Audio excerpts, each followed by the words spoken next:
The story begins with Dud glancing out the window and feigning thought. According to the butterfly effect, humanity's fate can change from a single simple choice. In other words, it's like a nodule phenomenon. At least to me it is, because up to now I've made quite a few regrettable choices. Just as he thought this, a girl's voice outside suddenly startled Dud. Honey, can you hear me? I knew you were in there, so I came. You'd better open the door. I asked Ophelia, the guild housekeeper. She said you don't have any classes today. Are you planning to ignore me forever? Turning toward Dud and hearing the familiar voice, his face drained as if he were about to die, sweat poured out and he screamed inwardly, there was no stalker like her. Then, as if to prove Dud's thoughts, the girl outside thrust a sword straight through the door, as if trying to break in. Then I'll make my own way in, she said calmly. Dud cursed her silently. That crazy woman. Thinking that, he hurriedly reached out and shouted to stop her, you can't do that, it's against the rules. The student council president is the one who administers punishment for rule breakers. In response, his girlfriend revealed a shocking fact. Unfortunately for him, she was the student council president. No sooner had the words fallen than the door itself split into pieces, and shattered into fragments. Then the unfamiliar girl stepped into the room and scolded, lately you've been avoiding me a lot, exactly 32 times. You even kept count?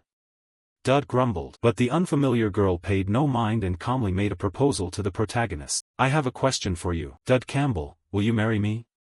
The line came from a girl dressed in something like a uniform, with a long sword at her hip. Before the protagonist could answer, another girl's voice sounded beside him. What are you saying? Princess Tristan. I didn't expect you'd go for a taken pot. Is that how your family behaves? These words came from a purple-haired girl sitting by the window, who also had a pair of animal ears on her head. Seeing her, Tristan's expression turned serious and her voice cold. Isn't that too flashy a target for an assassin? There will be many witnesses. In reply, Sarah stuck out her tongue playfully. Killing all the witnesses is my motto, princess. Down below, Dud blinked and quickly interjected, wait, I'm extremely uncomfortable right now, I haven't even thought about marriage. No sooner had he spoken than his roof was blown apart, and a blue-haired girl landed inside. Seeing her appear, Dud involuntarily called out, Riru. And sure enough Riru had the same goal as the others. She turned to Dud excitedly and said, live with me, Dud. The wedding preparations are done, only you're missing. Hearing this, a black-haired girl suddenly appeared with a murderous glare and swung a chain at Riru. How rude. What do you usually do to let half-baked women surround you like this? As your fiancé, I won't let this pass. No sooner had she spoken than a red-haired girl rode in on her flaming broom. Can you all shut up? The jealous women, Dud Campbell is mine. And so, all the girls glared at one another with burning eyes. They all knew the other wouldn't let Dud go easily. Without a moment's hesitation, they all charged at each other at once, and Dud was caught in the middle of the chaos. He could only scream in despair. Why are you all babbling to each other on your own? So how did this all happen? Let's see. It was the survival game that put me in this situation. It's called Savior Rising, or Sorry for short, a fresh academy story aimed at spirited youth. It has a bit of a Precious World vibe, but the characters are familiar and stable. When I cleared the game and saw the ending, I found it quite fun and a little rewarding, but the next day I was sucked into the game. Sound plausible, right? Hey, it's not like I cursed the game and some divine developer targeted me, right? I wasn't even attached to the protagonist. Anyway, I ended up inhabiting the character Dud Campbell.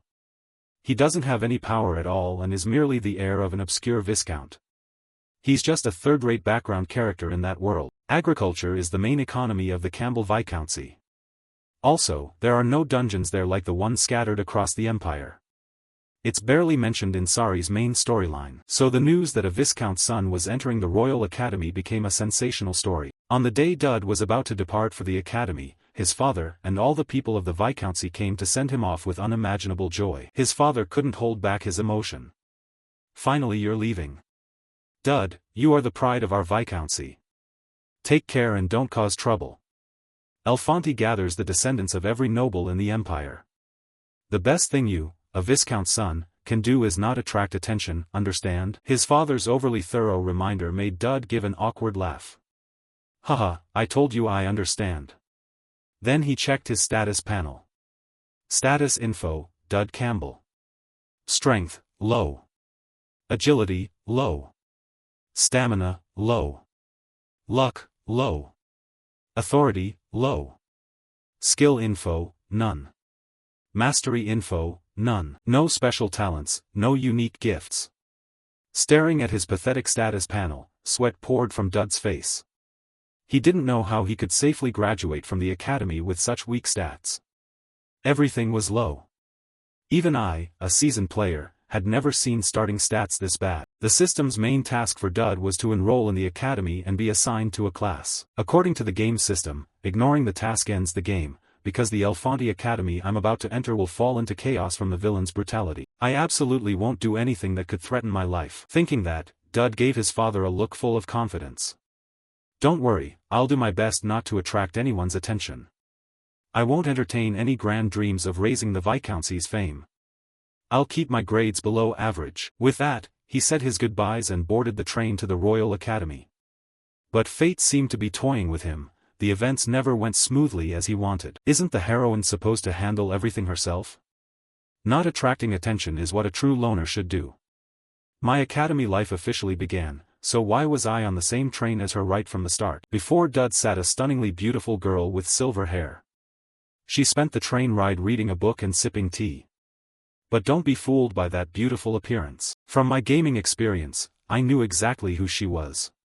She was Elnor Erinari's La Tristan, the bloodthirsty, corpse-burying final boss of that world. In the scenarios, she and the protagonist repeatedly clashed and gradually lost their minds. The dormant existence of the Grey Demon eventually consumed Elnor's body and turned her into the final boss. No one but the protagonist completed that final development capable of confronting her. Opposite him, Elnor, still engrossed in her book, seemed to sense Dud staring and called out, "Do you need to see a doctor?" His face didn't look well. Hearing that, Dud saw the female antagonist notice him. His face went pale and he hurriedly waved his hand. No, I'm fine. Elnor continued speaking, though her eyes never left the book. My choice to sit here instead of first class was deliberate to show that our ducal family is a high-ranking noble house. Sorry for making you worried. Anyone who shares a carriage with me has that expression. Her voice was a bit cold but gave Dud a strangely different feeling. He thought to himself that she was nothing like he remembered. Keywords used to describe Elnor were perfection-seeking and bold, so what did this sensitive side of hers mean? From Elnor's viewpoint, seeing Dud not answer, she prompted again, "Why aren't you answering? Are you curious about something else?" In reply, Dud awkwardly scratched his head. No, it's nothing, you're really kind." Hearing that, Elnor paused her reading, looked at Dud, and asked, "Kind? Are you hearing something, or have we met before?"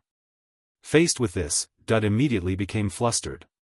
He cursed himself silently and hurriedly explained, No, I just heard you're quite strict." Seeing his flustered state, Elnor sighed and returned her attention to the book.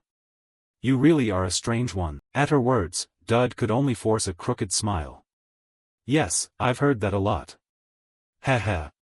After saying that, he began to pray silently. "I'm just an extra, don't get involved, don't involve me. I should stay quiet and stare out the window." Come to think of it, the scenery looked magnificent, there was even a boulder rolling toward us. Thinking that, Dud seemed to snap awake. His eyes bulged out, and the giant rock was already flying toward the window. With no other way to protect himself, Dud immediately turned to beg Elnor. "Student Council President, forgive me." Saying that, he reached toward her. A second later, the giant rock slammed into the carriage, causing a massive explosion. Clouds of smoke billowed straight up. Yet despite the sudden accident, Dud and Elnor remained safe, because they were currently protected by some kind of necklace. Dud realized this, so he lunged and clung to Elnor to get inside the necklace's protective range. Elnor always carried that, an identification in crafting armor for a mature skeleton. With all stats being low, I wouldn't survive. Dud clenched his teeth and silently awaited the shock of the blast to pass. Only when Elnor's prompting voice sounded did he regain himself. "Are you okay? Can you sit up? It's heavy." Her words made Dud startle and realize his face was buried in her ample chest. He blushed and hurriedly sat up, stammering, "I'm sorry." Before Dud could finish, Elnor cut him off. "It's fine, you did that to save me. This is the first time a man has approached me so boldly. But thanks, I get your meaning, so don't apologize." Elnor's words made Dud's face flush with shame, because she had completely misunderstood. Mr. Dud had dived at her only to benefit from the armor, she didn't know his true intention. Elnor sat up, adjusted her hair, and asked his name. From the protagonist's perspective, at that question he felt a sudden unease, as if answering would mean running into her all the time. What should I say? If I tell her, what will she do to me? After thinking that, he nevertheless gave his full name, Dud Campbell. Elnor nodded. All right, I won't forget this. I'll repay you later. No sooner had the villainess spoken than Dud received a system notification. You have attracted the attention of a villainous character. Conditions for receiving a special gift have been met. You have acquired the skills Desperate Survival and Lethal Charm.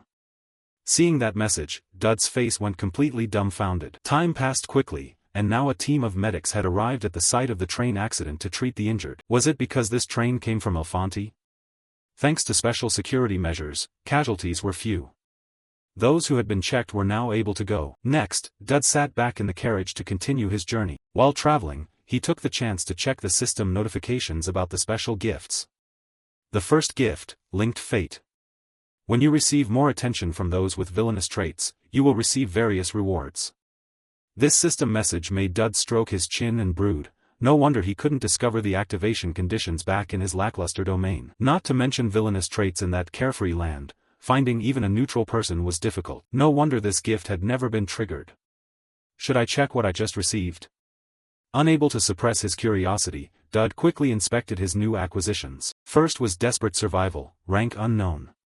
Your stats increase when you enter dangerous situations. The effect scales with the level of danger. The next skill was Lethal Charm, rank unknown. It makes it easy to attract the attention of those with villainous traits. The more extreme the situation, the stronger the effect. Dud felt conflicted about the two, relieved and worried. Desperate Survival would surely be useful in combat and help him survive. But on the other hand, Lethal Charm, could I really have something like that?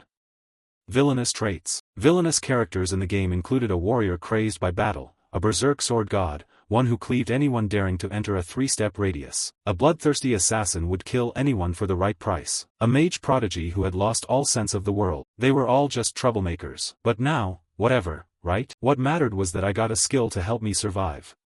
Strangely, the skill ranks were recorded as unknown. Even as an SR-ranked veteran I had never seen that before.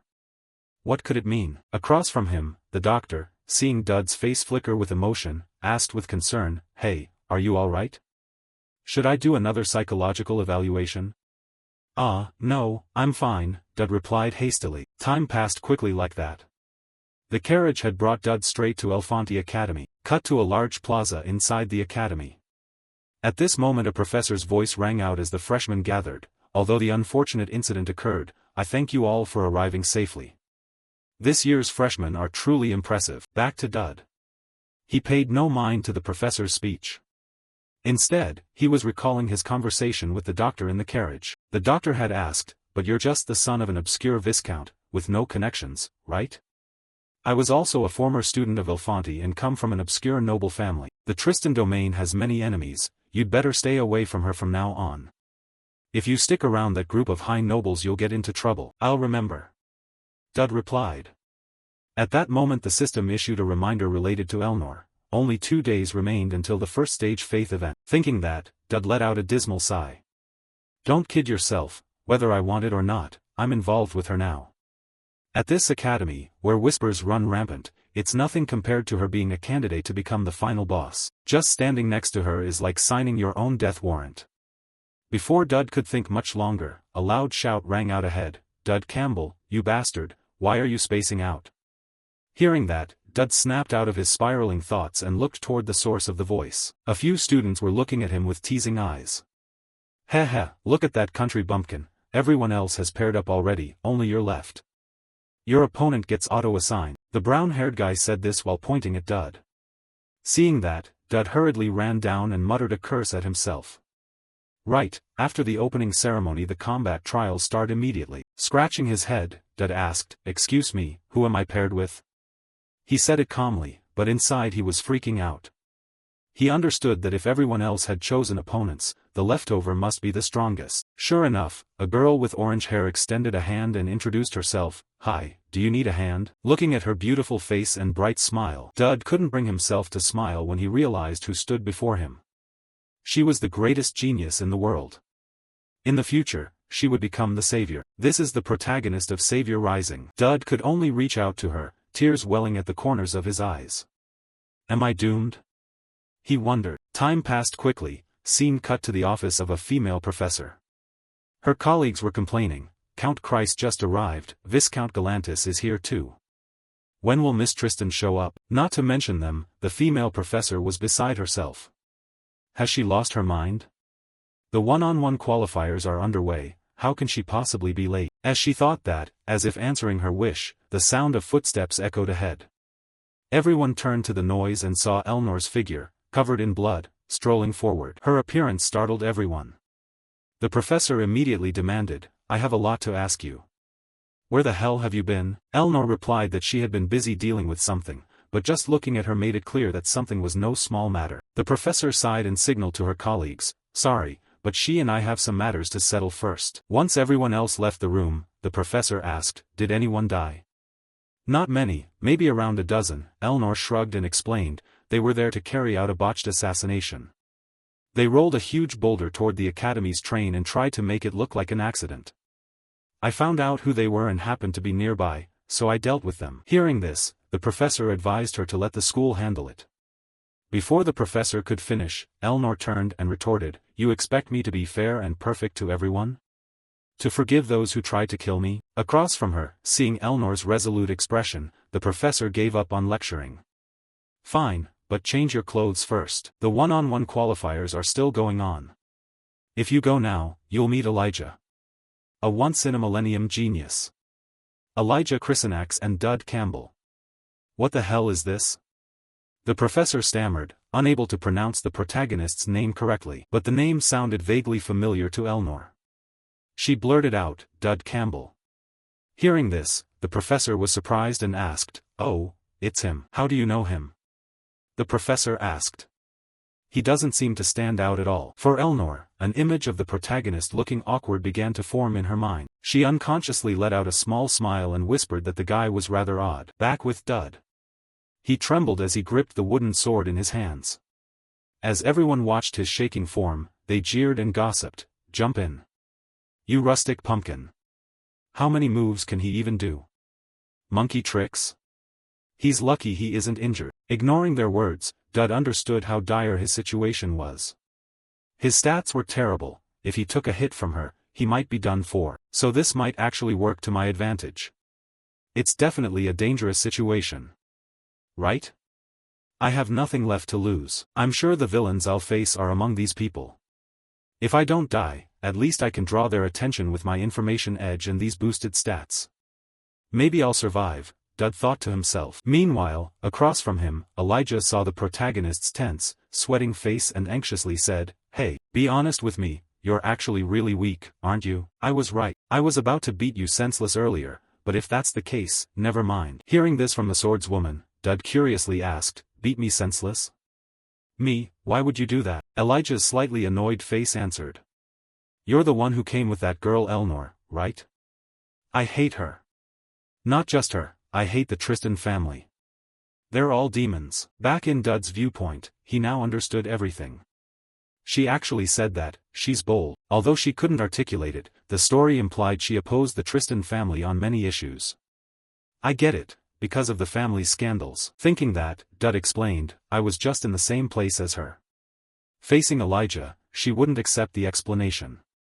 But you still remind me of her face. You annoy me, so I'll hurt you. But should we pretend to fight each other? Hearing that, our protagonist could only sigh bitterly. Honestly, that offer did sound tempting. But if I don't get stronger within 2 days, my life will be in danger. The only way to survive is to make the people here notice me. Thinking this, though terrified, Dud tried to calm his trembling body and forced himself to say, I can give it my all against you. Actually, I rather like her. The moment Dud said this, Elijah's face darkened. The atmosphere around her seemed to shift. Elijah tightened her grip on the wooden sword and coldly asked the protagonist, are you serious? Of course I'm serious, but if I really want you to fight at full strength, this is the only way. Dud screamed inside and reaffirmed it, just as if he hated her. At the same time, the system issued a reminder, deadly charm activated. You are increasingly attracting villains and have added a reward to your gift bar. Back to Elijah, upon hearing Dud, she decided not to hold back. Is that so? Then I won't feel remorseful. Saying that, she pushed off with both legs and lunged forward like an arrow through the wind, bringing her sword down in a blinding swing. At that speed, her attack immediately cleaved Dud's wooden sword in two. Luckily he had kept his eyes wide to watch Elijah's movement, so he was able to jerk his head back and narrowly dodge. Although Dud still couldn't hide the panic on his face, his evasion surprised Elijah a little. "Oh, you dodged that? So you're not exactly weak after all. Then I'll go a bit harder." Saying that, the swordswoman Elijah took up an attacking stance again. This time, she was obviously more serious. Just looking at the way she held her sword made Dud's hair stand on end. A string of glaring red system alerts kept warning Dud that he was in a dangerous situation. Danger, not life-threatening.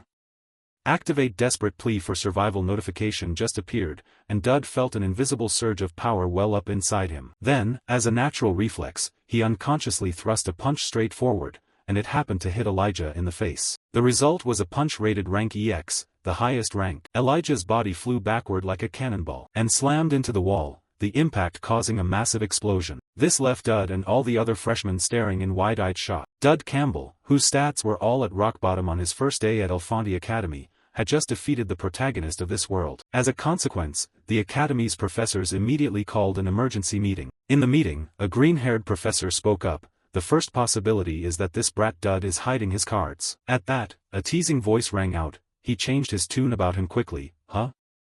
Conrad." Professor Conrad replied calmly rather than angrily. "Anyway, none of this adds up. Everyone here is knowledgeable, surely they know he had no combat skill or strength before the duel. But that strike packed a punch." "What do you mean by, packed a punch?" a professor opposite asked.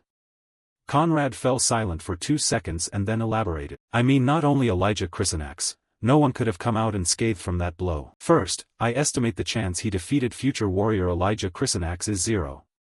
But by some banned substance or tool, by some method, he temporarily increased his strength. The remaining possibility is that he truly is a prodigy." His words rendered the other professors in the meeting silent, unable to reply. After a dozen or so seconds, a beautiful blue-haired female professor adjusted her glasses and shook her head. "But his victory is really hard to accept. Kendrid, the border marquis and Elijah's patron, won't sit idly by. But if we ignore a student with such great potential, it would be a huge loss for our academy. Soon we'll know whether he's a fraud or not. So let's wait and see what comes to light." Her remark made the green-haired Conrad frown in confusion and ask what she meant. The female professor replied calmly, "This year's incoming class has many interesting students, some are so unique we must treat them specially. If this student truly is as special as you say, I'm sure he'll find a place among this year's new intake." Thus, Dud defeating Elijah with a single blow sparked a huge uproar and even made the breaking news. All eyes turned to him. Dud Campbell, who exactly is he? Maybe he's the son of the Imperial Knight Commander, or perhaps the greatest talent ever at the Academy. A new star shockingly collapsing right after enrollment. Looking at the paper in his hands, Dud sighed as if facing death. "The news, from where I came from and in this game, are they for real?" He tossed the newspaper aside and checked the system notification related to the character info gift for Elnor Aranorize La Tristan. Trust level 1 rose to trust level 2. Reward available. Character event D1 from Baron Lupin, Curiosity level 1, plus 50 points. Baron, Interest level 3, plus 140 points. Reading these notifications, Dud quickly pieced a few things together.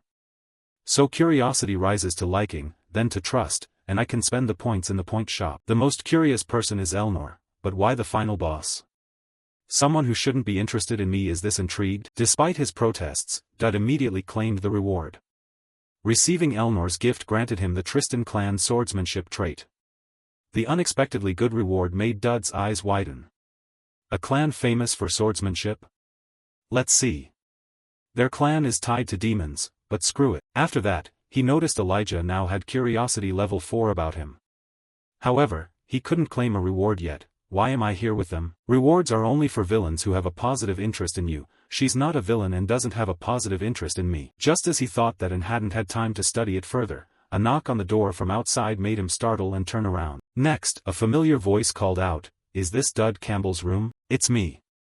Elijah Chrysonax. Can I come in?" Back in Dud's view, he had sworn not to get involved with main characters or antagonists. So when this heroine approached, his face went pale. He bit his lips and wondered why she was here. Would she leave if he didn't answer? Outside, as if reading his thoughts, Elijah said, "Hey, I know you're in there. If you don't answer, I'll break this door down." Her threat made Dud shout back, "Are you crazy?" Outside, hearing Dud reply, Elijah softened her voice, "You're in there?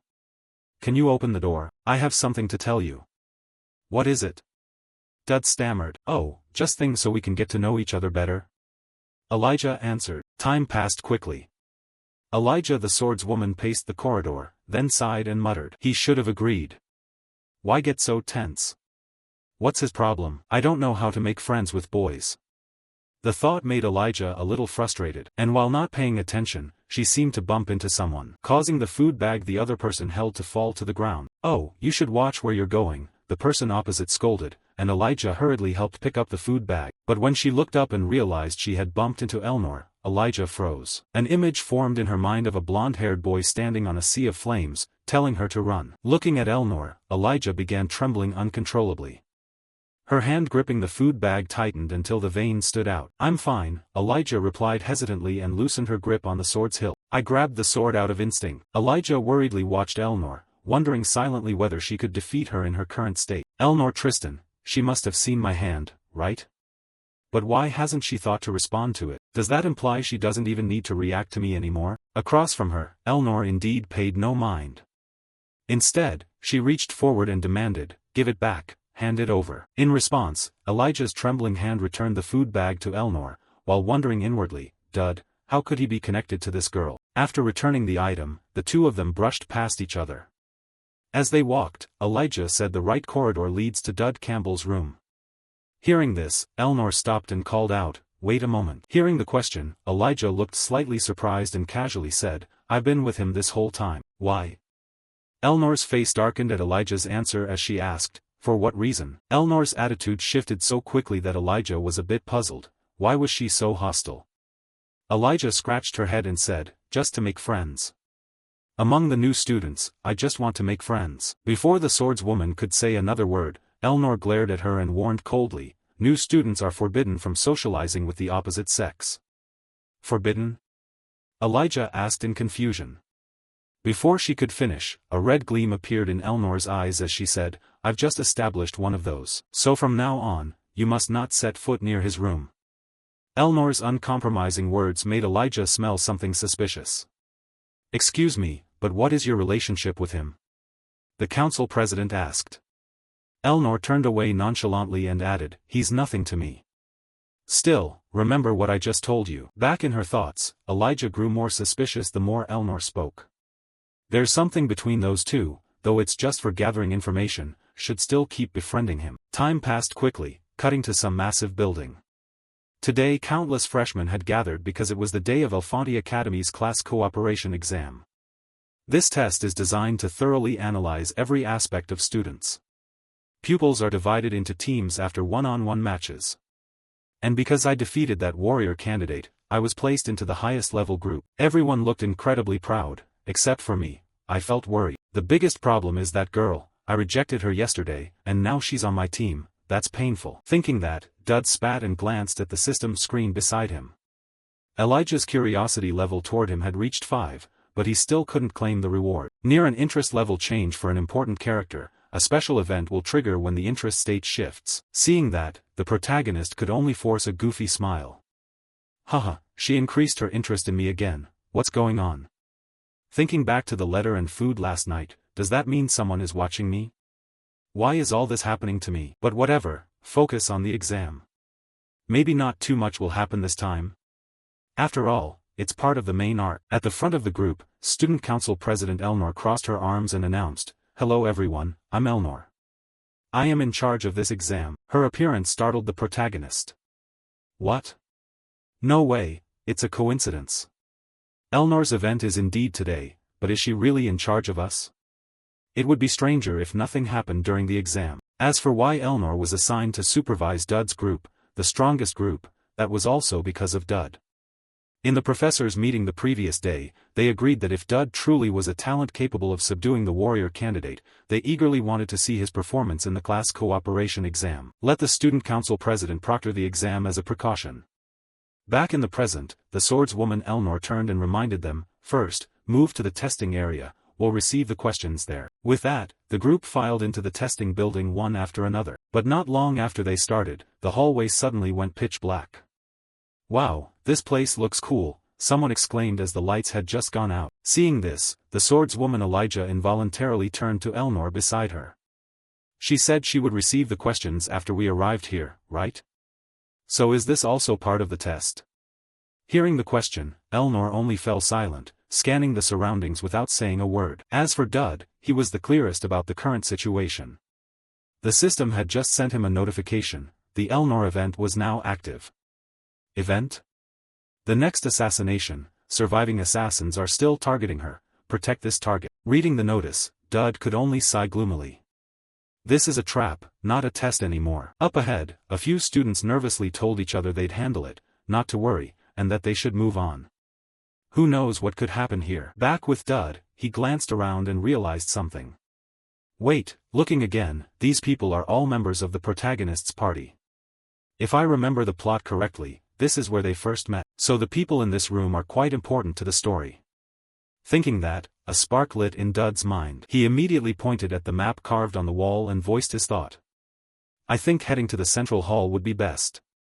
There should be equipment and supplies there. More importantly, it's a spacious area where defending against ambushes would be far easier than in these narrow corridors. You must have felt it too.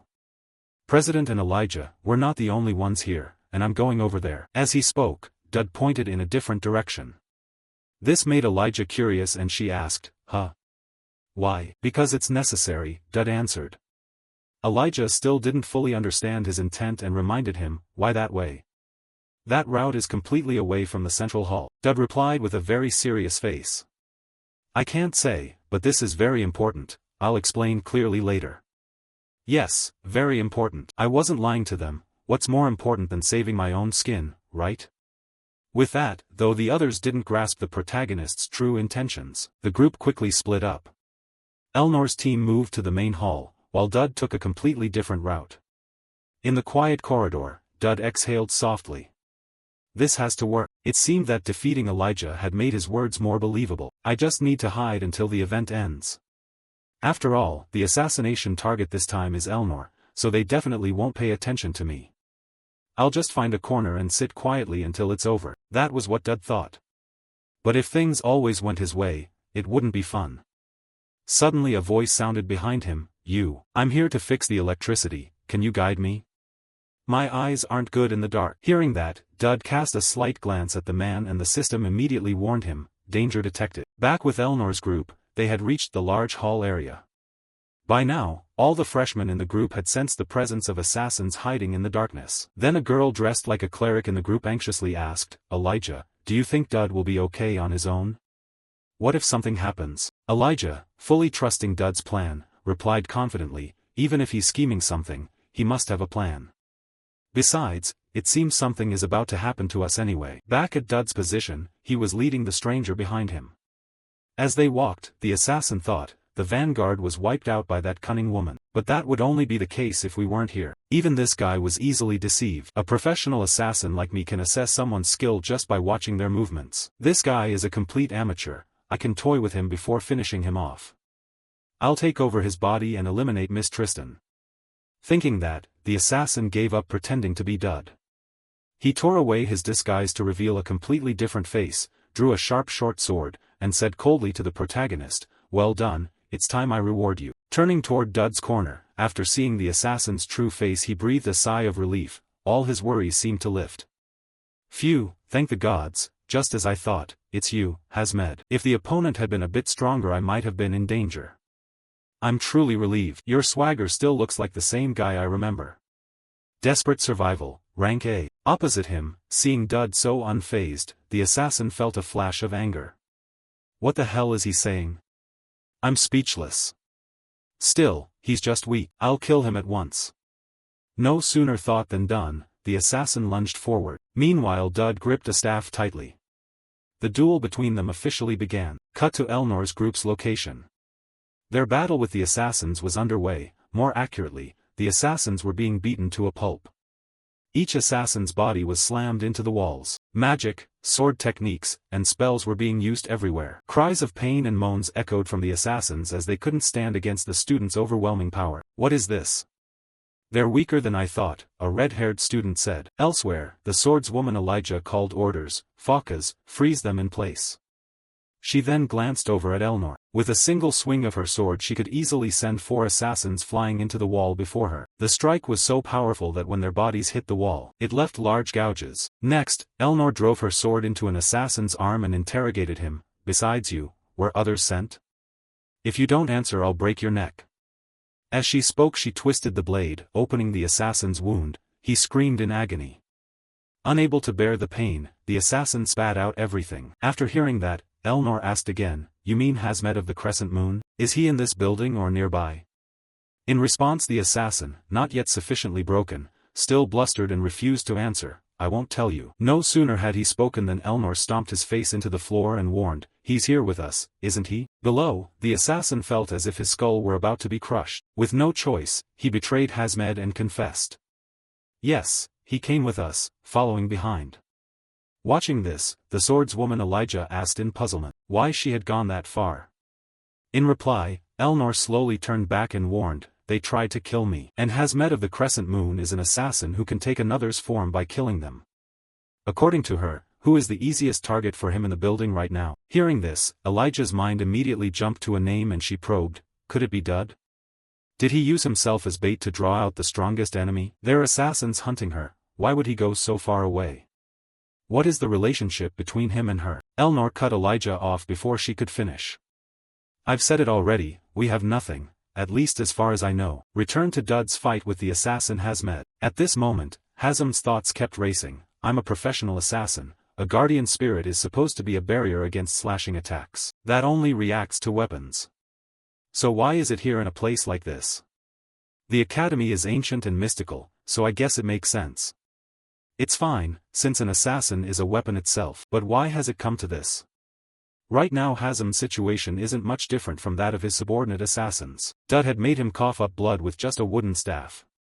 The strikes the protagonist unleashed were lightning fast. Hazmed couldn't even react before taking countless blows. At the same time, Dud received a system notification. "You have successfully used a sword skill. Your Tristan swordsmanship proficiency has increased." Seeing this, Dud paused briefly to catch his breath. Meanwhile Hazmed sat back against the wall, constantly coughing blood. He finally understood why Dud was so strong. Tristan swordsmanship? Maybe I shouldn't have touched him from the start. Thinking that, Hazmed bitterly said, "So you were the one baiting me. Who are you?" The sudden question left Dud dumbfounded. He had no plan. He was only slipping away from the crowd to avoid being drawn into the fight. Also, the assassin's delusion was triggered by the protagonist's charm skill. Charm had been activated, and the villain was astonished by your meticulous plan. "Thanks to the game system, you can't use weapons at save points, that's why I lured him here. It seems you don't intend to answer. Fine, kill me then," Hazmed said calmly, as if death were no great matter. But contrary to what he expected, Dud had no intention of killing him. "I'm not going to kill you. Pass this message to the others, stay away from Miss Tristan. Tell them even an assassin like you nearly died." When he said this, Dud actually had a calculation in mind. "I don't know who ordered it, but it's likely they'll strike again. If that happens, the chance of Elnor's grey demon being unleashed will increase. So try to prevent that possibility from the start." Across from him, Dud's request made Hazmed smirk mockingly. "And if I come back after this, then what?" Dud replied in a very serious tone, "Then try me, because next time I'll protect her again." Hearing that, Hazmed frowned and asked, "Is Miss Tristan really that important to you?" "Let's assume so," Dud answered. Immediately after, a series of system notifications arrived. Willpower charm activated. The villain's favorability skyrocketed exponentially. Seeing the alert and sensing something, Dud hurriedly turned around. Sure enough, the swordswoman Elnor was standing behind him and had heard everything. Time quickly passed to the next morning. Elnor's close friend was sprawled over a desk, exhausted, buried under a mountain of paperwork. "It's chaos. I understand why the Prime Minister lost it, but why immediately pursue and arrest the mastermind? I have a mountain of work here. The Academy's internal affairs are a mess, but based on the timeline of the assassination attempt, it's been confirmed there's a spy. Elnor, I know political schemes against you are common, but since this is the second assassination plot, it's clear they're determined. But this event is different, whoever is behind it will certainly strike again. And those around her have all been commended. Despite that, everyone was knocked out without injury. The problem is Dud Campbell, he's the only one not recorded as commended. There's no reason for him not to be, and I don't know why. It's as if he's deliberately avoiding the Academy's attention. In response, Elnor answered with a vacant look. I don't know. Her offhand reply annoyed her friend, who warned, if you say, I don't know, again, I'll hit you. Go ahead then, Elnor said nonchalantly, which made her friend so angry her eyes nearly bulged. Without hesitation, she hurled the ink bottle at Elnor and shouted, what on earth is wrong with you? Up front, the swordswoman casually reached out and caught the ink bottle precisely, then asked back, what do you mean? Explaining, the friend voiced her feelings. You've been spacing out all day. Why can't you focus at all? I don't know why, but if you don't tell me, I'm not helping anymore. Back to Elnor, who didn't want to hide it and spoke plainly, I feel attracted to someone. Hearing this, the secretary's hand froze mid-motion. Her eyes widened as if she'd misheard. What did you just say? I said I feel attracted to someone. You just mentioned him. At that, Elnor's face flushed slightly. Her assistant then probed, do you mean Dud Campbell? After that question, Elnor didn't answer, and the two fell into an awkward, embarrassed silence. A second later Elnor's friend snapped out of her daze. She hesitantly pointed forward with a look as if she'd heard that dinosaurs had come back to life. No, wait. You like that rustic fellow? I didn't say I like him, Elnor clarified, but her friend didn't believe it for a moment. She began to lecture, I don't see what's so captivating about him, but if Duke Tristan hears this, what will he say? In response, the swordswoman put the ink bottle back on the desk and reiterated, that old man will definitely be furious, and I'm not infatuated with him. Not that ape. The assistant muttered under her breath, scratched her head, and added, oh well. Anyway, he treats you well, right? Normally you'd be suspicious. As a Tristan heiress you should be more cautious. Elnor nodded in agreement. That's true, but I just want to test him, only need to observe him closely. As she said it, she stared at Dud's photo on the desk. Back with the protagonist, he lay on his bed, staring blankly at the notice in his hand, baffled. The paper read, regrettably, Dud Campbell, we cannot currently determine your class affiliation. The research team is conducting a project to produce the optimal result. You may expect good news in the future. Reading that, our protagonist could only complain to the heavens. Expect what? Just toss me into some old class and forget me. But if I follow the rules, shouldn't I be placed in a special class like Elijah's team? Why are they leaving me out like this? Thinking it over, Dud sat up and checked the system notification. Main Quest 1 completed. Information updated.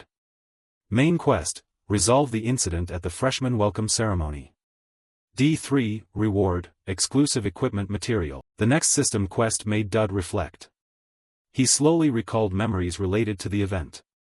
The freshman welcome determines a character's class, marksman, warrior, mage, cleric, and so on. Your specialized class is decided by what you focus on. Just as Elijah uses a sword, I'll build my character around strength. Accordingly, I'll obtain exclusive equipment materials compatible with that. At that, Dud tapped the screen. The system interface switched to information on Elnor and Elijah. Elnor's trust in Dud rose from level 2 to level 5, temporarily increasing affection. A special reward is available. She's a standout character. When affection shifts to love, a special event triggers. 3 days remain until the meetup event. For Elijah, her interest in Dud reached level 5, nearly shifting to affection. She's also a standout character. When affection shifts to love, a special event triggers. 3 days remain until the meetup event. Seeing the key character's interest in him rising in the game, Dud could only groan and rub his face. The only problem is that the protagonist's final boss and the main quest events happening simultaneously means something big is definitely about to go down. Next, as if to soothe Dud's fragile spirit, the system granted him Elnor's reward gift. You have obtained the copy skill. You can copy a target's skill. At that, all of Dud's frustration vanished. His eyes popped wide like a cow's, as if he might have misread it. Oh my god, what's this? Copy a skill? It's insane, I can copy the final boss's skill. Yeah, but using this now would be a huge waste. Even though Elnor is currently at the top of the Academy's food chain, like Elijah as a lead, Elnor is a final boss with growth potential. She'll get more broken skills later. So there's no reason to use the copy skill right now. For now I'll prepare for the event in 3 days. Luckily I already know some things that will help survival. Thinking that, Dud's eyes lit up. Time quickly passed to evening. Scene changes to the old equipment warehouse. Dud was now wearing a black outfit and a half-face mask. He was using a low-tier agility potion, a low-tier shadow mask for increased agility, and low-tier silent step boots. All of these items came from the point shop. Feeling his body grow light and nimble, he nodded in satisfaction. Being able to use the point shop really is great. After bypassing the security measures, he finally reached what players called the nation's treasure farming spot. With that thought, he slowly approached the warehouse and immediately climbed the wall and jumped inside. At the same time he used a stamina recovery biscuit that restored stamina faster than ever. It sounds like an ad, but the effect is real. Now it's time to rummage, Dud whispered to himself and quickly dove into searching through the piled-up old gear before him. While eating the biscuit, he carefully inspected each item. I've found everything else but not the most important thing. Thinking that, he gently pulled out a box and immediately found what he needed. What he was looking for was a golden censer. There it was, the pinnacle of divine artifacts, a censer housing ancient power thousands of years old. Nice. Finally I have everything I need. With that, Dud hurriedly reached to pull the censer out of the pile. However, things never go as smoothly as he thought. Although small, the censer was keeping the structure of the stacked junk stable. As soon as Dud pulled the censer out, that stability was lost and the stack began to wobble. And of course what had to happen did. 1 second later, the entire heap of old items collapsed down, sending up a cloud of dust throughout the warehouse. And by some chance, when the dust cleared, Dud realized he was holding a beautiful girl with glossy black hair. But our protagonist had no time to admire her beauty, he recognized who she was. She was Yuria Greyhaunter, the Chapter 2 boss, nicknamed the Cursed Sword Goddess. What he'd just picked up belonged to her, so she frequented this place. Thinking that, Dud began to sweat nervously. Then Yuria's body flashed and she immediately sprang out of the protagonist's arms. At the same time, Dud received several glaring red notifications: dangerous situation detected, life-threatening, desperate plea activation at S rank. Faced with the alerts, Dud could only say awkwardly, sorry for waking you. Before his words even finished, Yuria's silhouette appeared behind the male lead. She swung the chain attached to her sword directly at Dud with a wind-tearing whoosh. With that single swing the blade shredded the wooden crates in front of them. Dud had to jerk backward to dodge the strike. Faced with Yuria's storm-like, overwhelming attacks, every hair on Dud's body stood on end. Our protagonist had no choice but to flee like a frightened duck. Yuria's attack range was enormous, so even if he wanted to counterattack he couldn't get close to her. Last time was just a match with Elijah, now it's life or death. Even with special tier strength, his body still hurt. Thinking that, Dud realized he couldn't run forever. To protect his little life, he raised his hands placatingly. It's a misunderstanding, I didn't mean anything, please. Opposite him, Yuria seemed not to hear his words at all. She continued swinging the chained blade like a machine, the sword beginning to gouge the ground into unrecognizable furrows. Meanwhile Dud kept dancing with death, narrowly dodging the blade again and again. But no matter how he evaded, everything has limits.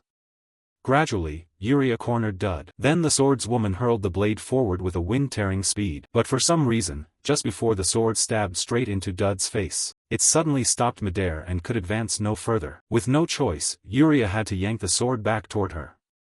In fact, Dud had predicted this. He knew what to do to avoid being sliced apart.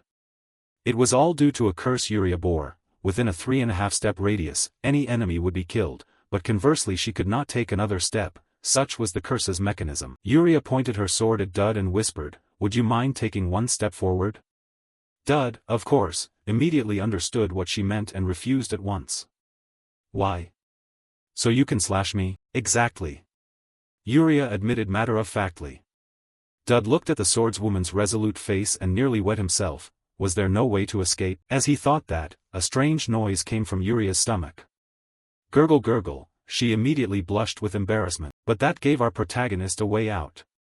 Wait, this is her area, where she isolates herself from others, even teachers rarely come here. Realizing that, Dud tried a probe. "Hey, do you want a biscuit?" He then took out his stack of stamina recovery biscuits to tempt her. But Yuria was sharp, a bit irritated. She said, "I won't fall for a trap. Are you trying to lure me with food?" Dud didn't waste words and immediately tossed a biscuit forward, and Yuria's body automatically opened her mouth to catch it like a little puppy. Seeing her own action, Yuria blushed and stammered, "That was a mistake just now," returning to Dud. Her behavior didn't surprise him in the least. Anyone would be hungry in that state, you can't reason with someone who's starving. After filling the swordswoman's stomach, Dud finally breathed a sigh of relief. "Phew, I was nearly done for."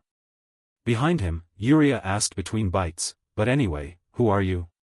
Why are you here?" Our protagonist, of course, couldn't say he came to steal, so his big brain scrambled to come up with a cover. "A friend asked me to look after you, someone I know asked me to take care of you." "Someone you know?" Yuria said, eyes full of curiosity, waiting for Dud's answer. Meanwhile Dud had a bit of a plan, saying that might be useful later. There's no way I'd run into Yurua this early in the game. With that thought, he continued his performance. "Oh right, don't worry, your sister is doing well in the Holy Nation. The Emperor won't pay attention to the two of you for a while, but you already know that. For now you must lay low, I'll return later." Saying that, a memory about the swordswoman's background flashed through his mind. Yuria originally came from the Holy Nation, she fled to Elfanti because of the Holy Emperor. Yuria's sword is notorious as an evil relic, so as its vessel she must bear the three-step curse. So it's better to tell her about the only relative she has left. She might endure a lot just for that small hope. With that, Dud luckily took the censer and left the warehouse safely. Time quickly passed to the next day, when the new students were assembled on some cliff. Before the group, a very pretty blonde professor smiled and said to them, "That is the school, that's the training hall, and that's the magic building. Can everyone see clearly? You all must choose your major and minor at the newcomer ceremony in a few days. Knight, mage, production engineer, and priest, you're all familiar with those, right?" Below, one student raised a question: "Do the tribes study together with the Holy Nation?" In response, the teacher nodded and explained, "Yes, that's correct. The same subjects are taught here for war and representation, so don't think you can transfer out." "Heh, I'll explain more about majors." Dud had already learned this information earlier, so he calmly stood with his arms crossed, thinking to himself, "This orientation provides more world info, and I can't skip it, otherwise everything I've prepared so far would be pointless." Then a brown-haired student asked a question Dud was also curious about. "Headmistress Ophelia, that's the famous void region, right?" At that, everyone turned their eyes forward, where they saw an area shrouded in a sheet of red light. They all looked at Ophelia with curiosity. Not making them wait long, Ophelia nodded and explained. "Yes, but that place is forbidden, entering it will be punished." As for Dud, he quietly observed the area ahead. It is the void, left after the historic battle between heaven and hell. It's where God's messenger fought the warrior who received demonic power. Hundreds of years have passed, yet the clash of deathly and divine energies continues. This is the primary place where demons roam free. Therefore the Holy Nation, the Tribal Alliance, and the Empire formed a golden triangle to watch over it, including Elfanti and other academies. Nearby the burly red-haired guy eagerly raised his hand and said his intention. "Headmistress Ophelia, can we get closer to observe?" To his question, Ophelia agreed but warned them. "Look, standing right at the edge of the Archangel's protective barrier is fine, we're safe while inside it." Hearing that, Dud couldn't hide his joy. "Good, plan now is to go eat lunch and then return so I can do some things." The shield was made by the angel known to leave the mortal realm and the Archangel, whose power is even greater. Thanks to it, students can survive in this dangerous place. Unaware of Dud's thoughts, Headmistress Ophelia cheerfully said, "All right, we'll have lunch here." In response, Dud stepped forward and asked softly, "Can I eat somewhere else? I don't feel comfortable here." Ophelia nodded and reminded the protagonist not to go too far, or he'd get into trouble. "Yes, ma'am," Dud replied and quickly left. Not far away, a few students glanced at Dud with annoyed looks. "TCH, that country bumpkin's showing off because he's getting attention." Unaware of this, after Dud left he quickly slipped to a secluded spot and pulled out the censer he had stolen from Yuria. He filled it with powder from a unicorn's horn, phoenix feathers, and a piece of coral, causing the censer to emit thin wisps of pale purple smoke. Dud puffed at the censer to make it burn brighter. He thought to himself that this was the ultimate portable incense of achievements, he'd come all the way here to use it. It would let him reach things ordinary people wouldn't even dare dream of. Through Dud's eyes, the rising purple smoke formed a swirling vortex in the air. And from inside that vortex, humanoid silhouettes slowly began to appear. They radiated such intense auras that Dud couldn't help but shield his eyes. Then voices came from within the swirl. Where are the allied forces? No, I told you to flatten everything. You just planted the drain and left.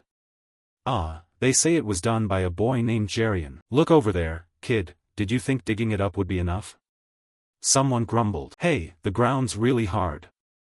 Another replied, stomping his foot to drive the spade deeper.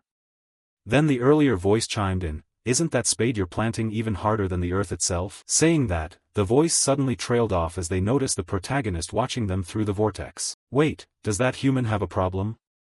He's been staring at us for a while. Wouldn't it be better if he just stayed silent instead of coming over to bother us? Hearing this, the spiky-haired angel noticed his companion using the chance to rest. His face darkened as he snapped coldly, who told you to stop? Why is your shovel idle? The curly-haired guy could only wearily resume his work and forced a smile.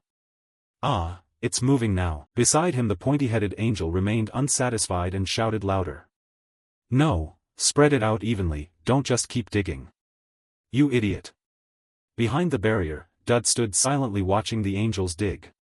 The scene of heaven wasn't quite what he'd expected. Next, an angel pulled up in a huge truck and honked to announce to everyone, attention, holy mud bricks have arrived, line up to unload. At that, the angels all turned to the truck and asked, how many are there in total? Infinite, the long-haired angel said as he pulled back the tarp covering the truck bed. But when a female angel saw him sneaking a cookie, she scolded, hey, why are you secretly eating cookies? The long-haired angel shot her a scornful look. You're the driver, right? And I'm not a soldier, so mind your own business and save your energy for driving, okay? Elsewhere the pointy-headed angel kept shouting at his subordinates. Hey, don't you see the seniors are working hard? Pick up the pace. Hearing that, the curly-haired angel hurried over to volunteer for the brick molding duty. At least that seemed easier than shoveling dirt and didn't involve getting yelled at by superiors. Oh dear, top-tier merchant Elnor, leave those bricks to me. In another corner, a young angel handed a brick to his captain and asked, Captain, hasn't the food shipment arrived yet? The captain's voice sounded embarrassed in reply. Sorry, the food truck broke down on the way. They're fixing it, so it'll be a bit late. Please wait a little. Back with Dud, witnessing the scene he could only force a smile. So that's why angels aren't always free to descend to the mortal realm. If I had to describe these angels, I'd say they look more like military personnel, wouldn't I? They were divided into squads and ranks with chains of command. So it turns out this game's other world has its own set of rules. I can only meet angels after passing Chapter 2, and direct interaction with high-ranking angels is only possible after that. I know what they want, it's something very simple. With that in mind, Dud laid out countless enticing food boxes before him and called out loudly, wow, thanks for the food. On the other side, the group of angels began to notice Dud, or rather, the delicious pile of food he had brought out. That guy's still watching us. Hey, what's he holding? He's eating so heartily, can we beg him for a bite? The curly-haired angel stammered the question, but the long-haired angel brushed him off, you're not qualified to descend yet. What are you daydreaming about? Hurry up. Dud knew the laboring angels must be starving, so he invited them. Sir Angel, please eat well before doing heavy work. I'm afraid you might faint otherwise. Then, Dud's words seemed to trigger some rule of the world, and all the food before him was transported into the hands of the angels behind the gate. Seeing this, everyone brightened. Even the usually grumpy pointy-headed angel cheerfully told the group, this fellow, fine, take a 10-minute break, everyone. After inspecting the food, the angel's eyes lit up. Just some rolls? There's steak too, wow, a thoughtful human. Watching their delighted reactions, Dud stroked his chin smugly. The rules of this world differ from my physical worlds, so a single serving of mine is more than enough for all of them. Time passed quickly. After they finished the food Dud provided, the pointy-headed angel nodded and praised him. Haha, that hit the spot, perfect for folks doing manual labor like us. Bring that over here. What? Dud asked curiously. The sensor next to you, you're doing this for something you want from us, right? Let me bless it, bring it over. Hearing that, Dud wasted no time and rushed the sensor closer to the gate. The angel chuckled, all right, what do you want? But keep it reasonable, I'll do my best to meet your expectations. The reward from the angel startled Dud, things were going smoother than he'd expected. Wow, all that without negotiation? I even prepared a bargaining token. Is everything in the original story this easy? Dud thought to himself. Before he could voice the question, the angel seemed to read his thoughts and spoke. Why wouldn't I treat you well? It's not like anyone else. You're thinking that, aren't you? I can explain. I can see you've been well informed. You possess an interesting skill, but you've failed to develop it. Even a little cultivation will yield benefits in the future. You should start nurturing it now. The angel spoke with certainty, making Dud swallow nervously under his gaze. Is this clairvoyance? Perhaps. With a single look, he seemed to know the true nature of things. Is he referring to that gift? Does he mean my attribute, the affection of evil? Ignoring Dud's thoughts, the angel continued, that gift is far stronger than you think. How you forge and utilize it is up to you. Because of it, you'll be caught by a monster that's cruel yet strangely friendly. Hearing that, Dud had no doubts left. Damn! I knew it. After sealing that sensor, I learned all the tactics and abilities I could use. I definitely need to find the optimal channel for survival. Returning to the point of view of the Uncle Angel, for some reason he suddenly reverted to his youthful form with long hair and a smooth robe. An ordinary human immediately fell into a state of fear. But you seem awfully calm, huh? I see a magnificent man taking shape. I suppose I no longer need to worry, then? I've finished blessing you. Ah yes, thank you. Dud responded naively, since all he had seen was the uncle sit and speak for a while without displaying any power, yet the blessing was already complete. Nearby, another angel, seeing the uncle talking to Dud, asked the sergeant, why are you telling a mere human things like that? The Uncle Angel replied with a slightly annoyed look, have you finished moving those holy mud clods? Ah, yes, I'm nearly done. The angel answered and hurried away toward Dud. To be honest, Dud still didn't fully understand the angel's cryptic words, cruel yet strangely friendly. What on earth does that mean? And a magnificent man, is he overestimating me? Dud wondered. Meanwhile, before vanishing, the Uncle Angel cheered him on, believe in yourself, even the smallest things I pass on to you. Immediately after that remark, the gate in front of Dud was withdrawn. Back to Dud, he stood stunned by those words, I'm just trying not to die, that's all. Still, it was a warning from an angel, so he should consider it carefully. With that thought, he turned to inspect the sensor to see what had been blessed.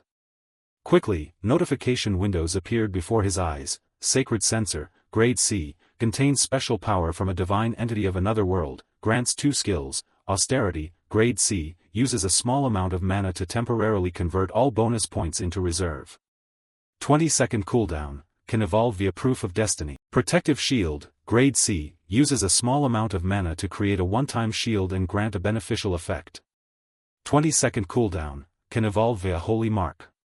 Reading these descriptions, Dud was surprised that a little food could buy such pleasant blessings. That angel gave some really useful boons. The Constitution stats scales with HP, so it will directly help boost my survivability. My Desperate Life Plea skill also raises stats considerably. I'll make full use of these skills. And the most important part is evolution. In this world, crafted things can naturally improve performance. Getting something like this so early in the story is extremely lucky, but the issue is both skills only require a small amount of mana to use.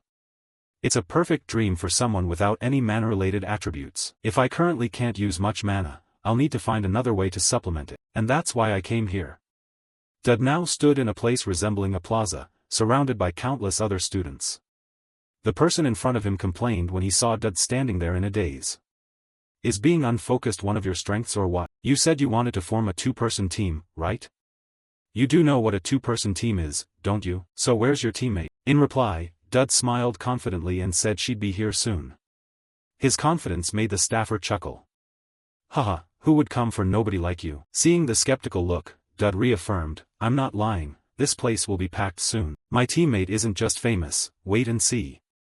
Saying that, he checked his watch, thinking that according to the plot she should be arriving now. As if answering Dud's wish, the swordswoman Elijah's voice suddenly rang out from behind, hello, is this the monster research room? At the familiar voice, our protagonist turned, raised a hand to greet her.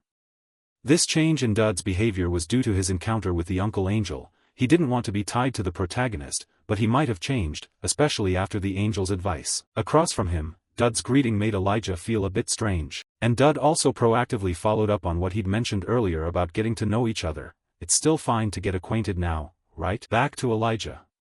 She stood there stunned by Dud's words. You're extraordinary, Dud. Nothing you try here ever succeeds, so now you remember me. Because of that tactic to make them jealous, I've been harassed so much.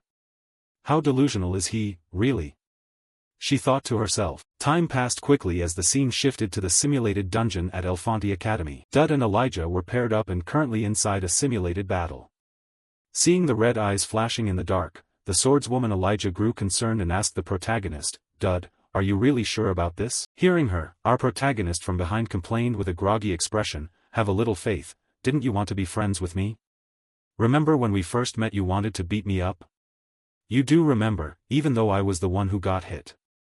Elijah replied hesitantly. Then, as if sensing the monsters beginning to attack ahead, Dud immediately issued orders, if you want to be friends, follow my lead.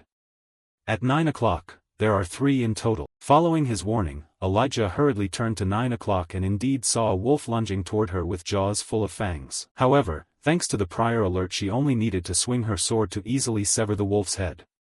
But before she could rest, Dud from behind cheerfully added, there are 2 more coming from above. Time sped up, now they faced giant bats. Using his knowledge, Dud quickly recognized the monster type and offered a counter, their weak point is on top, aim for the body, not the wings. Hearing that, Elijah in front swiftly swung her sword and sliced the bat in 2. But she felt a bit irritated and ground her teeth. Stop giving orders and help me a little, will you? Dud seemed not to hear the complaint and continued issuing commands.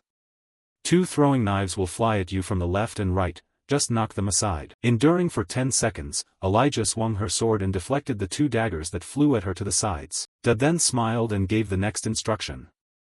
Good. Next is a paralyzing toxin. There's a sprayer on the right, destroy it quickly. Next, dodge the arrow that will come from my direction, just stand still. 3, 2, 1, there's an attack from behind. A rapid series of commands came so fast that Elijah began to lose track. She barely turned back in time and luckily blocked the blow from a giant one-eyed monster. Its heavy strike pushed her small frame backward. Elijah felt furious that all the heavy lifting had fallen to her while Dud from behind merely pointed and issued orders. Unable to contain her frustration, she shouted, if you know all that, shouldn't you do it instead? We'd level up faster if we worked together. In truth, Dud didn't not want to help, he simply couldn't even if he wanted to. Look, I want to help too but can't. I'm a lousy character with F-rank stats across the board. To explain, in a simulated match there's no murderous intent, so the desperate survival skill can't activate. These are merely artificial entities executing pre-programmed actions. Because the desperate survival skill isn't omnipotent, I must quickly raise my stats. Dud silently reminded himself, while the swordswoman Elijah in front shouted to rally herself, come on. Then she tightened her grip on the sword and charged at the protagonist with a somewhat fierce look. The action made the smile on Dud's face freeze. Am I being too mean? But contrary to what he thought, Elijah was actually protecting him, because a monster was sneaking up on Dud from behind.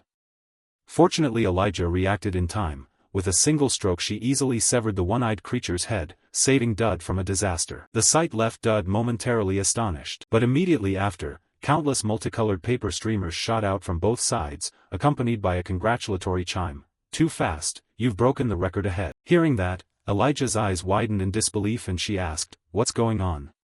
I fought alone but broke the record. This is a 2-person stage, what on earth is happening? In response, the protagonist just smiled calmly. Was it luck? The next area will be a bit tougher. Let's keep going. Good luck falling on your face. His nonchalant words stoked the fire of Elijah's fury. She ground her teeth, eyes glinting as if she wanted to eat Dud alive. At the same time, in a special observation room, professors watched Dud and Elijah's battle through some magical device. After watching their performance, a girl dressed as the head mage of the magic department, Purse, nodded and admitted, it seems we should allocate more budget for simulated battles next year. Do you think so? Conrad replied, gently placing a hand on some man's head and answering, probably. This is the department's design, right? More importantly, it seems I'm quite lucky the person I'm watching is performing it. Hearing this, Purse was a bit surprised. You mean that girl? The candidate for the next round? They're improving extremely fast, worth paying attention to. Conrad, knowing Purse had misunderstood, clarified, not the girl, him. Dud Campbell. Upon hearing that, Perce glanced at Dud with some distaste. Criticizing that island rocket, huh? Isn't he just clinging to the warrior candidate? Conrad sighed nearby, realizing Perce knew nothing. This is the problem with pentwhirling mages like her. A warrior candidate can never break records alone. Any ordinary person would see the warrior candidate as stronger and the key figure in battle. But he is the true key, the teammate's position, the way he issues commands with perfect timing, the seamless support. Each of his actions displays terrifyingly accurate judgment, as if he'd been on battlefields thousands of times. Thinking this, Conrad couldn't help but suggest, "Hey Perce, let's make a bet." Scene shift to Dud and Elijah. Suddenly they heard Conrad's voice over the speakers. "I am Conrad Balthador of the Knights Department.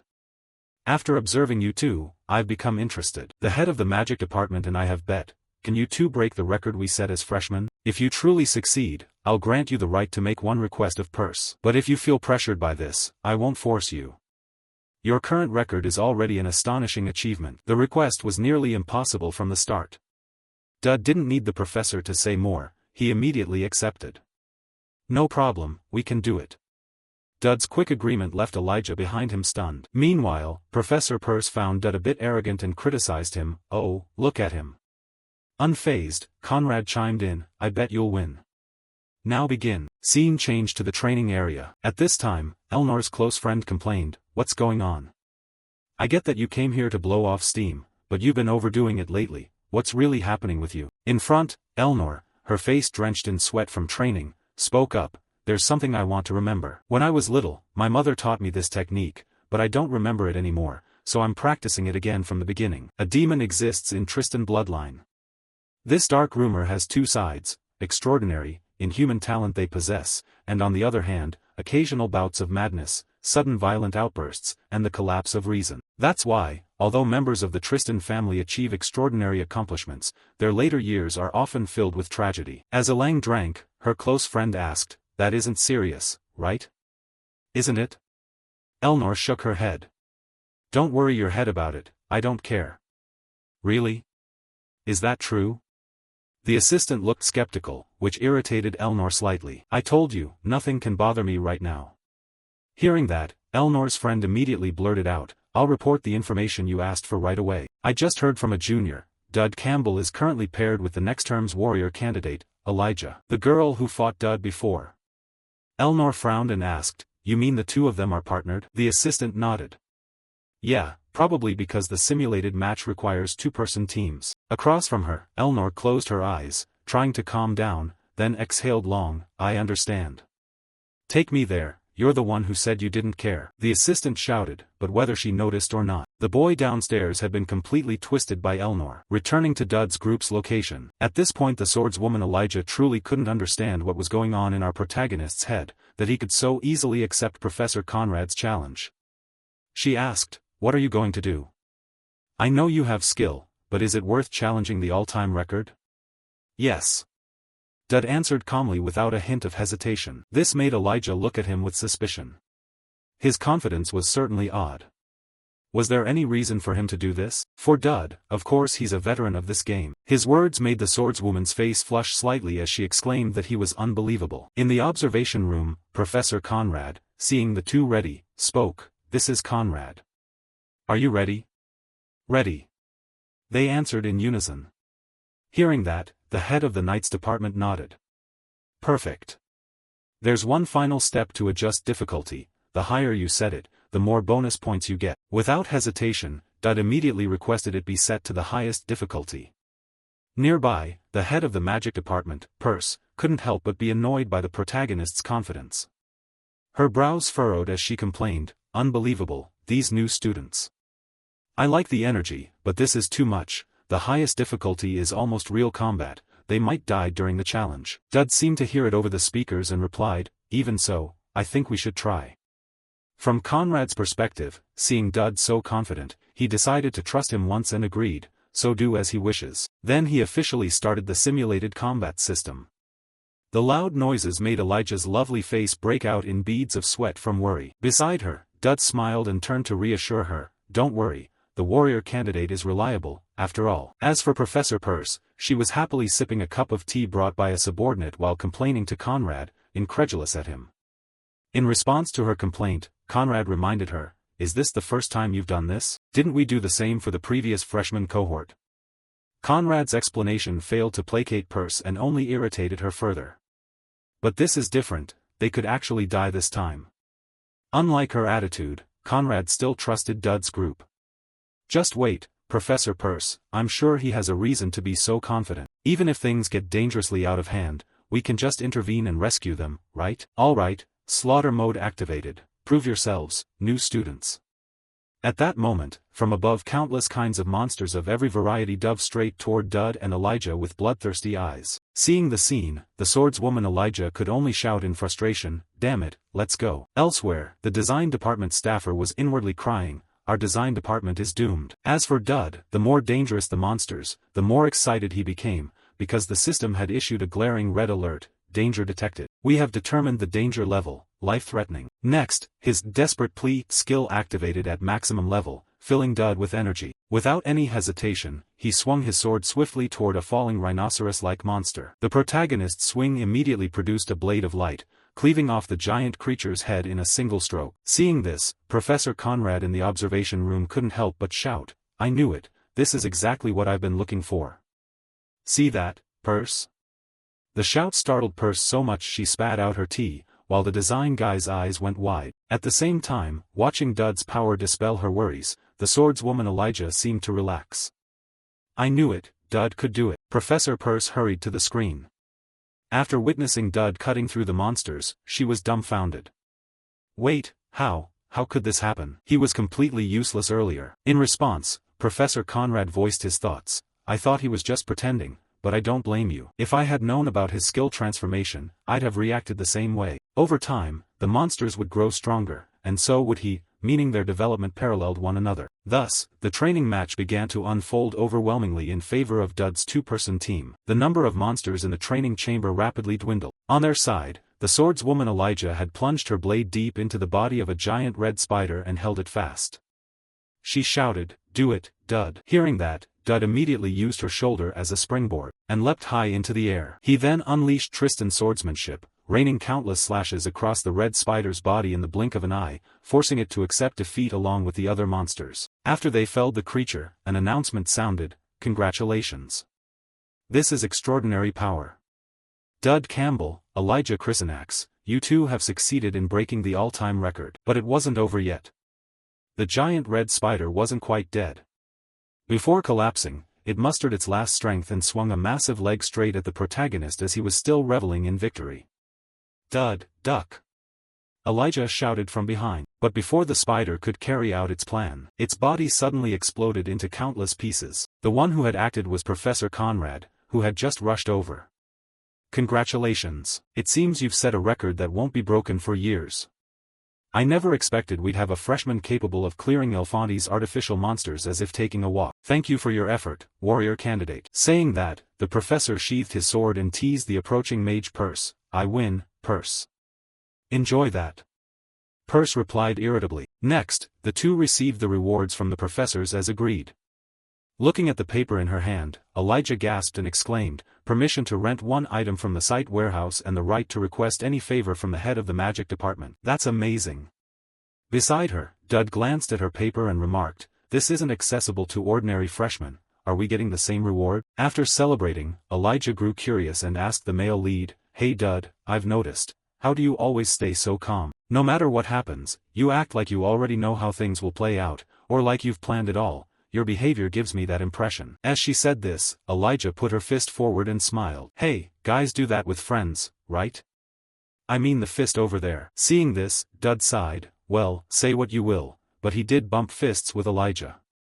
With that, Elijah's curiosity about Dud rose to level 5, nearly trust level. "See you tomorrow then, Dud," Elijah said excitedly and hurried off. Dud watched her retreating figure and shook his head. He couldn't tell if she was friendly or strange. Then a voice suddenly sounded behind him, "Is that so?" Hearing that, Dud turned his head and yelped in surprise. Student Council President. Across from him, Elnor ignored Dud's startle and bluntly asked, "Do you like me?" At that question, Dud began to sweat bullets. The only thing comforting him was that no red alert had appeared, his desperate plea hadn't activated. It seemed she didn't intend anything by it, but wait, wasn't this obvious? I'm not her boyfriend. When Dud didn't answer, Elnor coldly asked again, I'll ask once more, do you like me? At the second question, the system cautiously warned Dud, danger detected. Danger detected. The alert made sweat soak his shirt back. Every hair on his body stood on end. He told himself he had to say something. Thinking quickly to save his skin, Dud blurted a lie, Student Council President, although I've been training with Elijah, I still want to meet you. His words left the female antagonist stunned. As soon as Dud finished, he privately cursed himself. What are you doing? Dud Campbell, did you actually make that believable? Idiot. Elnor seemed to interpret something and smiled faintly, so you're saying you've missed me all this time? Hearing that, Dud nodded quickly like a pecking chicken and played along, yes, exactly that. Why? Elnor asked suspiciously. Dud was left speechless. He wanted to avoid her, not pine for her, so how could he explain that? Dud began to stammer, unable to answer. Then, as if remembering something, Elnor smoothed her hair and continued, forget it, maybe it's just one of those friendships. I get it, it's because I saved you on that ship, right? Just remember that priority list. Ahead, Dud's face looked like someone who'd just come out of a cave, completely lost. What list is she talking about? What's going on? Dud wondered to himself, but before he could think of an answer, Elijah handed him an invitation and said, don't worry about that, I'm here to give you this. For Dud, the letter made him a little fearful. He wondered, is this a love letter or a challenge? What is this? Nothing like this happened in the original story. Unaware of these thoughts, Elnor looked slightly embarrassed, glanced away, and explained, I plan to give this to you tomorrow, but remember to open it when you're alone. With that, the student council president hurried off. She left Dud behind, who mechanically accepted the invitation in a daze. Time passed quickly. After returning to his private room, Dud immediately opened and read the letter. He quickly understood Elnor's intention. So she wants me to be her companion? Tomorrow is the freshman welcome party, I forgot about that. Becoming her companion isn't a big deal. I just need to spend time with her at the welcome party. The only problem is the penalty. If I refuse her offer, not only will her favorability drop, but it could also make others hostile toward me. As he thought this, a knock sounded at the door, catching Dud's attention. He went out and found Elijah at the door. I thought it was you, Dud murmured. Elijah's eyes showed a hint of delight. She stroked her chin and smiled, you pick things up pretty fast. Then she handed the protagonist an invitation. This again? Dud complained, prompting a curious look from Elijah. What do you mean? Did someone give this to you? No, what I mean is, what is this? Dud hurriedly corrected himself. Internally, Dud already suspected what the invitation contained and nearly died on the spot. Don't tell me she came with a request too. From Elijah's perspective, she didn't elaborate and instead said playfully, what do you think? A surprise. I decided during that simulated battle, I have to run. It's all thanks to the rules set by the student council president, so read it quickly. After saying that, the heroine immediately ran off, leaving Dud standing there stunned. In the end, he could only clutch his head and return to his room to inspect the letter. Why are there so many strange people in this world? What is this anyway? I think it might be another companion request. If it were from Elijah it could be a challenge request, but she said it's a surprise, so I'm dead. This is the final boss companion request for the protagonist. Isn't this something that shouldn't happen under the rules? Couldn't they give me an easier choice? If I pick Elnor, I'll be viewed as the villain by the protagonist. If I pick Elijah, I'll make myself the enemy final boss and might die because of the priority list or whatever. What if I refuse both? I don't know what to do. This probably happened because both are still in the interest stage. Big problem, should I accept both? The more Dud thought about it, the more he felt that choosing one and abandoning the other would feel like death itself calling him. Time flew until the day of the freshman welcome party. The scene shifted to an extremely luxurious grand hall, now filled with countless students. Someone's voice began to echo, hey, aren't you a student from Class A? I'm a student from Class A, Professor, they're here. Among the crowd, the radiant swordswoman Elijah fanned herself to ward off the hall's stifling heat. She complained, phew, so many people, this is like a pigsty. But anyway, thanks for coming with me, Dud. She said this as she turned to look at the protagonist. Dud, whose hair was parted to both sides, replied with a cold expression. Cut to some fountain. Another dud with a different hairstyle was sitting there.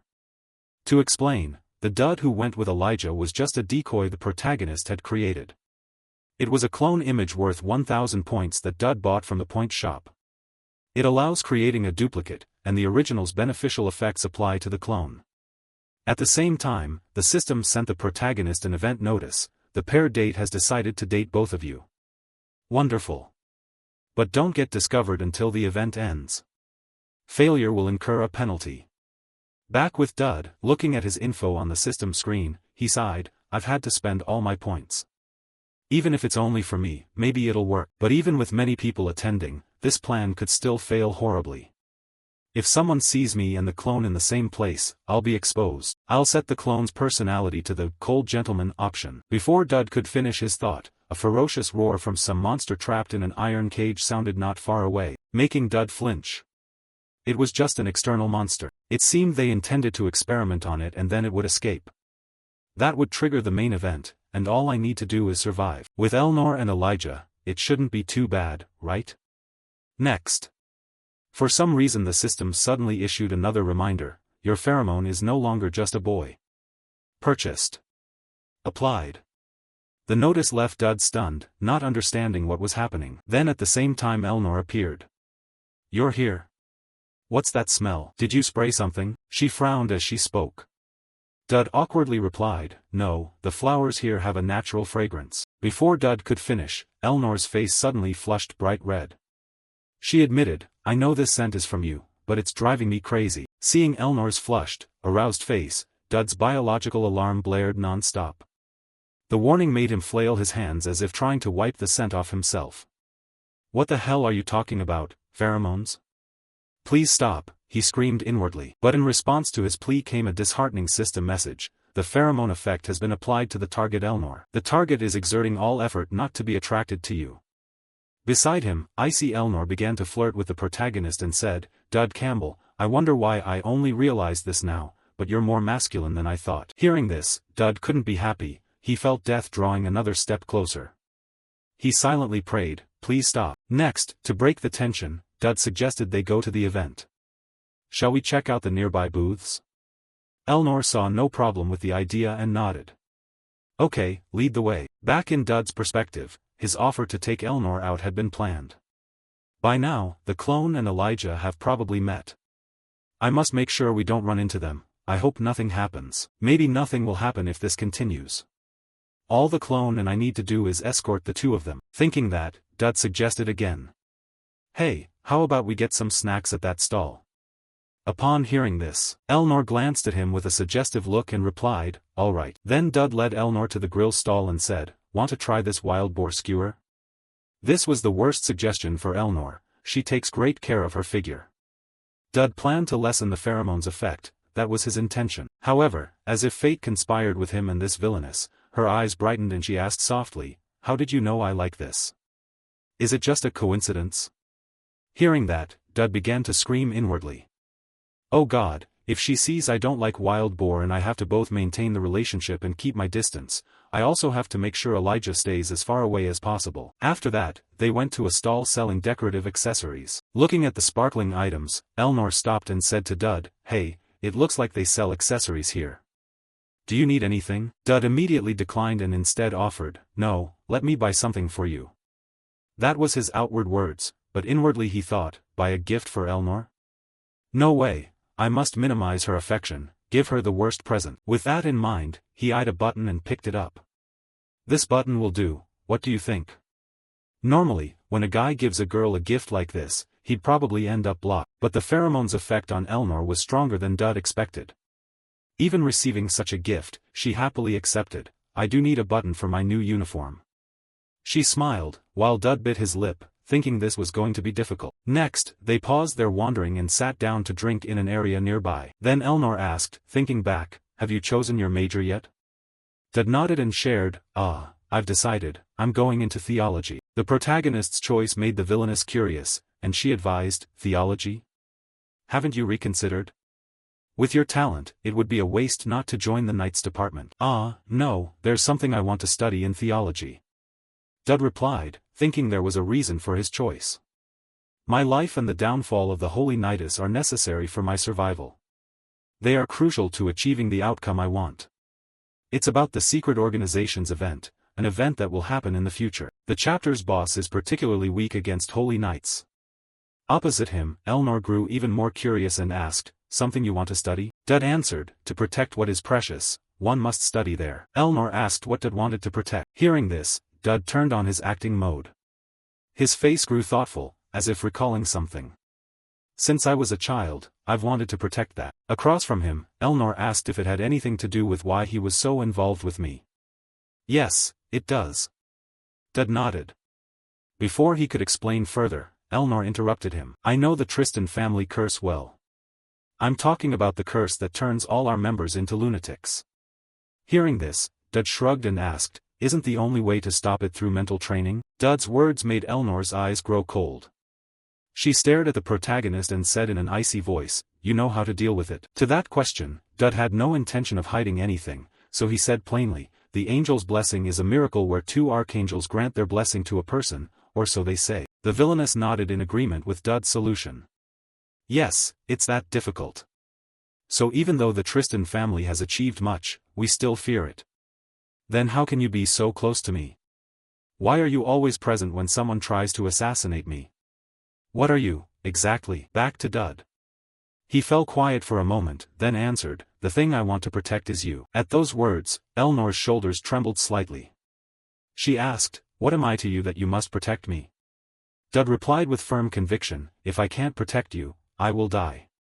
Yes, I have no other reason." Elnor brushed her hair and forced a small laugh. "Huh, I knew it.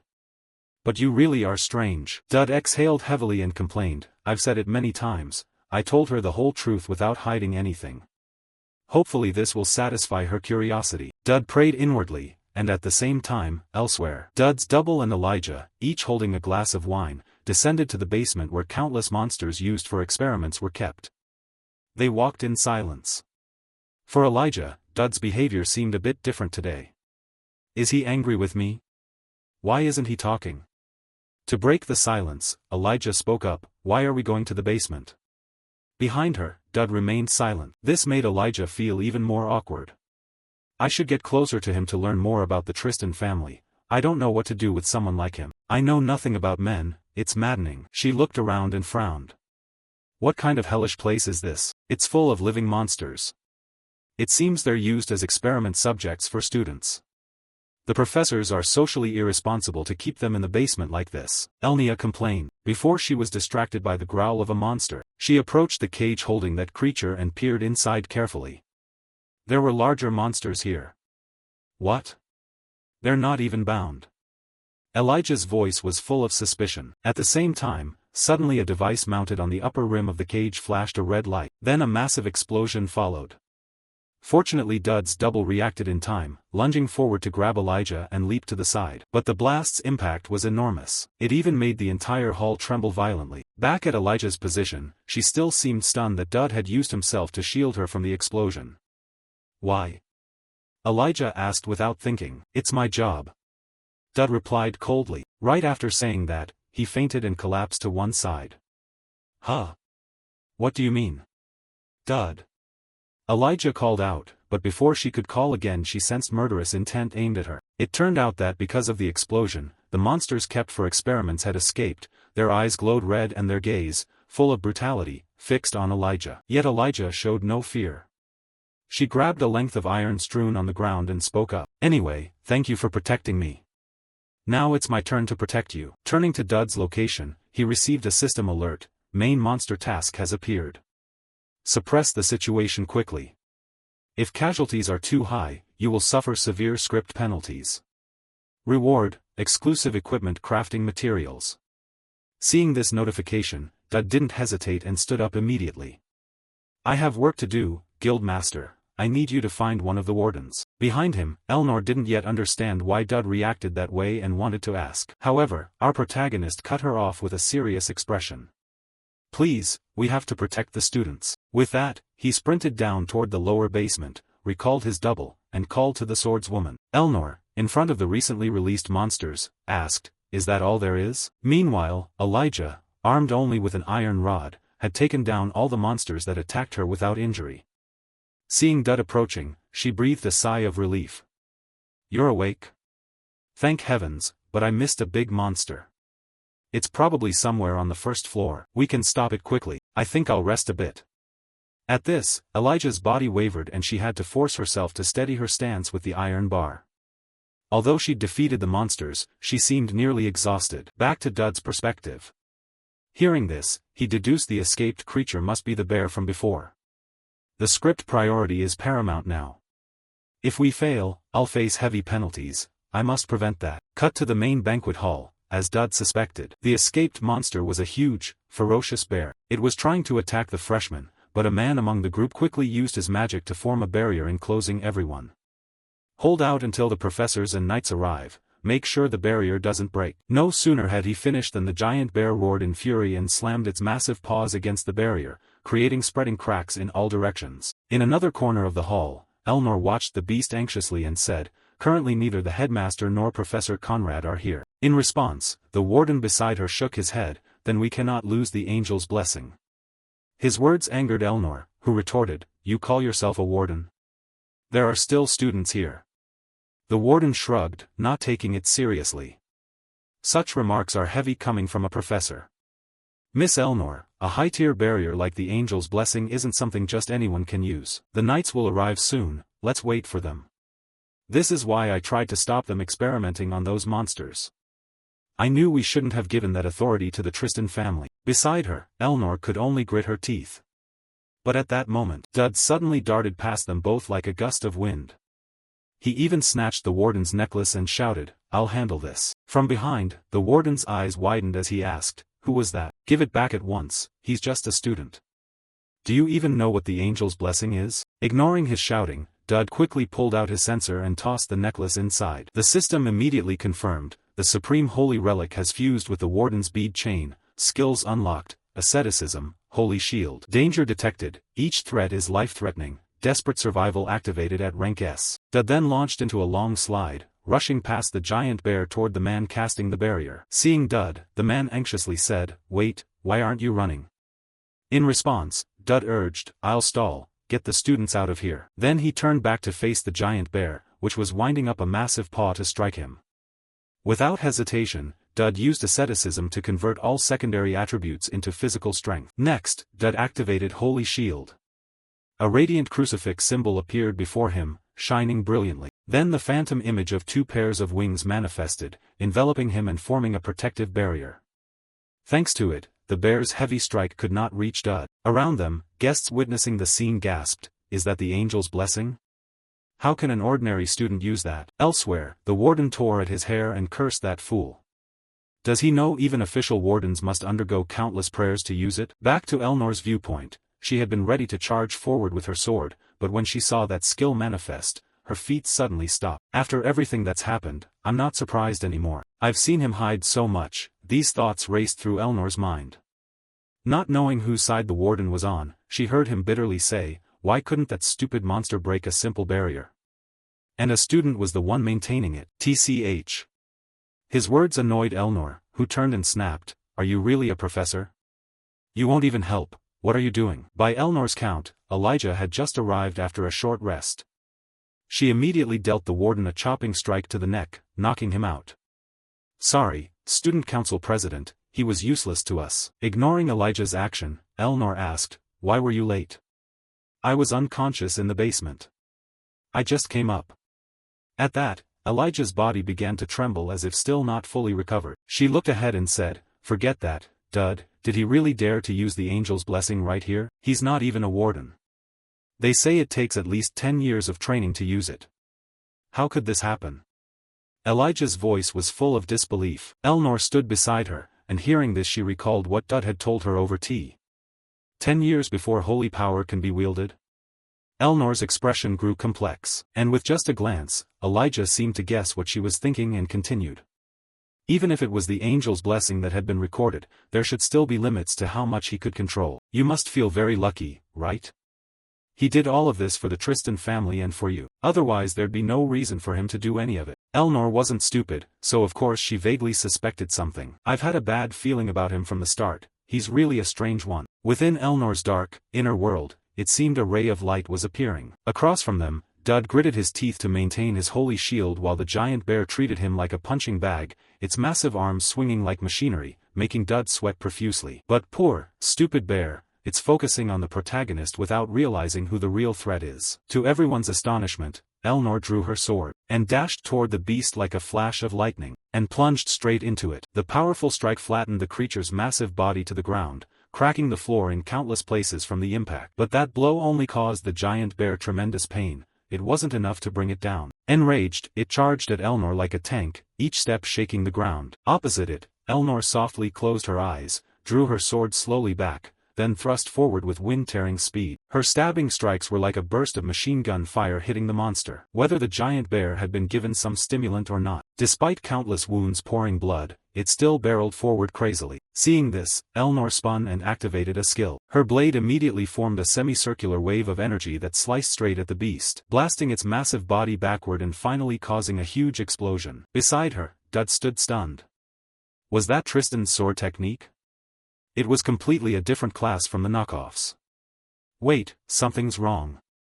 In the original work, Elnor was never involved in events like this. As if to confirm the situation, the system announced, main objective complete, defeat the monster with no casualties, achievement unlocked. Time until the knights arrive, 30 seconds. Ignoring the notification, Dud studied Elnor with concern. All the professors who justified experimenting on live monsters were supporters of the Tristan family. If Elnor got involved, it would essentially be admitting her family's wrongdoing. Elnor wouldn't care about political maneuvers. So why is she helping us? I don't understand. We must finish this mission quickly.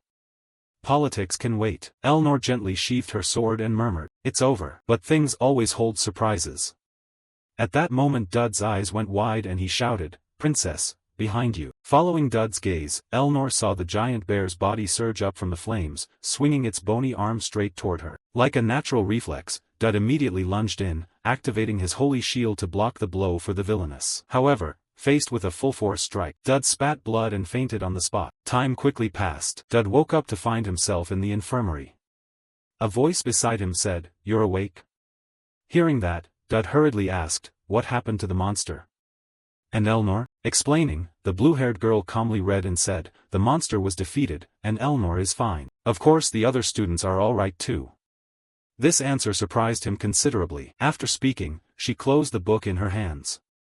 She was Prime Minister Atalanta. And of course our protagonist quickly recognized her identity, Atalanta, the immortal who had lived over 1,000 years. Why would someone like her come to see me? Because I used the angel's blessing? Dud wondered inwardly. Unaware of these idle thoughts, Atalanta spoke up, "I haven't had a chance to talk with you since the freshman confrontation. I'm here to deliver some bad news and even worse news." She gave a small smile, prompting Dud to ask anxiously, "What is it?" Atalanta's tone shifted and grew serious. "You've attracted more attention than any freshman before. No one has ever been involved in so much trouble at your stage. In my experience, you'll run into even more trouble in the future. As for other bad news, what do you know about demons?" At Atalanta's question, Dud's face remained calm, as if not overly surprised to hear the name mentioned. Her amusement evident, Atalanta smiled, "Interesting reaction, Dud Campbell. Even with the Prime Minister bringing this up, you show no sign of worry." In reply, Dud answered with a bored expression. "I don't think I should reveal too much of what I truly know. If I do, I don't know what schemes you'll set in motion." "What do you mean by schemes?" Atalanta asked back. Dud then began lamenting his own problem. He's the only one not yet assigned to a class, unable even to attend lessons. Ahead, Atalanta understood why Dud was upset. "So that's it, he's frustrated by his situation. Because of recent events, I've had to deal with the fallout." Saying this, she snapped her fingers. Immediately, a pitch-black space enveloped them, ensuring no one could overhear their next conversation. Atalanta's voice then grew very serious. "You may not realize it, but the ruling powers currently lack strong control over our society. This is a bad time for them. They'll do anything to recruit talented individuals, even if it means dragging them up from hell." Hearing this, with his gaming experience, Dud immediately grasped what she was referring to and continued, "The tribal alliance coup, the power shifts within the Holy Empire, and the succession to the throne.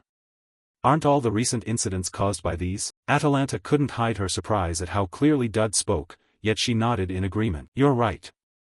The Golden Triangle may seem like friendly neighbors on the surface, but beneath that veneer there's fierce competition to capture talent. Most students wouldn't care about this. Adding on, Dud said, indeed, and that's why the entire continent is affected. All the incidents you're involved in have surely attracted their attention. Although things have happened, they've taken no action. That makes no sense unless someone is deliberately controlling the information flow. To Atalanta, hearing this from our protagonist, she was even more surprised to realize Dud was astute about politics as well. Unaware of Atalanta's thoughts, Dud continued the topic. So if I draw their attention now, it'll be very dangerous, right? A cold voice answered, Atalanta. Yes, the world will be destroyed. As she spoke, the ground beneath them shifted, revealing a scene of countless houses below swallowed by seas of fire. Then Atalanta produced a sheet of paper with a strange symbol printed on it and asked, do you know this seal? This is exactly why I asked you about demons. On the other side, of course Dud was familiar with the mark. It was the seal of the Purifiers. The Purifiers were a cult that worshipped demon gods and operated in the shadows, a group with a single goal, to summon demonic deities to destroy this world. Both Elnor's failed assassination and the monster escape were suspected to be their work. Both were plots aimed at the Tristan family. There's no guarantee it won't happen a third time. Atalanta said calmly, while Dud wondered aloud why she was telling him this. To Dud's remark, the female professor offered little explanation. Instead she took out a black card with white markings and handed it to the protagonist. I can't tell you why, but I want you to take this. Seeing that, Dud reached out and took the card. He recognized it, the interdynastic key, a relic that broke rules and could open a door to another world. From Atalanta's perspective, seeing Dud neither astonished nor inquisitive, she said, judging by your face, I'm sure you know what it is, right? Keep it safe and show me how far you can go. If I'm pleased with your progress, I'll give you more gifts. This conversation must remain secret. With that, Atalanta snapped and lifted the darkened space. Dud hastily promised he would not breathe a word about their talk. Afterwards, as she poured herself a cup of tea, Atalanta seemed to recall something and asked, by the way, how are you getting along with the warrior candidate and the Tristan heiress lately? Her question carried an implication that made Dud frown. He didn't understand why she asked, but he replied, we're fine. Atalanta smiled back, I hope you stay that way. Why? Is there a reason I should? Dud asked, curious. Atalanta's smile widened until her eyes nearly closed. Yes. If you don't, the world will be destroyed. Again? Why is the world so easily destroyed? Dud shouted. Atalanta burst out laughing at his reaction. Haha, I'm not lying. After all, the final objective of this plan can only be achieved through the three of you, she mused inwardly. Time passed quickly. Dud looked at the black card in his hand and sighed with heavy respect. Phew. Apocalypse, I'll think about this later. I can't believe she gave me this. This item shouldn't be obtainable by a player, something's definitely wrong with the main script. A sense of unease began to creep into the protagonist's mind. But before he could dwell on it, Professor Conrad's voice called from behind, oh, there you are, I've been looking for you, Dud Campbell. Hearing this, Dud turned and replied, you were looking for me? Is something the matter, sir? As he spoke, he hastily hid the black card behind his back. Meanwhile, Conrad seemed aware that Dud was worried about not being assigned to a class, so he came to resolve the issue. Even if you haven't been placed yet, I can't let you skip school forever. This is your temporary assignment. Starting tomorrow, you'll study with these people. As he spoke, he tossed a sheet of paper to Dud. After glancing at it, Dud's eyes widened. He realized he would be placed in the same class as the two people he least wanted to be entangled with. First, Class President Elnor Aranariz Latristan and Vice President Elijah Chrysanax. Seeing those two names, sweat broke out on Dud's face immediately. The apocalypse is coming, he shouted. Back to Dud. He could only sigh inwardly, they'd been like this for a while, and thanks to them all the attention was on him simply because he stood between the warrior candidate and the Tristan family. Whatever. Focus on my own business. He said this while checking the system screen. Elnor's trust in Dud had shifted from trust level 5 to favor level 1. A reward was ready to claim. Nice. Dud shouted and hurried to check the reward. The system displayed, Tristan Sword Technique, Basic, 58% Effectiveness, Sword Technique of the prestigious Swordmaster family. The user can apply this effect effectively with any weapon. Basic Deep Breathing Technique, a breathing method that pushes the body's endurance and stamina to the limit. This skill enhances the effectiveness of Tristan's swordsmanship. Reading that, Dud stroked his chin in thought. Both skills complement each other through physical enhancements. This might be one of the best skill combos. The only person who could combine both skills effectively was Elnor. The reason she became a boss was her extraordinary use of the 1-4 division technique. Thinking that, he glanced at the info screen for Elijah. Elijah Chrisanax's curiosity level 5 rose to interest level 1. A reward was ready to claim. You have received Elnor's demon law skill. Use your influence to act against the virtuous individuals connected to you. The following individuals will be forced to accept a request from you. Keep your allies close and keep your enemies even closer. The higher your influence level with virtuous individuals, the greater the valuable rewards. If you can minimize the virtuous aspects, you may receive larger rewards. Back to Dud, the cryptic description left him puzzled. What does this mean? Can I earn rewards by turning good people bad? He wondered. Time passed quickly, and the scene shifted to some forest. At this time Dud's class had gathered here. Seeing everyone present, Professor Conrad raised his voice. Welcome, you bunch of chicks. In Survival 101 we'll train essential survival skills. If you don't want to die in a dungeon or ruin, you'd better prick up those ears and listen. Today's task is simple. Go into the forest and bring back what you think will interest me. You have 10 minutes. In response, someone in the student group raised a hand and asked, Sir, are there no grading criteria? Answering the question, Professor Conrad smiled and shook his head. No, it's arbitrary. The student council president and I will grade. Good luck. Up front, of course the students couldn't accept such subjective grading. Voices of protest rose immediately. That's unfair, sir. Hearing this, Conrad had no intention of changing his decision. He even barked at them. Life is mainly experience, you chicks, start in 5 minutes. So there was no alternative. The students split into groups and discussed what to collect for the arbitrary teacher. While they debated, Dud withdrew to a corner and pondered the skill he'd received as a reward. Keep allies close and enemies closer. What does that mean? How could I turn good people into bad? Dud wondered, but before he could think of an answer, the swordswoman Elijah approached and asked, Dud, do you want to team up with me? The offer surprised the protagonist, who asked back, shouldn't you be teaming up with your friend? Come on, we're friends too. Why don't we work together? Elijah said with a smile. Dud inwardly grumbled, join the protagonist's team. No, if that happens I'll just be in the way. Turning to Elijah, and seeing Dud not answer, she fiddled her fingertips together and gently asked, what's wrong? Not feeling well today? The reply was a cold expression from the protagonist. No, it's just that we're not that close. His words froze the smile on Elijah's face and it vanished. Then, whether out of irritation or not, the heroine turned and walked away. Too bad. Fine. Not far off, the nun watched this with some concern for her friend. Meanwhile, Dud glanced at Elijah and thought, that sounded harsh, she looks upset. As he thought this, a long-haired guy came to bother Dud. Dud Campbell, what's your relationship with the warrior candidate? Hearing the call, Dud looked up and quickly recalled the information about the person standing before him. Talyan Armand. He was the second best in the class after Elijah. Later he also became a mid-tier boss in Chapter 1. Any problem with him? Dud wondered, then answered aloud, just acquainted. Talyan's face grew angrier and he said coldly, there's been a lot of unpleasant talk about the outcome of that fight. Why do you keep dragging her into it? At the same time, a notification appeared, reminding the protagonist that Elnor's demon law had ensnared a virtuous person drawn in by your reputation. Reading the notice, Dud began to understand how it worked. A gleam appeared in his eyes as he realized a state had been updated. Seems I met the condition by making him angry, huh? Since he'll be a sub-boss later, I might be able to use him. He also triggered Elnor's demon law. Unaware of Dud's schemes, Talyan ground his teeth and demanded, tell me the truth, was that fight fixed? You can't hide it from me. Dud stood, leaned in, and whispered into his ear with a loaded tone. Yes, it was fixed. Either you wanted it that way, watch your target get defeated by a mere flick. Have you realized the gap between us yet?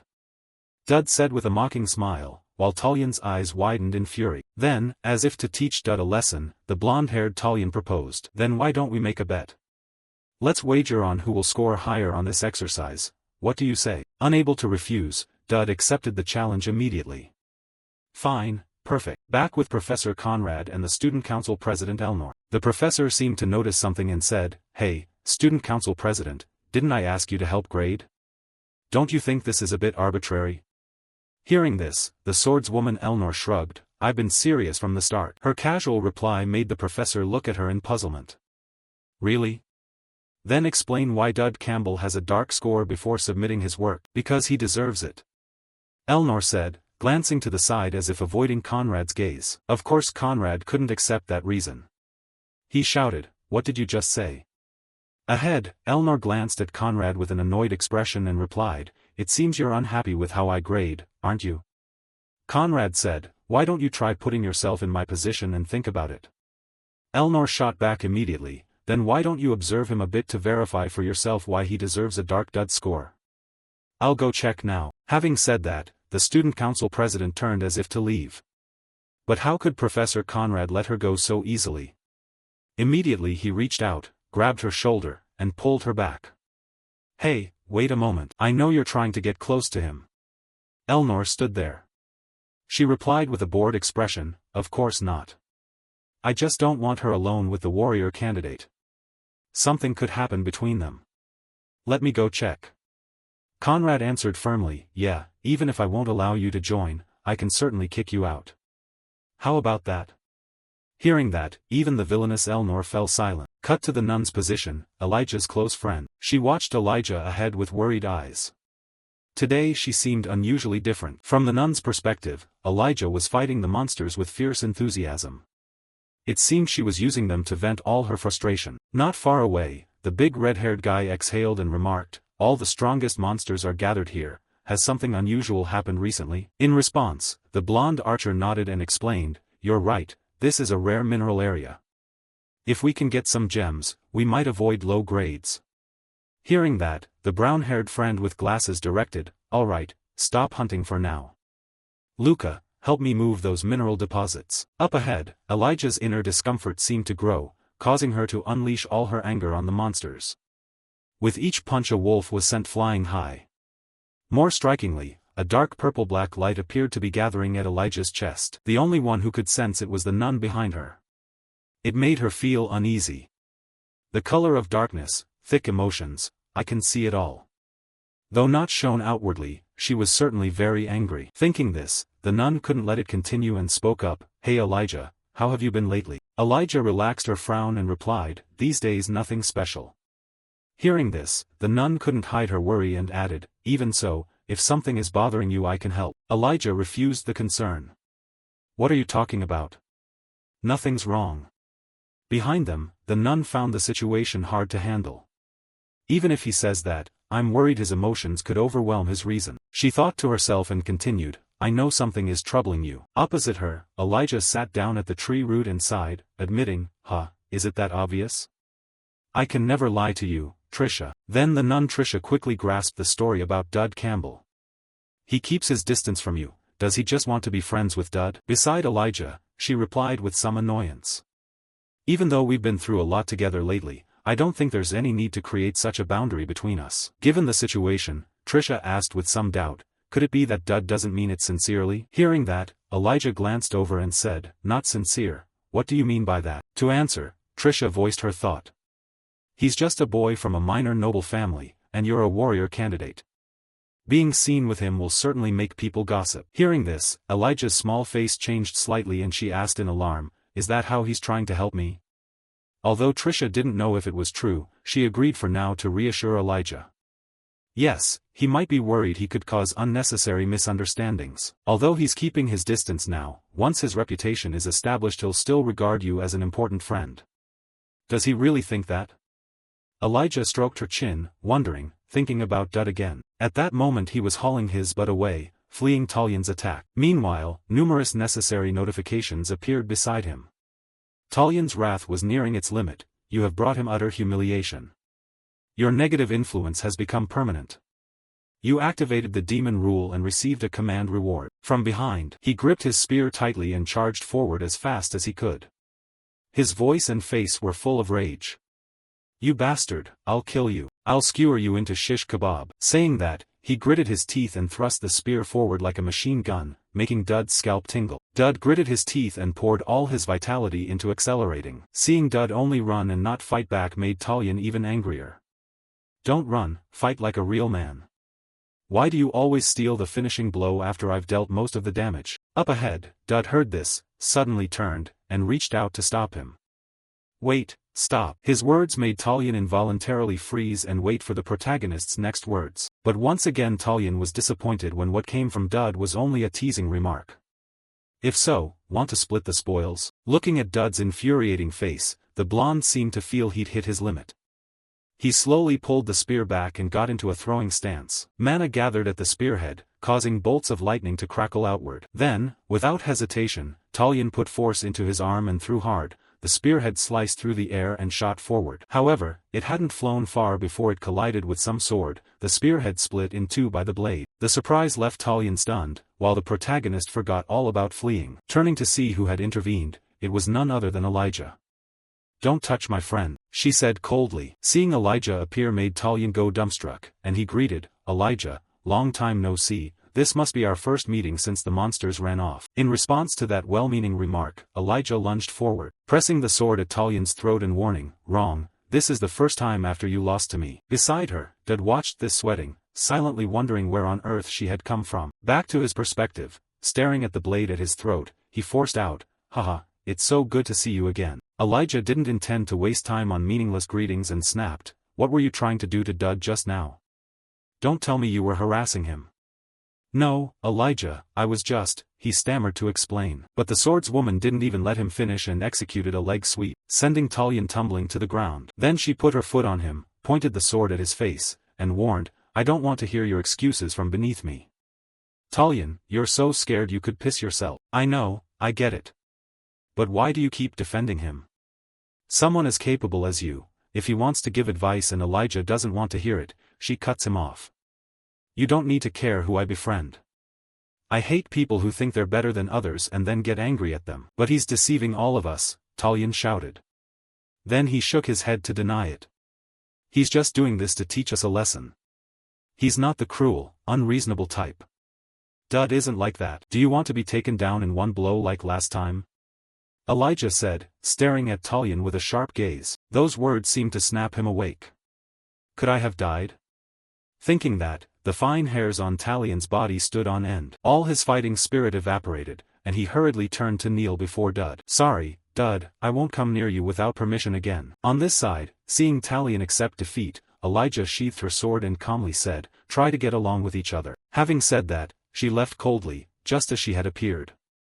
This made Dud a bit pensive. Truly a warrior candidate, she's good at teaching people lessons.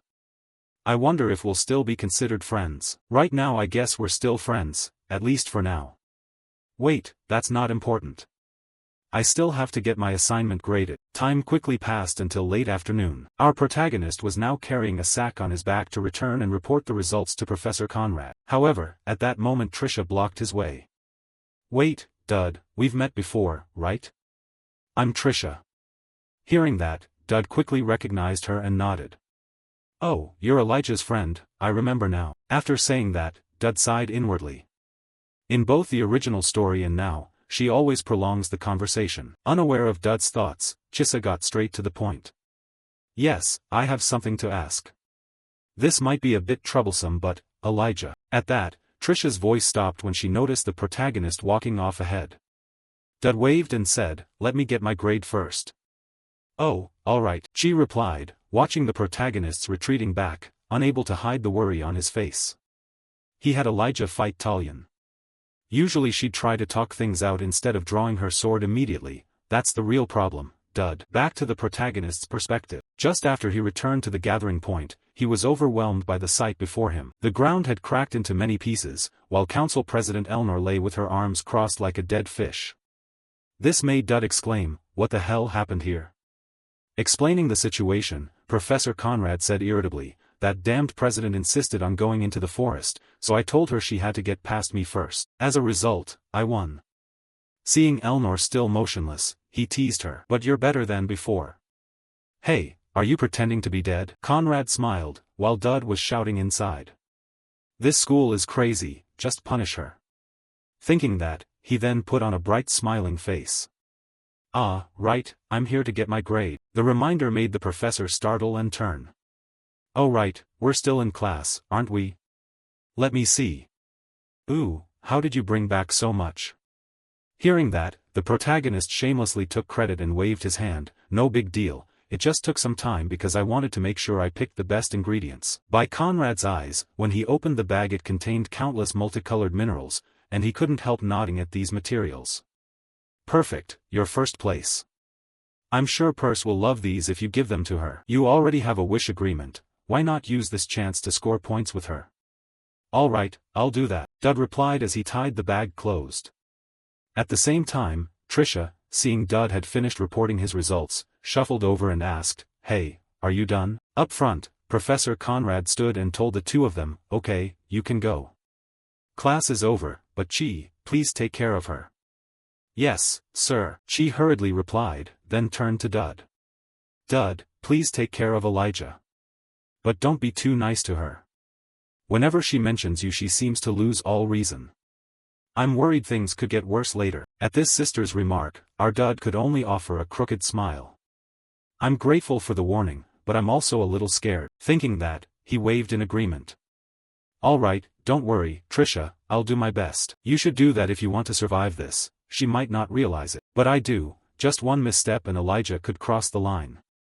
Trisha told herself this and began using her magic to heal Elnor. Time quickly passed, cutting to the School of Magic, where Dud was present to meet Professor Purse and state his request. The professor, sipping her tea, raised an eyebrow and asked, You want to use your wish? This early? Yes, I need something from the goddess of magic, Dud said with a smile. Purse asked, You can't wait any longer? Dud said Purse wouldn't be doing all the work alone to fulfill this request. Purse replied that no one would have to do anything if Dud didn't use his wish. Putting aside the idle talk, Dud hadn't come to casually request Percy, he wanted to prepare something for what was coming. To survive the upcoming battle with the Purifier he had to prepare everything possible. Not knowing Dud's true purpose, Purse sighed and asked, I've been ordered by Prime Minister Atalanta to support you as much as possible, as long as it's not used for other purposes. What do you want? Hearing that, Dud unconsciously swallowed hard. He began to recall the rewards he had received in Professor Conrad's lesson earlier. You received a reward from Elijah, 500 points. You received an evil seed. You can exchange it for a special skill in the points shop. The list of skills available for purchase has been updated. Elijah Chrysonax sealed a negative once. You can use the evil rule once. Talion Man sealed a negative once. You can use the evil rule once. The special skills effect is far better than any item. That's fine for now, but there's still much to prepare. Dud Campbell is still too weak to withstand the Purifier's Dud form attacks. That's why I need it. Thinking that, Dud stroked his chin as he described what he wanted. I need a cannon that could blow this entire academy away. On the other side, Professor Purse heard the protagonist's request and her face went vacant. She stared at Dud with dead fish eyes and, after a few seconds, seemed to come to. She rose from her chair and demanded, Dud, are you crazy? Creating it is one thing, but where do you plan to use it? Hearing this, Dud knew Purse was about to explode with anger. So he immediately took out the pledge paper and cut her off.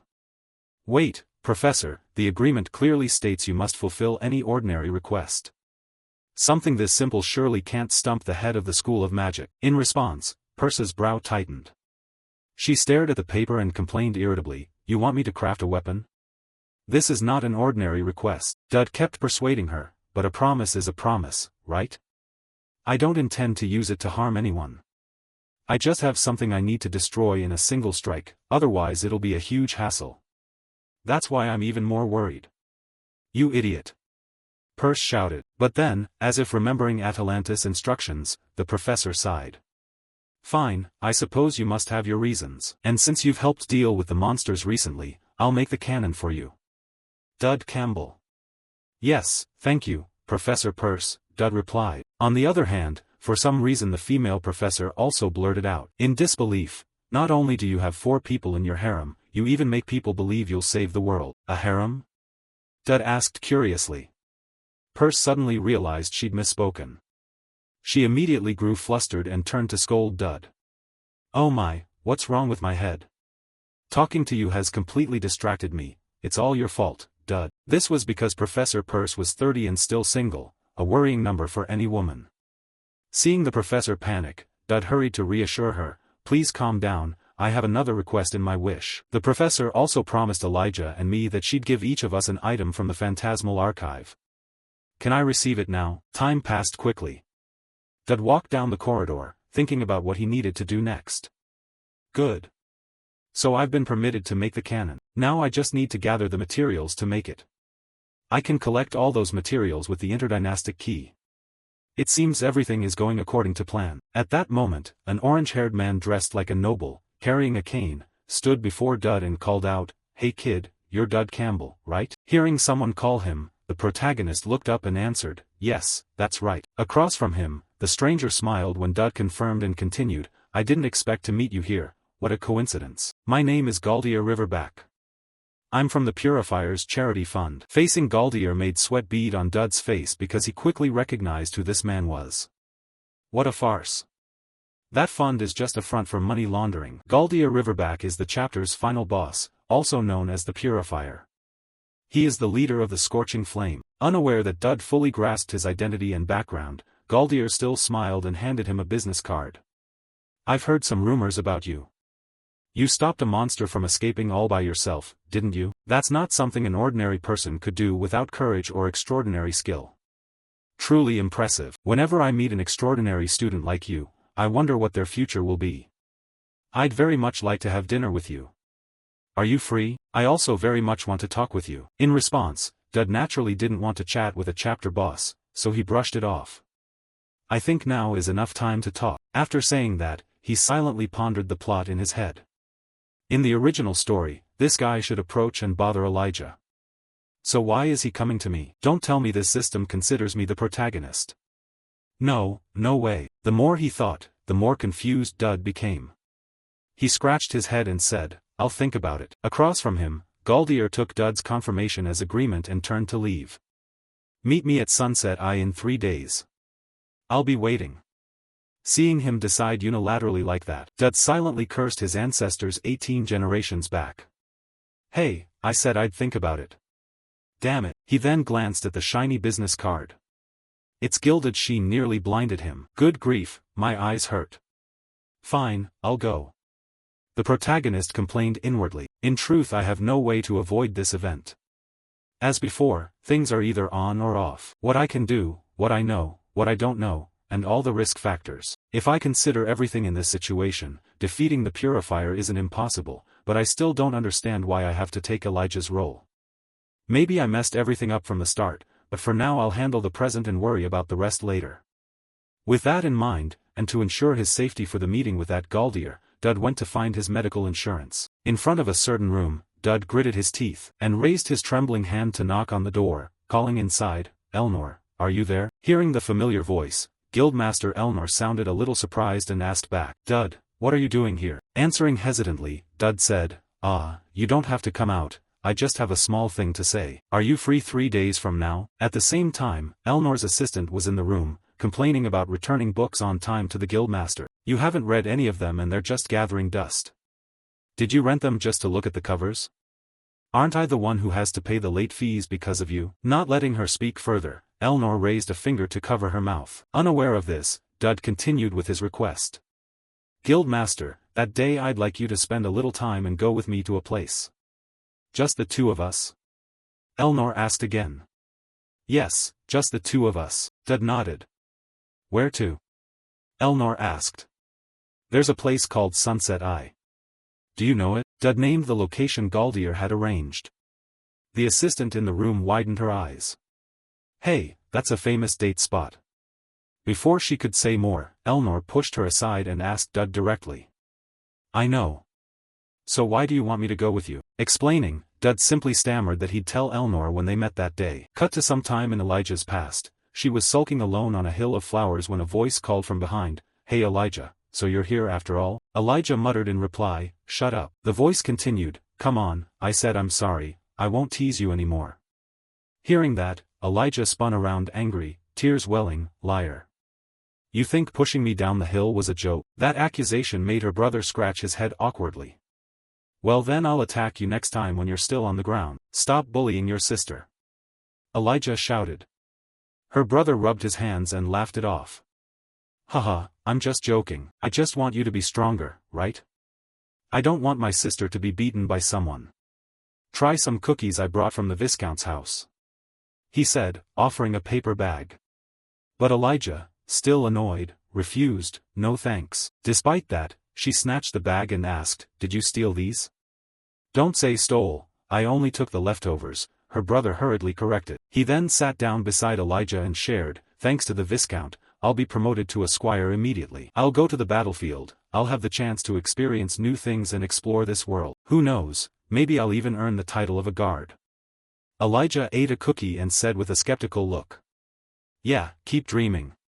A guy who bullies his sister all day can't possibly become a guard. Hey, who says people have to stay stuck in one place forever? Their brother said gently, and sensing some worry, Elijah asked, If you go to fight, will you die? If unlucky, maybe, but he's pretty good, so it probably won't happen, their brother replied calmly. Still annoyed with him, Elijah sneered, I hope you get unlucky and die. Go ahead, you're always teasing me, bothering me, never listening to our parents, always taking your sword to fight. I wish death were waiting for you. She thrust out her tongue. To that, their brother simply smiled softly and affirmed that if he became a guard, he'd always be there to protect her. Back in the present, Elijah was sleeping in her room when she was suddenly woken by someone calling. Though a bit tired, she got up, opened the door, and asked the person outside, Huh? What's the matter? The visitor was none other than Dud. He awkwardly scratched his head. Sorry, I'm from the countryside, so I'm not used to things here yet. About what I said about not being friends with you, I'm sorry, he said as he offered the bag in his hand. Ah, I brought some cookies from the kitchen, they're pretty good. This made Elijah fall a bit silent. Then she quickly grabbed the bag and shrugged, Why apologize? That's not cool at all. We're friends. Anyway, go back to sleep. Before she could close the door, Dud revealed his real purpose. Wait a moment, I need your help with something. Can you come with me for a bit? It's urgent, he said with an eager face. Elijah felt a bit uneasy. Is he crazy? She thought inwardly. Cut to the position of Guildmaster Elnor. She was busy with miscellaneous paperwork, while her assistant's voice kept nagging beside her.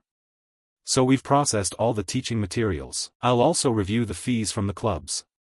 The rest concerns transfer students. I heard we'll be receiving some students from the Tribal Alliance. She belongs to a sect that collapsed after a coup, surely the daughter of one of the tribal leaders. Now they're basically exiles, and she'll have many retainers with her. In reality, her whole family is seeking asylum here. Her name is Riru Garuda. Have you heard of her? They say she's rather famous, probably yes. Elnor replied with a bored expression. From her face it was hard to tell whether she'd actually heard the name Riru before or was just humoring them. Noticing this, her friend added, And next term, a true saintess from the Holy Empire will arrive. She's coming here in person? Elnor frowned. It seems like something Elnor should pay attention to.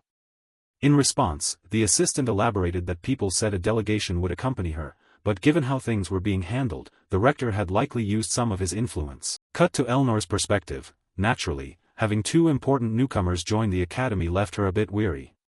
Preparing to receive a saintess, and the daughter of a tribal leader at that? This academy is definitely up to something. It's always been like that, Guildmaster. The assistant's remark made Elnor startle and realize it.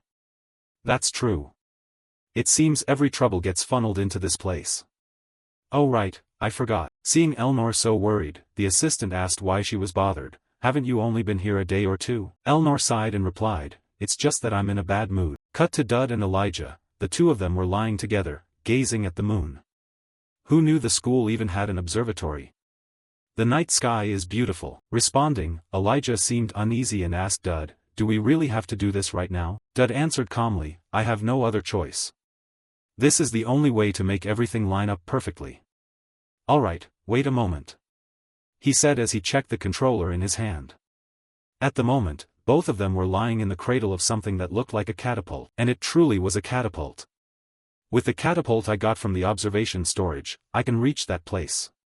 Although it's an area for high-level players, I have the secret card the rector gave me. Thinking so, he pressed the button on the controller, and immediately, the catapult flung both Dud and Elijah high into the sky. What the? Elijah screamed, feeling betrayed at being left uninformed. But she didn't stay scared for long. Dud loudly called out, "Elijah, focus, open your eyes." Before them now hung a red spatial gate. Dud took out the black card Atalanta had given him and explained, "This is the spatial link gate. We're about to step inside. Don't worry, Elijah, it might be a little dangerous." Hearing that, Elijah couldn't help but feel anxious. But an image of her brother suddenly flashed through her mind. His voice seemed to echo in her ear, "Hey, why are you crying? What are you scared of? Look at me, Elijah." That memory steadied the swordswoman's expression. Then the two of them flew into the spatial gate. The gate vanished from the night sky as if it had never appeared. Inside the gate was a space with a deep purple sky. Countless large rocks floated everywhere. Dud and Elijah stood on one such rock. Dud warned, "Hey, we don't have much time. This is interrealm space, don't touch anything, it can be very dangerous." Then Dud leapt off his rock, startling Elijah into shouting, "Dud, what are you doing?" Explaining his action as he swooped, Dud said, "Don't worry, gravity here is unstable. Anyway, we need to get a little higher." Below, Elijah, curious about why Dud risked this unstable place, asked, "What are you looking for?" In reply, our protagonist didn't explain much, he just gave a knowing smile and said, "You'll see, just jump, the rock is being pushed back." "Are you crazy? You'll die if you fall," Elijah shouted. Still, Dud encouraged her, "We won't die, just jump." Hearing that, Elijah gritted her teeth, trusted the protagonist, and leaped as he said. As a result, she fell straight downward. This left Elijah stunned and panicked, because it seemed completely different from what Dud had said. "Huh? Am I falling?" While terrified, an image suddenly flashed through Elijah's mind. The surroundings were a sea of flames. Little Elijah trembled, clutching a sickle and wearing her blood-stained nightclothes. Ahead, her brother shouted, "Elnor is in danger here, we must run out the back door and get to the granary at once." From behind, Elijah replied, trembling, "Are we going to leave mother and father behind?" Her brother answered with a resolute face, "We have to go now. I'll take care of mother and father. If you see any harbinger of the end, just run." But before he could say more, little Elijah grabbed his cloak tightly and sobbed. "What about him? Mother and father are gone. I'm not stupid. Mother and father are gone, it's just the two of us left. If you die too, what will I do? That's why we have to escape together." Hearing his sister's words, the brother couldn't hold back and a single tear fell. But quickly he turned forward, hiding the weakness on his face, and gently instructed, "Idiot, if I go with you will be in more danger. Besides, before I'm your brother, I'm a guard. Don't overthink it, don't worry, just run as far as you can. Don't worry, if you reach safety, we'll meet again on the hill where I always train. Answer me, Elijah." His voice was almost a shout, which frightened Elijah a bit. She involuntarily released his cloak and, flustered, answered, "Yes, sir." Hearing that, her brother nodded in satisfaction. "All right, stay calm. Everything will be fine. Now run, little sister, I'll be right behind you." Back in the present, while Elijah was still falling, Dud quickly reached out his hand, and grabbed Elijah's hand firmly to stop her from falling. Seeing this, Elijah widened her eyes and demanded, "Hey, where's that gravity you promised? You should have explained better. I nearly died." Above, Dud remained calm as if nothing had happened. "Relax, Elijah, you'll get used to it. Look up, we found our target." Then Dud hauled Elijah up onto the rock. Not far from them, a wisp of seven-colored smoke drifted in the air. Seeing it, Dud excitedly took out his pouch. "Okay, grab this." With that, the seven-colored smoke was sucked into the brown pouch, and Dud quickly tied the bag shut. Watching Dud's action, Elijah was completely baffled and asked, "What is this? What am I supposed to do with it?" Dud explained that they would need it later when they had to run. The explanation left Elijah stunned. She asked again to be sure, "Huh? Run away?" At that, Dud broke into an amused smile and asked, "Do you see it?" Elijah scanned the surroundings for a moment and, puzzled, said, "Huh? It's just the sky." No sooner had the words left his mouth, than the space before them suddenly went pitch black. Then two gigantic rows of razor-sharp teeth abruptly appeared before them, freezing Elijah in terror. Even Dud broke into a cold sweat at the sight. He forced out, "This is a creature of interrealm space. It looks like it's time for us to leave." From a distance, the creature attacking Dud and Elijah resembled a giant whale, but its eyes were blood-red and its jaws packed with extremely sharp teeth. Dud could feel that if they delayed even a moment more, he and Elijah would become that monster's dinner. He hurriedly said, "We need to make sure everything it spews is collected." "Huh? Like this?" Elijah asked as she opened the mouth of the pouch, trying to inhale the strange smoke pouring from the giant fish. However, the weight of the things being sucked in made her grimace. "This is disgusting," she shouted. Instantly, Dud grabbed her hand and lunged forward. Behind them the giant fish gaped its massive maw as if it wanted to swallow them both in one bite. But just as the razor teeth were about to close, Dud and Elijah shot through a spatial gate, escaped the purple sky, and landed safely on solid ground. The brush with death made Dud sweat. Just as I calculated, it timed perfectly with the card's duration, he thought, then asked, "Hey Elijah, are you okay? Are you hurt anywhere?" Elijah didn't answer immediately. Instead, she angrily pulled her hand out of Dud's grip, with eyes blazing. "Don't tell me you planned all this in advance, even the escape." "Of course, everything went according to plan." Dud smiled brightly, proud. "The Gregory Phantom trick is an easy move for a veteran player like me." But from Elijah's perspective, her anger surged like never before. "Why didn't you tell me we were going into interrealm space?" Dud hesitated slightly, then replied nonchalantly, "Because I thought you wouldn't follow me here." "You were right." Elijah ground her teeth and threw the pouch to the ground. "I'm complaining, it's tied up now. I can't believe you woke me up just to do this." Saying that, she turned and strode back to her room without looking back. Dud watched her retreating figure, feeling a bit guilty. Finally he called out, "Thanks, and sorry for not telling you beforehand." But no sooner had he finished speaking than the system notified him that Elijah's favorability had rapidly increased. It was now at concern level 4. Dud stared blankly. "Wait, I thought this would lower her opinion of me, but it actually shot up. What the hell is going on?" While Dud spiraled in confused thought, Elijah sank into recollection. The moment Dud gripped her hand and confidently pulled her from the monster's jaws, her heart involuntarily beat a little faster. Time passed quickly. Cut to Atalanta, the headmistress.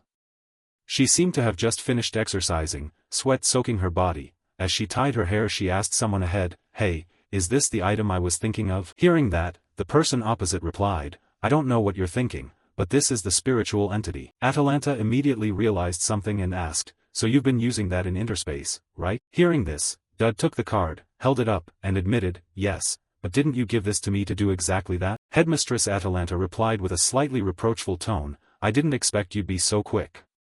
"And what's with your hair?" Before her stood Dud looking utterly disheveled, his hair all frizzed. The corners of his eyes still held a trace of tears from the harrowing experience.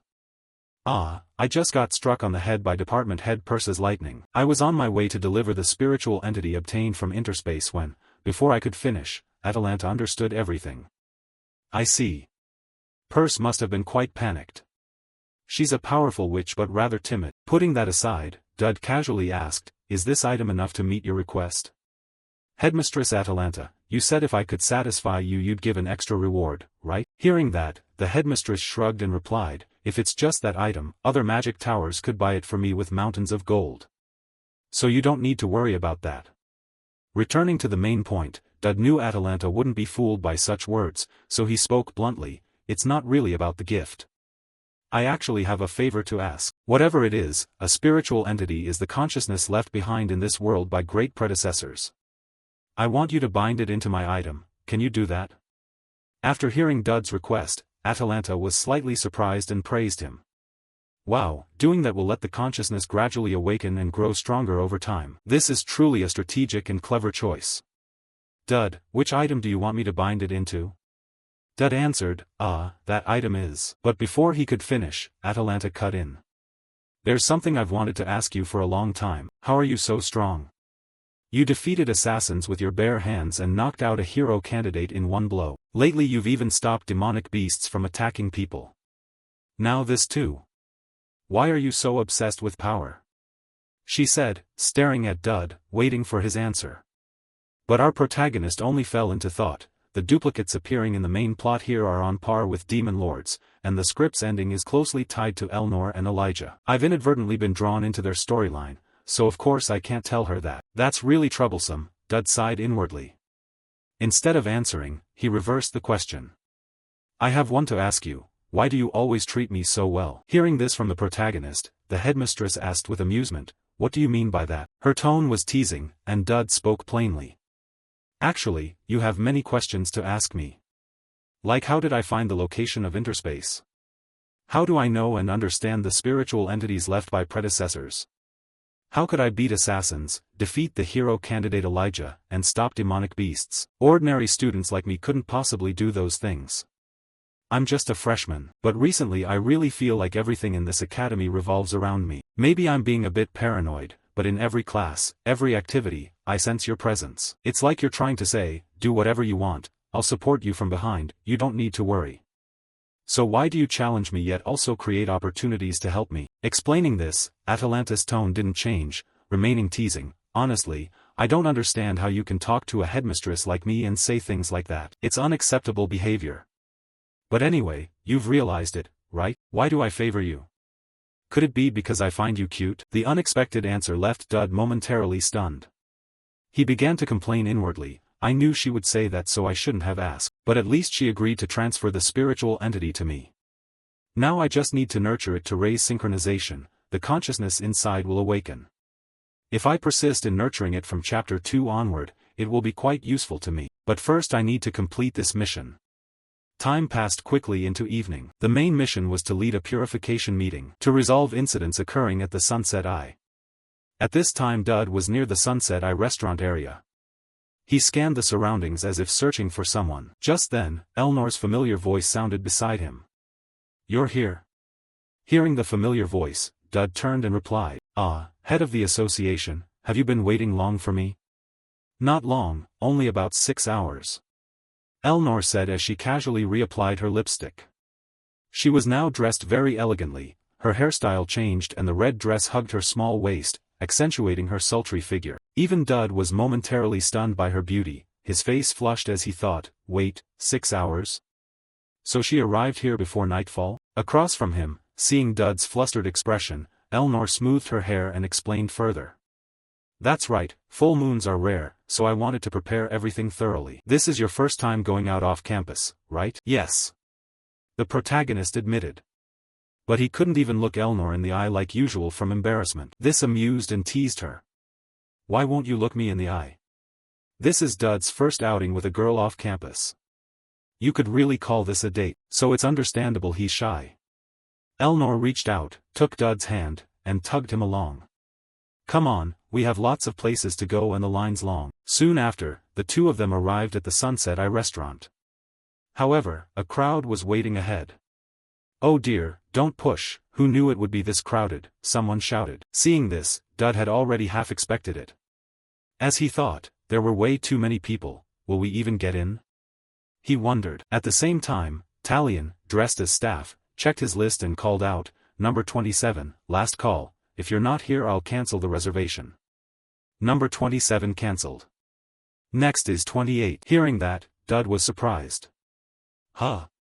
That's Talion. Why is he here? Talion, seeing Dud approach, came over to greet him. Dud? You remember me?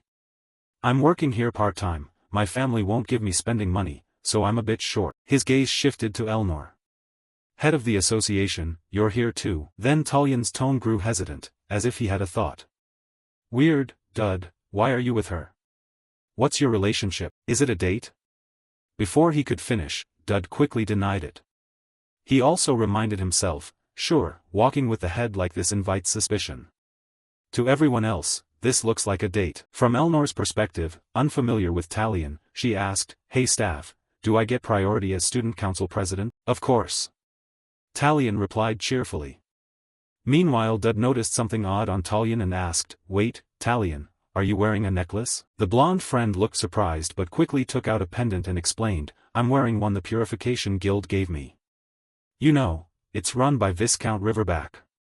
Back in Dud's view, a notification popped up, the target control skill had been activated on Talion. Seeing that, Dud quickly grasped the problem and urgently warned, right, but don't wear that anymore, and tell the other staff not to wear them either. Dud's tone was serious, and though Talion didn't understand why, he nodded in agreement.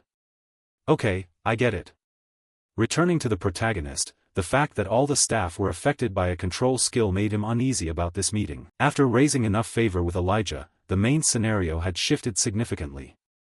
That means Viscount Riverback's attention would now turn to me. In short, I need to be more careful.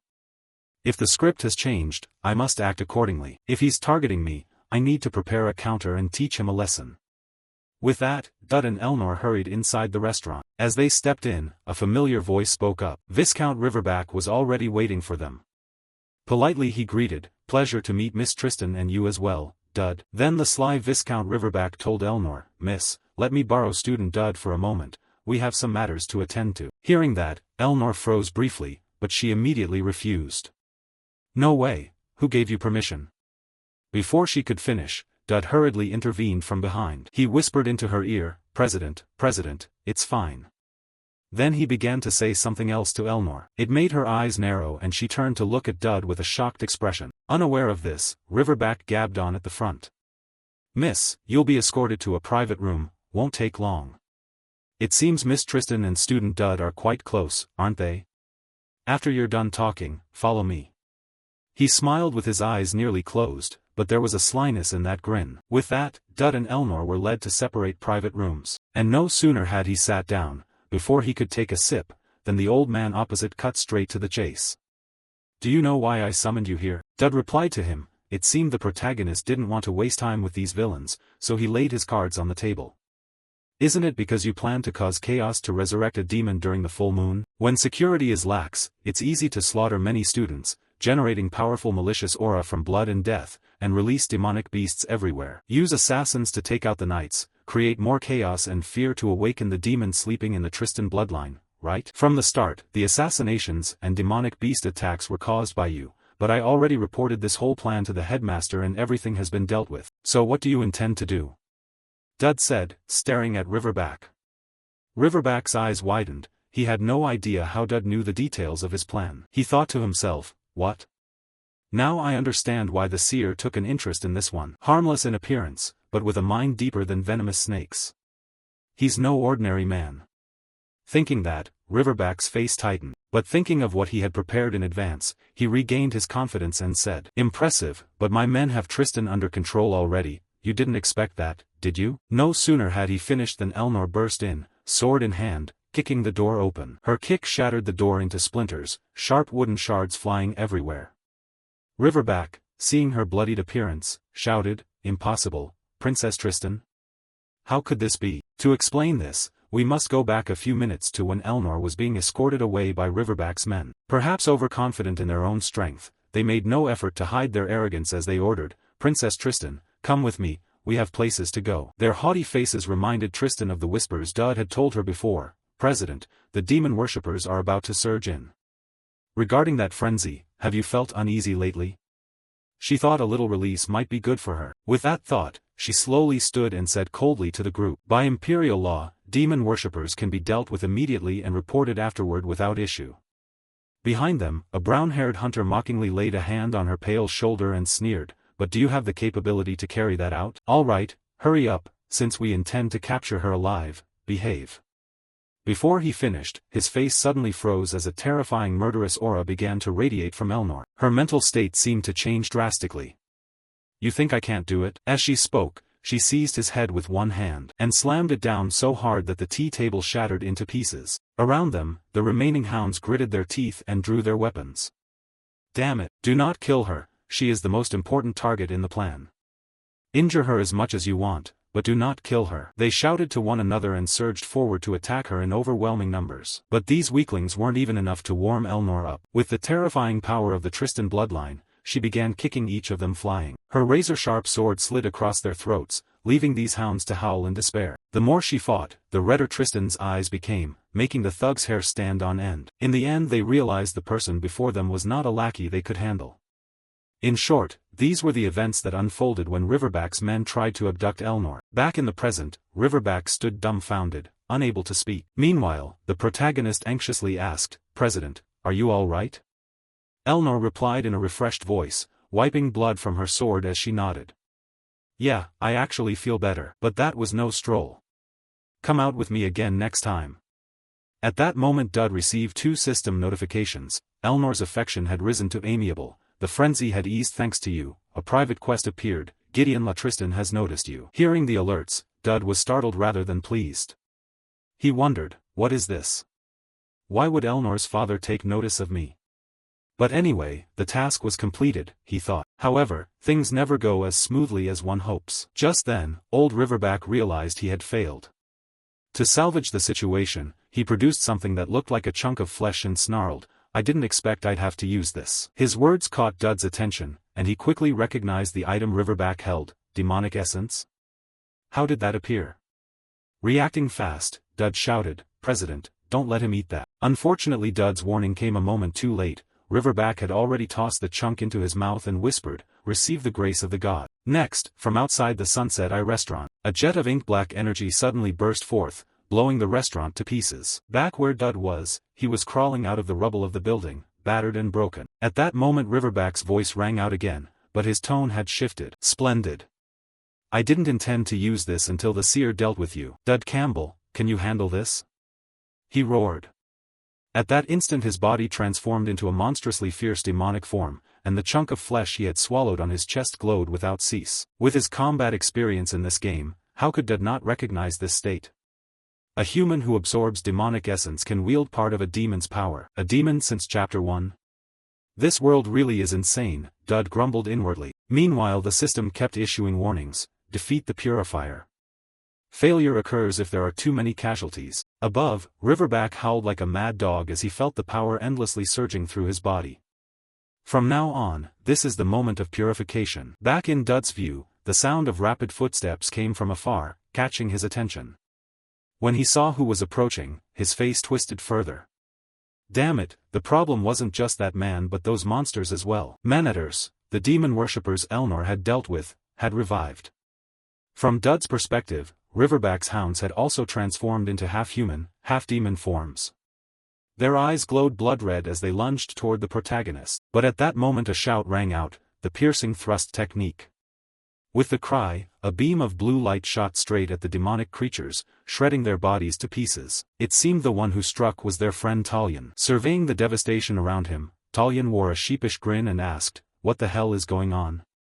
What are those monsters? And where's Viscount Riverback? Oh, you saw my move? I'd love some feedback." In response, Dud explained things bluntly. "They were all your teammates turned into those. If you wear that necklace you become like them too." Hearing this, he began trembling uncontrollably. Then he looked at the protagonist and asked, "Could this be a situation engineered by the Viscount?" Dud nodded and answered, "Yes. If you don't want to witness true hell, follow my orders from now on." Dud's serious tone altered Talyan's expression. He quickly nodded and asked, "Understood. But what about Dud? What will you do?" Dud replied, "I have to handle something else. I must protect the civilians and stop the Viscount. Now run, Talyan." Talyan realized staying wouldn't help Dud or Elnor, so the young man immediately ran off. After he left, President Elnor looked at Dud and asked, "Do you know where the Viscount went?" Dud stroked his chin, thought for a few seconds, and replied, "Yes, I have a guess. The goal of demon worshippers is always the same. They sow despair and chaos everywhere, and bring pandemonium, the demon realm, into this world. There's only one place he'll target." Time passed quickly and the scene cut to Viscount Riverback. He had flown to a yellow energy barrier. In the distance lay the sealed land where the battle between angels and demons once took place. Staring at the massive barrier before him, Riverback wasn't confident he could destroy it completely. "Even if I can't break the entire protective ward, at least I can deal some damage." Saying that, he began gathering mana in his palm, forming a black orb of energy that radiated a menacing aura. But before he could unleash it, a cold voice from behind rang out. "Okay, don't just stand there." The familiar voice startled him. Riverback couldn't hide his surprise. He turned back to Dud and said, "Dud, how did you know I'd come here?" Dud answered with a mocking smile. "Too obvious, your actions are predictable. You obtained demonic power, so of course you'd head to where the demons are sealed." At that moment Dud was being carried piggyback by Elnor to get here faster. It was a bit humiliating, but Dud didn't care much. High above, Riverback wasn't panicked by their arrival, he was even slightly pleased. "Thanks to you being here I don't have to search. After I kill you I'll capture Princess Tristan." Back in Dud's view, he looked at the guild president and warned, "No matter what happens, we have to survive, understood?" Elnor replied with a nod. "Yeah. And inwardly she thought that the level of trust he placed in her was genuinely hard to get used to. But I must be worthy of that trust. It's the pride of the Tristan family, she thought as she tightened her grip on the two swords in her hands. Then she drove power into her legs and stomped hard, launching her small frame into the air like a cannonball. Riverback the demon was stunned, but quickly raised both hands to his chest to block. Below, Dud seized the opportunity to act. As he ran he shouted, "President, over here." Seeing this, Riverback up above, although unclear what Dud planned, couldn't allow him to act freely. He shouted, "Don't you dare touch him." Having said that, he unleashed bolts of black lightning slamming down below. Too bad for him, Dud's incredible dodging ability evaded them all. This made Riverback's eyes widen. How is this possible? He blurted, still stunned and baffled at how Dud avoided every attack. At that moment, President Elnor's blade edge was already closing in on him. Seeing that, Riverback hurriedly swept his arm to counter. The two devastating blows collided, creating a shockwave that hurled them both apart. Meanwhile, black lightning continued to rain from above, and Dud could only get his ass up and run as fast as he could. Riverback grew increasingly uneasy and hastily chased after Dud from behind. "Come back and fight. Don't just keep running," Riverback barked. Right behind Riverback, President Elnor kept close, not letting up. This began to irritate the Viscount. "What a nuisance. Princess." After saying this, Riverback's whole body contracted slightly and released an extremely powerful burst of energy. The blast sent both Dud and Elnor flying like trash. However, the attack was far from over. Before Dud could regain his footing, Riverback used a skill called Shadow Fang Claw, and fired a black arrow imbued with destructive power, aiming straight at the protagonist. He shouted, "I will finish you off." As a result, our protagonist was struck by a bolt of lightning that made him vomit bile from the pain. Finally, his body was blasted backward like discarded refuse. Above, Viscount Riverback saw Dud's eyes roll back and laughed triumphantly. "There are more of you here than I thought. It seems your tricks are up." Hearing this, Elnor stepped in front of Dud to protect him. "Get up and go, I'll buy you time, go now." Looking at her determined face, even Riverback was somewhat moved and spoke, "You two are stubborn, Miss Tristan. To be honest, you two are a perfect match." Switching to Elnor's perspective, just before the dangerous moment, she felt a strange thought stir within her. "All this time I've only taken and never given. Isn't it time I repay, at least once?" She vowed silently and urged the protagonist, "Get up. I'll trust you to the end." Saying that, she slowly advanced. Sparks of rose-red lightning crackled from her hand gripping the sword. Meanwhile Riverback sneered coldly, "How touching. So your little strategy meeting is over, is it?" In reply, Elnor asked, "Viscount Riverback, may I ask you one thing? Do you think tonight that he and I make a good couple?" The unexpected question left the monster's face blank for a few seconds, then he answered, "Frighteningly perfect. If you make it out alive, why not consider marrying each other?" His voice dripped with mockery. After receiving his answer, Elnor stamped her foot hard, and lunged straight toward him. Her eyes had turned pitch black like a demon's. Immediately, Elnor drew her leg back and unleashed a kick that knocked Riverback off balance. Before he could regain his footing, Elnor launched a flurry of slashes at lightning speed, leaving the huge monster howling. Finally Elnor unleashed a new technique. She swung her sword, releasing a terrifying surge of energy that sent Riverback flying backward. But the assault was far from over. Moments later, a powerful force struck down from the sky onto Riverback, shattering the ground around him into fragments. After that blow, the monster coughed up blood. He scanned the spot where Dud had been and found no sign of him. "That bastard Dud, where did the rats run off to? What else are you hiding?" Riverback roared in confusion and sped off in a direction, the scene cutting to the city interior. By now the chaos Riverback's monsters caused had been eliminated by the academy professors, who had the situation under control. Professor Conrad looked around, saw no more monsters, and nodded, "Looks like it's all cleaned up." Not far off, the swordswoman Elijah chimed in, "Good thing the heads of departments were here. If even one was missing we'd be done for." Above, head of magic purse agreed. "Right. Good thing we followed Dud to follow that ras. That guy kept telling us to just have dinner nearby. If we hadn't been present, things would have been terrible for Elnor." Could this all be coincidence? Coincidence to such a terrifying degree? The more he thought about it, the more Uncle Conrad felt suspicious. Back to the protagonist's position. His body had just recovered after the monster's attack. He thought to himself, "All right, Talion, well done. Phew. That really hurt. Elnor, hang on a bit longer." Just as he thought that, Elnor's body flew past right in front of him. Behind them, Riverback's cold voice rang out, "Miss Tristan. Student Dud, you still haven't used tricks, right? If you have nothing left, it's time to die." As he spoke, he fired a bolt of black lightning that pierced Dud's body, causing fresh blood to spurt out. Everything happened so fast that Elnor couldn't react in time and Dud took the hit. In that moment, as she witnessed it, the scene seemed to collapse into stark black and white. Back in Dud's view, the attack had left him in considerable pain, but it didn't seem fatal. He clenched his teeth against the pain. At the same time the system issued a reminder, enchantment of the mind activated. The message felt fragmented, but Dud sensed something. He hastily looked up and saw that Elnor's appearance had completely changed. A pair of demonic horns had sprouted from her head. The aura around her was utterly alien. The demon within Elnor had truly awakened. Returning to Dud's perspective, the moment the demon manifestation within Elnor appeared, he immediately registered the situation, thinking to himself that part of the system had been disabled and some abilities were being nullified. This was an incarnation through Elnor's body, the shard of the Grey Fiend. At the same time, as if sensing Dud hadn't been unlucky enough, the system announced, "Deadly charm easily attracts favor from those of evil inclination. The more extreme the inclination, the stronger the effect." With this notification, the Grey Fiend slowly descended before Dud. She gently raised her hand to touch the spot on his chest and murmured some strange words. Suddenly a dark energy began to gather over the protagonist's chest. It healed his wounds while leaving a mark on his chest. The system notified, "You have received the Sate Seal, effects unknown."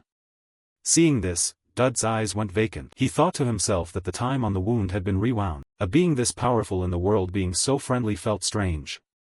No matter how the future changes, for now he'll take whatever is necessary. The pressure was so intense it felt like his brain would short-circuit. He felt as if his flesh was burning from the connection to this entity. "I'll copy a necessary skill right now, and I'll definitely need it later." With that thought, Dud didn't hesitate for another second. He used the skill copy reward he'd received earlier to copy a skill from the Grey Fiend. Whether sensing this or not, the fiend clapped delightedly. Then she said something to Dud. When her words ended, time, which had been frozen, began to flow again. Above, the fiend roared, scattering into dust. Dud, accompanying the shout, he unleashed a destructive bolt of lightning, firing straight downward. It caused a massive explosion, smoke and dust billowed everywhere. After unleashing that ultimate move, Riverback himself felt a bit spent and panted heavily. However, when the smoke cleared, all he saw was a large lake shattered into fragments by the lightning strike. But he saw no sign of the protagonist. This made the fiend mutter irritably, "That one disappeared again." At the same moment, Dud's figure suddenly appeared above him. Riverback sensed something and spun around, but it was already too late. At that instant, the protagonist's attack struck him. It sent his body flying like a cannonball, plummeting straight down. His impact immediately created a huge crater in the ground. What astonished Riverback most was Dud's current strength. He yelled, "What the hell is this?" When looking at the protagonist who had just descended from above, he looked like a superhero. When he faced Riverback directly, the system issued several glaring red warnings. Emergency situation. The system assessed this as a direct life-threatening danger, applying absolute emergency level X. Activated the new skill, King of Pandemonium, for 5 minutes, granting absolute advantage against all enemies with demonic attributes. At this moment, through the eyes of the vassal Riverback, Dud was in an extremely strange state. A high-level demonic aura radiated from him, and his eyes had turned completely black. Just sensing the power Dud emitted was enough to make this big guy break out in a sweat. He screamed like a madman, "How could a maggot-like creature do that?" The prophecy about this, words still hadn't fully left his mouth. Dud dashed forward like a gust of wind. He landed a punch squarely on the demon's face, sending his massive body flying far away once more. Seeing this, Dud exhaled and said, "Round 2, come on." In the distance, Count Riverback lay in a large crater where his body had collided with the ground. His face still dazed. He couldn't understand why Dud's power had suddenly increased so much. He slowly sat up, glanced at Dud as the aura emanated from him, and thought to himself, "Why? Using an upgraded version of the very skill I possess, the power I've twisted my body for years to obtain, yet that ragged nobody has mastered it so well? Unfair, truly unfair." The more Riverback thought, the more an invisible rage rose within him. Black chi flowed from his body with a terrifying killing intent, seeming to take on substance. The system issued a reminder to Dud, the black mist releases demonic essence to amplify power. A dark blessing, enhancing physique and resistance, reinforced with demonic essence.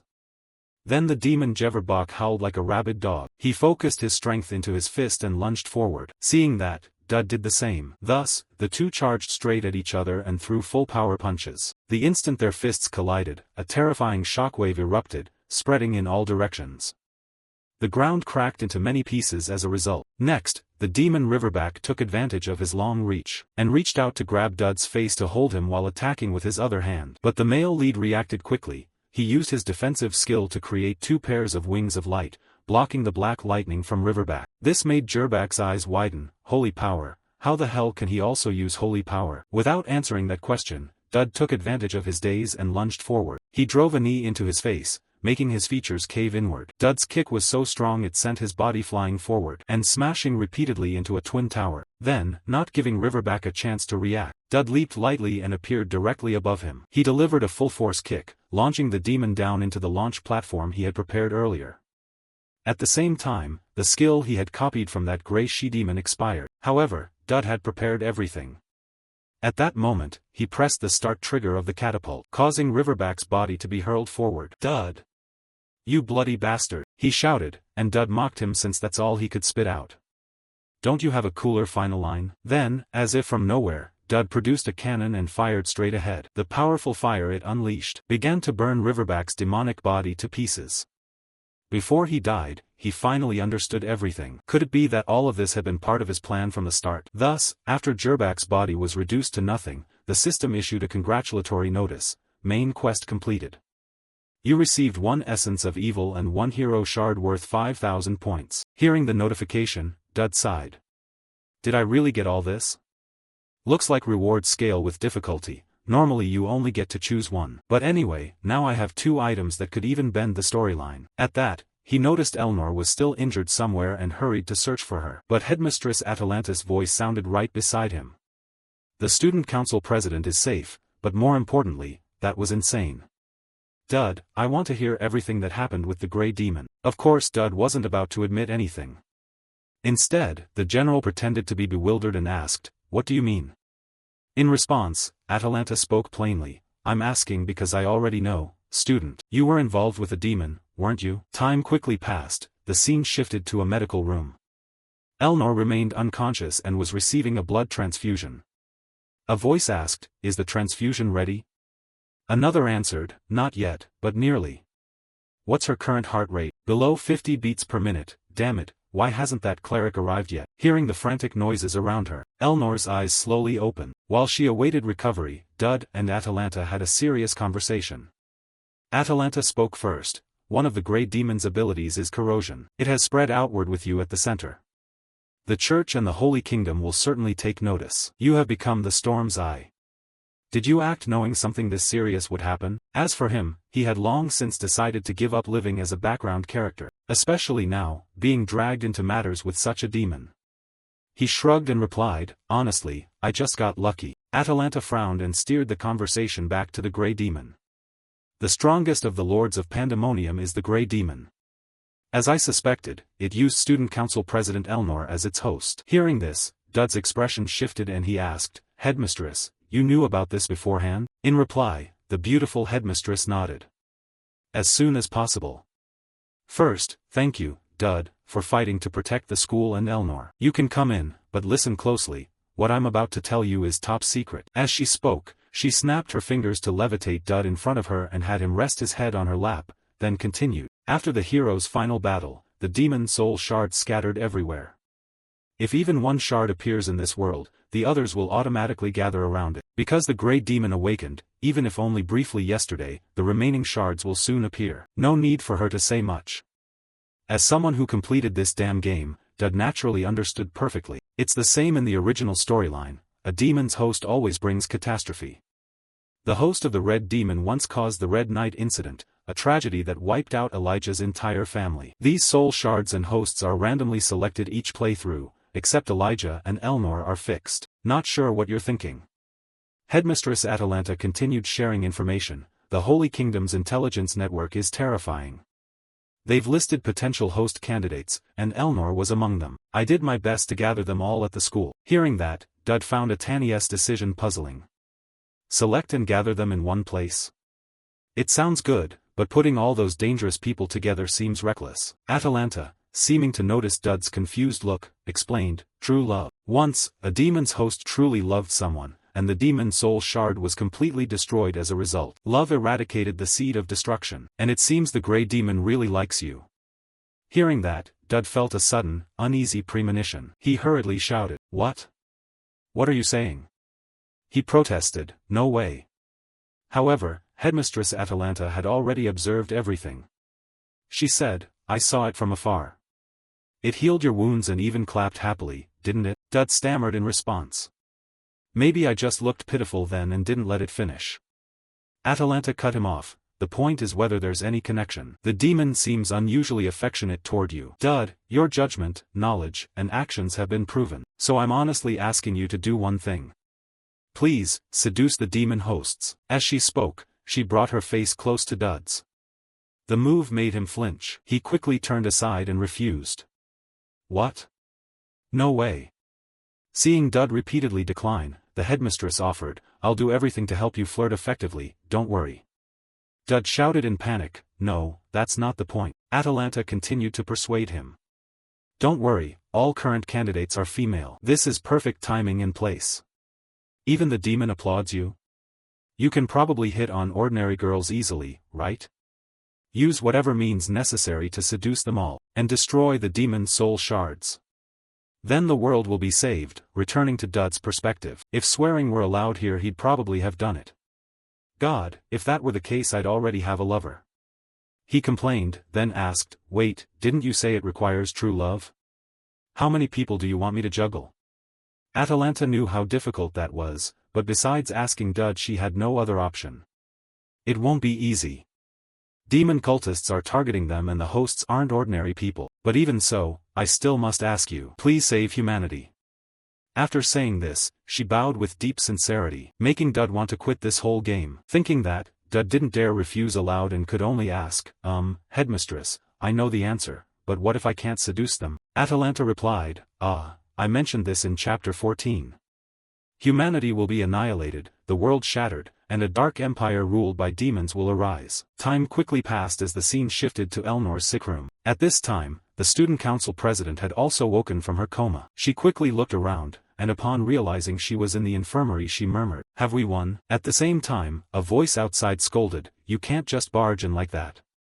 A student replied with a groan, Come on, I was here yesterday too. I even skipped class over this. She couldn't have woken up so soon. At that moment, Elnor's assistant rushed into the room and burst into tears of joy when she found Elnor awake. She hurried over to hug her close friend and scolded, How could you do something like that? You drove me crazy. I thought you were gone for sure. What the hell was that? What kind of battle was that? Elnor, remembering Dud who fought alongside her, asked, First, calm down a bit. How is Dud? In response, the assistant wiped her tears and explained softly, Dud, he's been discharged. Actually he wasn't seriously injured. The one who was badly hurt was you. We really thought you wouldn't make it this time. The words made the president uneasy and she asked, If I'm like this and Dud is fine, how does that make sense? The perspective returned to the secretary. At this point she began recalling her recent conversation with Dud. Looking at her friend still lying unconscious, she couldn't hide her worry and whispered, He hasn't woken for 2 days. If she doesn't wake up, Dud Campbell, I'll personally deal with you. Hearing that, Dud could be confident that Elnor wouldn't go down so easily. So he solemnly affirmed, Senior Elnor isn't someone who would die over something like this. I guarantee she'll wake within a few days. Dud's confidence made the secretary scratch her head in bewilderment. How can you be so sure? Dud replied with a gentle face, Because I'm still alive. Someone willing to risk his life to protect another. The Chiso family has never been weak. Returning to the present, the secretary smiled and changed the subject. Anyway, forget that for now, President. Since you're awake, there are a few things needing your approval. Elnor, annoyed at being put to work just after waking, complained, Hey, I'm still a patient, you know. Ignoring that, the secretary quickly opened her notebook and handed over the tasks. Now for some unpleasant news. 2 important figures are coming to meet the president. The first is the Saintess Lucienne. Hearing this, Elnor stroked her chin, frowned in thought, and asked, Isn't she due to enroll next semester? The secretary explained, That's true, but they've decided to enroll her next week, because of an incident involving an ex. The Holy State and the Inquisition are beginning to take action.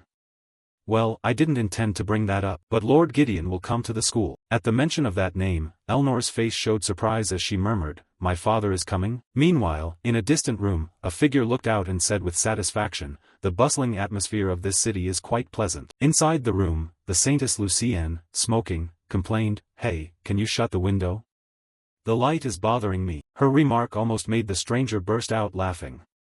How amusing. A saintess nowadays doesn't like the light. From behind, Lucienne exhaled a plume of smoke and mocked, "If you spend most of your life in a dim prayer house, you'll be like that."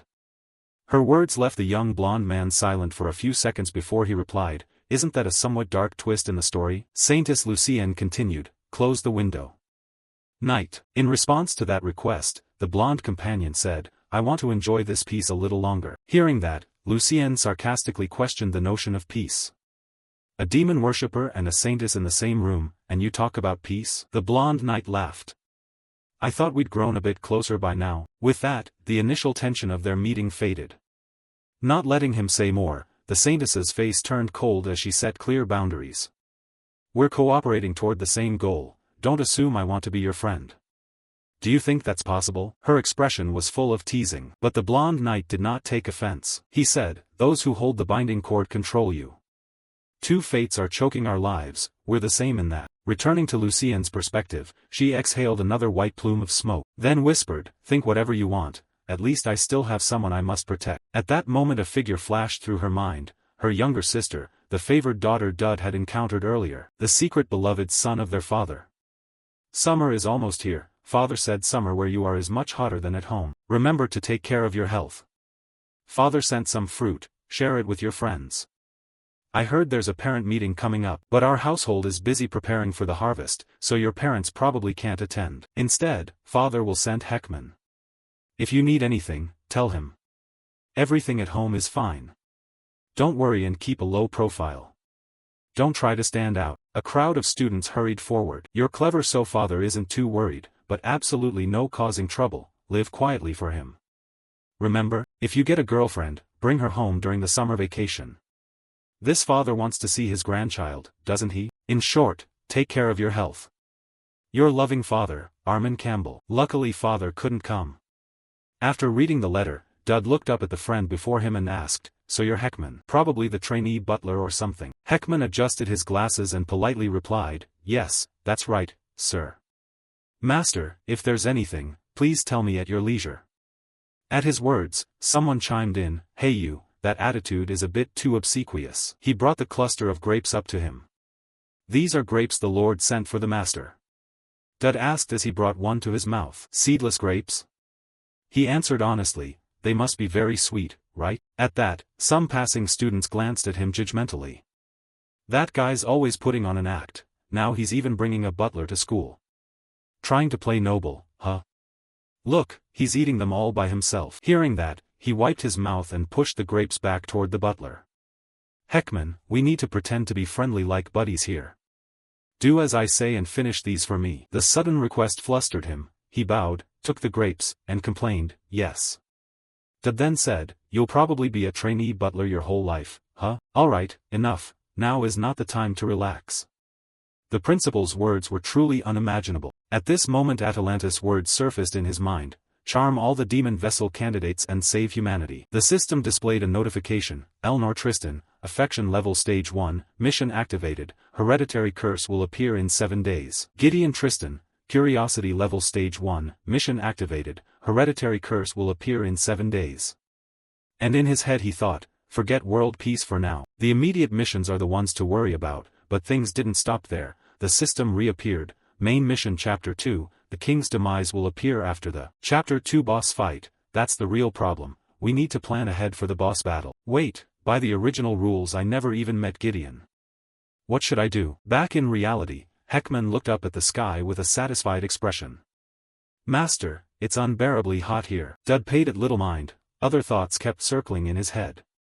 In the original story, that man appeared already dead. Though not an affectionate father to his daughter, a father is still a father. Originally, Gideon's death was the trigger for the awakening of the white demon, but I woke him during the chapter 1 boss fight instead.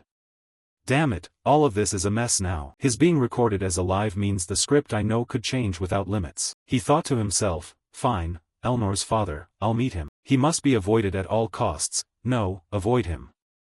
But if we do run into each other, we have to dig something out of him. Only then would there be a chance to deal with the Chapter 2 boss. Dud looked at Talyan, who was pinching his butler's cheek, and asked confusedly, Hey Talyan, what are you doing to my butler?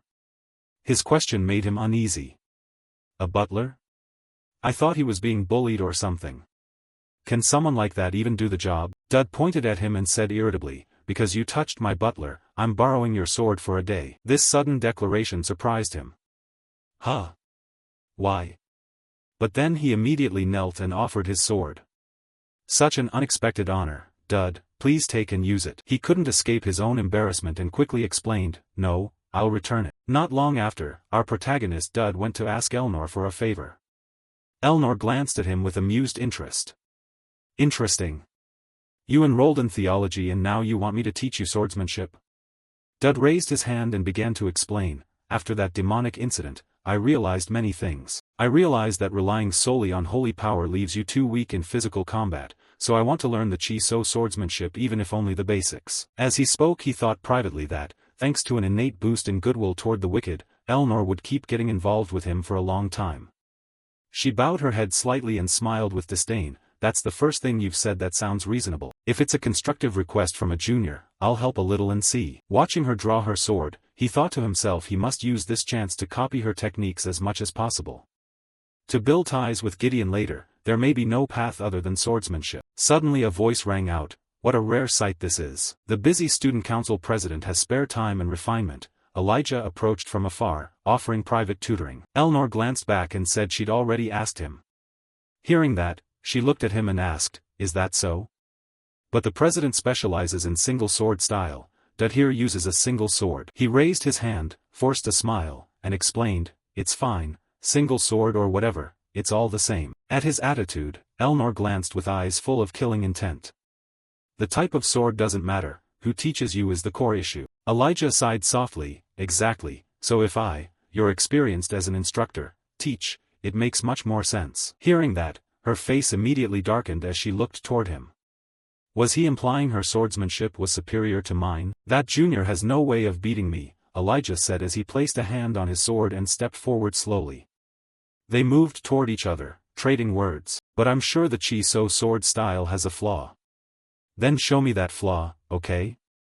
On the condition you don't use your power. Seeing the situation worsening, Heckman suggested, Master, isn't this what people call a duel? Elijah raised his sword before him, eyes resolute. The Tristan family's power must not be used. Madam President. Elnor stood opposite, her gaze cold as it fixed on her. I want to see how far this goes. Dud, hearing their words, was alarmed. You were going to teach me, so why are you two charging at each other? Heckman at his side could only force a smile. Apparently they've been itching to clash for a while. Elijah lunged with his sword. Then allow me to instruct. Faced with his haste, Elnor barely reacted, lifting her eyes in a casual motion. As the blade neared her throat, Elnor gave no response, only watching in silence. A cold flash lit Elijah's gaze. Unexpectedly, she raised her sword to block his strike. Elnor braced her arm, trying to hold it as firmly as she could. After gaining momentum, she quickly surged forward and shoved him away. Witnessing that power left her a bit astonished. Too fast, not only fast but also very forceful. What are you doing, Elijah? Letting a demon overpower you? Suddenly Elnor's eyes widened in great surprise. Elijah was no longer at a disadvantage and immediately pushed back. Elijah withdrew his sword, watching with extreme caution.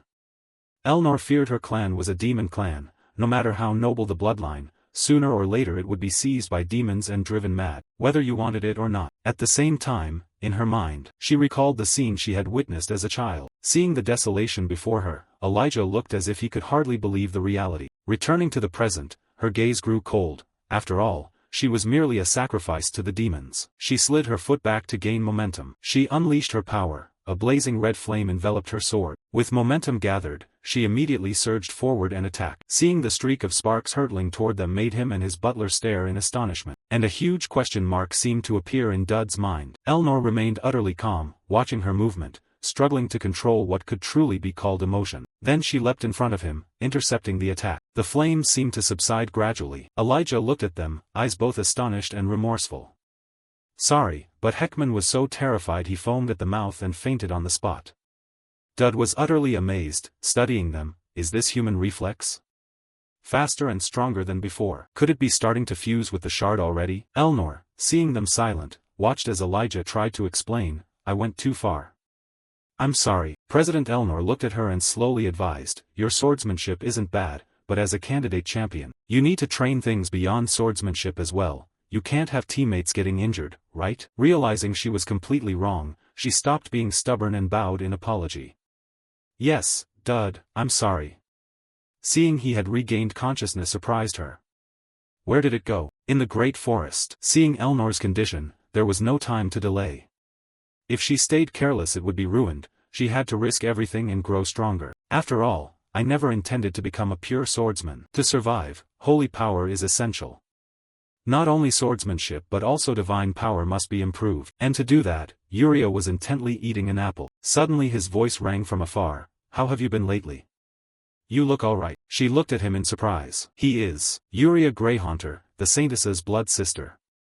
Now it's your turn to help me. In the deadly space, a strange voice echoed. Still longing for someone to come rescue you or hoping someone will become your friend, will only make your suffering worse. You must realize that soon. Hope is merely the overture to despair. Accept it, like your sister did.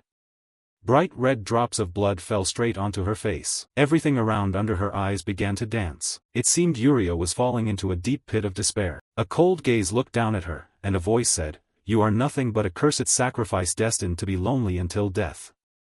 That is the path to protect everyone and also your mission. A dark space seemed to be gradually swallowing her. Uriah jolted awake from the nightmare, drenched in sweat. She found herself lying on a white sheet, her face still sunk in fear. From above, a beam of light shone down where she lay. Uriah reached up and plucked an apple from the tree. Then she slowly ate it, bite by bite. When finished, she now pushed the basket of red apples aside. While chewing, she glanced to the side. Dud stepped up from behind and asked, how've you been lately?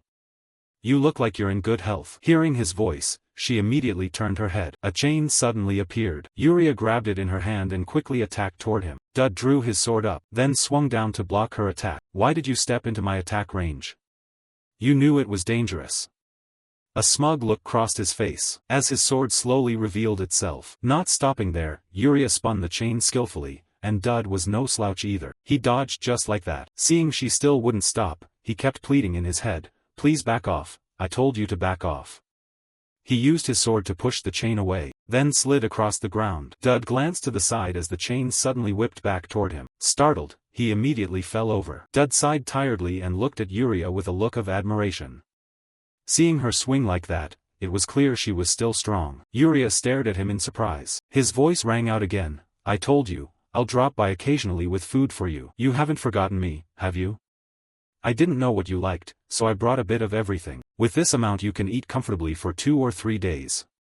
Don't you feel lonely living isolated like this? Occasionally I'll come keep you company like this. Would you mind? His attitude left her startled, but then the cold, hard voice suddenly surfaced in her memory, reminding her she needed to understand it soon. You are only a cursed sacrifice destined to be alone until death.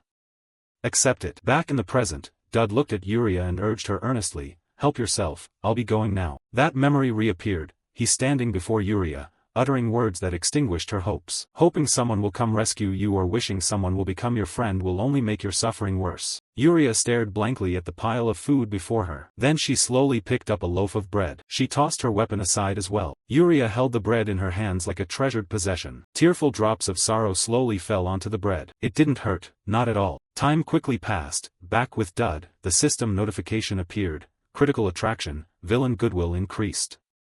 Uriah Greyhaunter interest level, stage 1 reward available.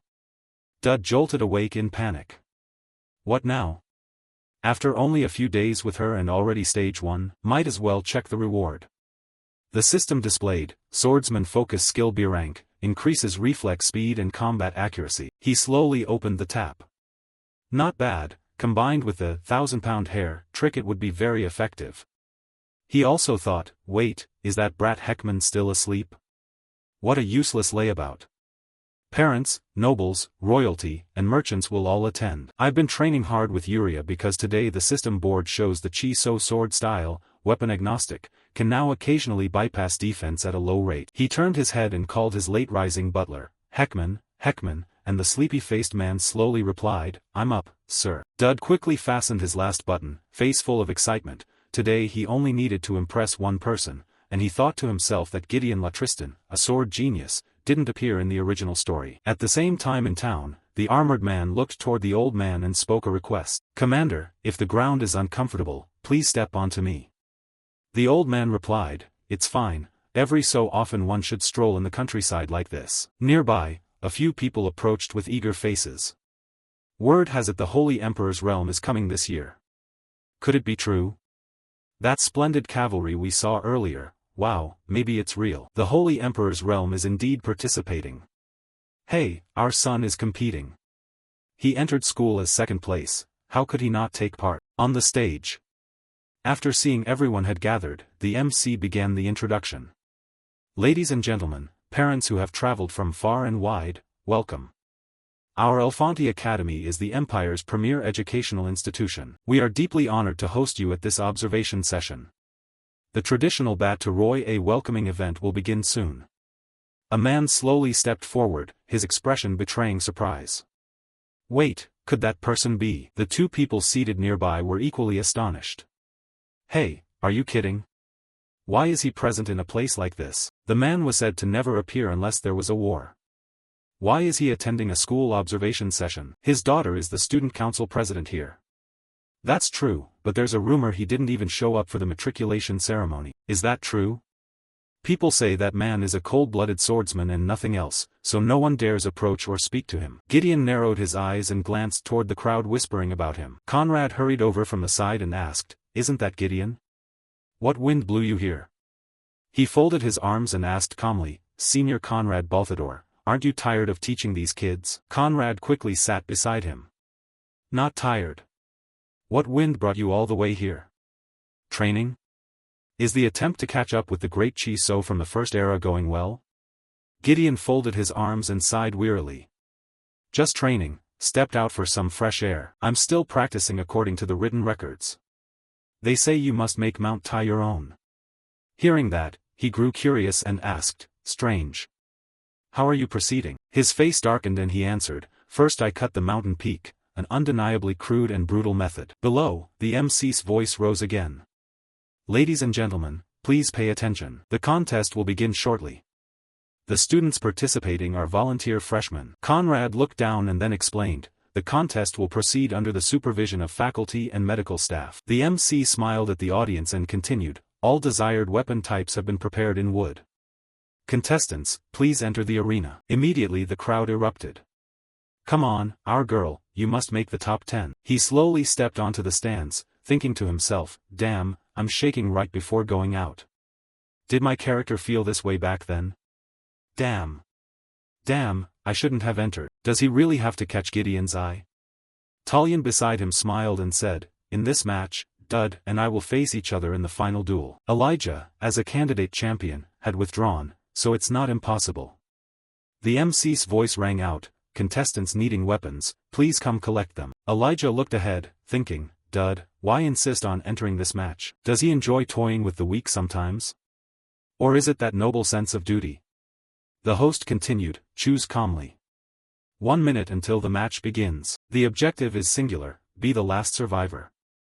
That student will receive special points. Those who make the top 10 will also receive bonus points. Heckman below called up to cheer, Master, I think you only need to reach the top 10. Dud sighed to steady himself. He thought, Gideon must be sitting somewhere, right? Look at me, look at me. Elijah was also nervous, I'm watching, so don't worry. Dud, I trust you, but if anything happens I'll help. The MC began, all contestants, bow to one another. Elnor was up high at this time, silently looking down. In the audience, Gideon looked up. She announced, prepare to begin. As soon as the MC's voice ended, all contestants on the arena seized their wooden weapons and charged at their opponents, attacking non-stop. Talion swung his sword at him. Dud, I won't go easy on you. His strange behavior puzzled him. Why does this guy keep targeting only me? Still, there was no time to ponder. Dud reacted quickly and blocked his attack. Dud glanced over with a very pleased expression. What is this about? The brat in the stands watched silently. Dud raised his sword, ready to strike. The man frowned slightly at the sight. Those two look amused, don't they? The system suddenly issued a danger warning. Riru came up and launched a kick at him from behind. Seeing her appear surprised him. Riru smiled at him smugly. What are you doing? Jump in then. Riru Garuda, the younger daughter of the great clan of the allied tribes. This character will appear in Chapter 5. Talyan was struck. He squeezed his eyes shut and cried out. He thought to himself above all. Elijah looked forward and asked confusedly, who is she? Riru stepped forward with a haughty expression. If you won't go, I'll go. He looked at her, thinking to himself she's just a brat who likes fighting. Her magic is the body enhancement techniques of the allied tribes. Even with my 1,000-pound hair activated I couldn't be sure of winning. At this point, she's definitely stronger than Elnor. Talyan collapsed to the ground, barely able to stand from the pain. Did the master protect this weakling? Dud, are you shielding an opponent you're supposed to fight? Dud silently sighed and looked up at the sky, thinking, why would Kid Riru participate in an event like this? She isn't well known yet. Suddenly, his attitude shifted 180 degrees. I'll definitely make you number one today. Seeing this left him helpless. If you have time for that, then run. Talyan stood, stepped forward to block him. Hey new face, if you're aiming this way you have to get past me first. Here I am, freshman runner-up Talyan A man. Can you swallow that? Riru asked him, you're the runner-up? Then I won't go easy. She suddenly pointed straight at his stomach. The system notification appeared, swordsman focus activated, reflex speed and accuracy increased. Dud looked on in surprise. Riru smiled brightly and said, don't die on me. Riru moved like lightning. Talyan's eyes widened in terror. With a single simple move she sent him flying. Dud planted his sword before him to brace, and several others nearby were also knocked away. Talyan was hit until blood spattered. He placed his sword before him, trying his hardest to block her attack. Clearly it had taken effect, yet the impact still surged inward. Seeing this power, the stands erupted. Wow, that's a freshman. Elfanti really sent her. Riru looked at him, smug. What's this? Thought she was just ordinary. You're holding back too. If you can take that hit, good. Then I'll go all out. He looked at her, thinking to himself whether, with his current stats, he could win. Unexpectedly, Ghi and Elnor exclaimed in unison, no way, even in a dream that's absurd. Riru rushed in, continuously launching kicks. She switched from legs to hands, unleashing a flurry of punches at him. Dud tried to keep his sword in a defensive stance. Now is not the time, don't act recklessly. Suddenly he cried out, wait, I forfeit. Riru was stunned to hear that. Above, people kept murmuring, what a coward. A noble with no pride, your classmate says you're forfeiting? He answered honestly, yes, sir. I'm stepping down. Elijah nearby observed and sighed, a wise choice, Dud. Dud took a few slow steps down to the arena floor. What the hell are you shouting for? You dared them to come up and fight but wouldn't when called. The MC looked a bit embarrassed. Well then, it seems the winner has been decided? Isn't that so? There are still contestants on the field, so continue. Riru seemed dissatisfied, it's only just getting interesting. She clenched her teeth, her face showing clear anger. Damn imperial bastard, who do you think you are? The system notified, lethal charisma has sown the seeds of an explosive popularity. Dud turned and, seeing the terrifying strength she displayed when angry, breathed a sigh of relief. Running was the right call, who forbids forfeiting? Suddenly a bubble-like bag appeared from nowhere and covered his head. When it was removed, he found himself in a different room. Beside Gideon a strange voice spoke, Dud Campbell, what is your relationship with my daughter? Hearing that startled him. Wait, I'm not mentally prepared. Dud sat up straight, looking a little anxious.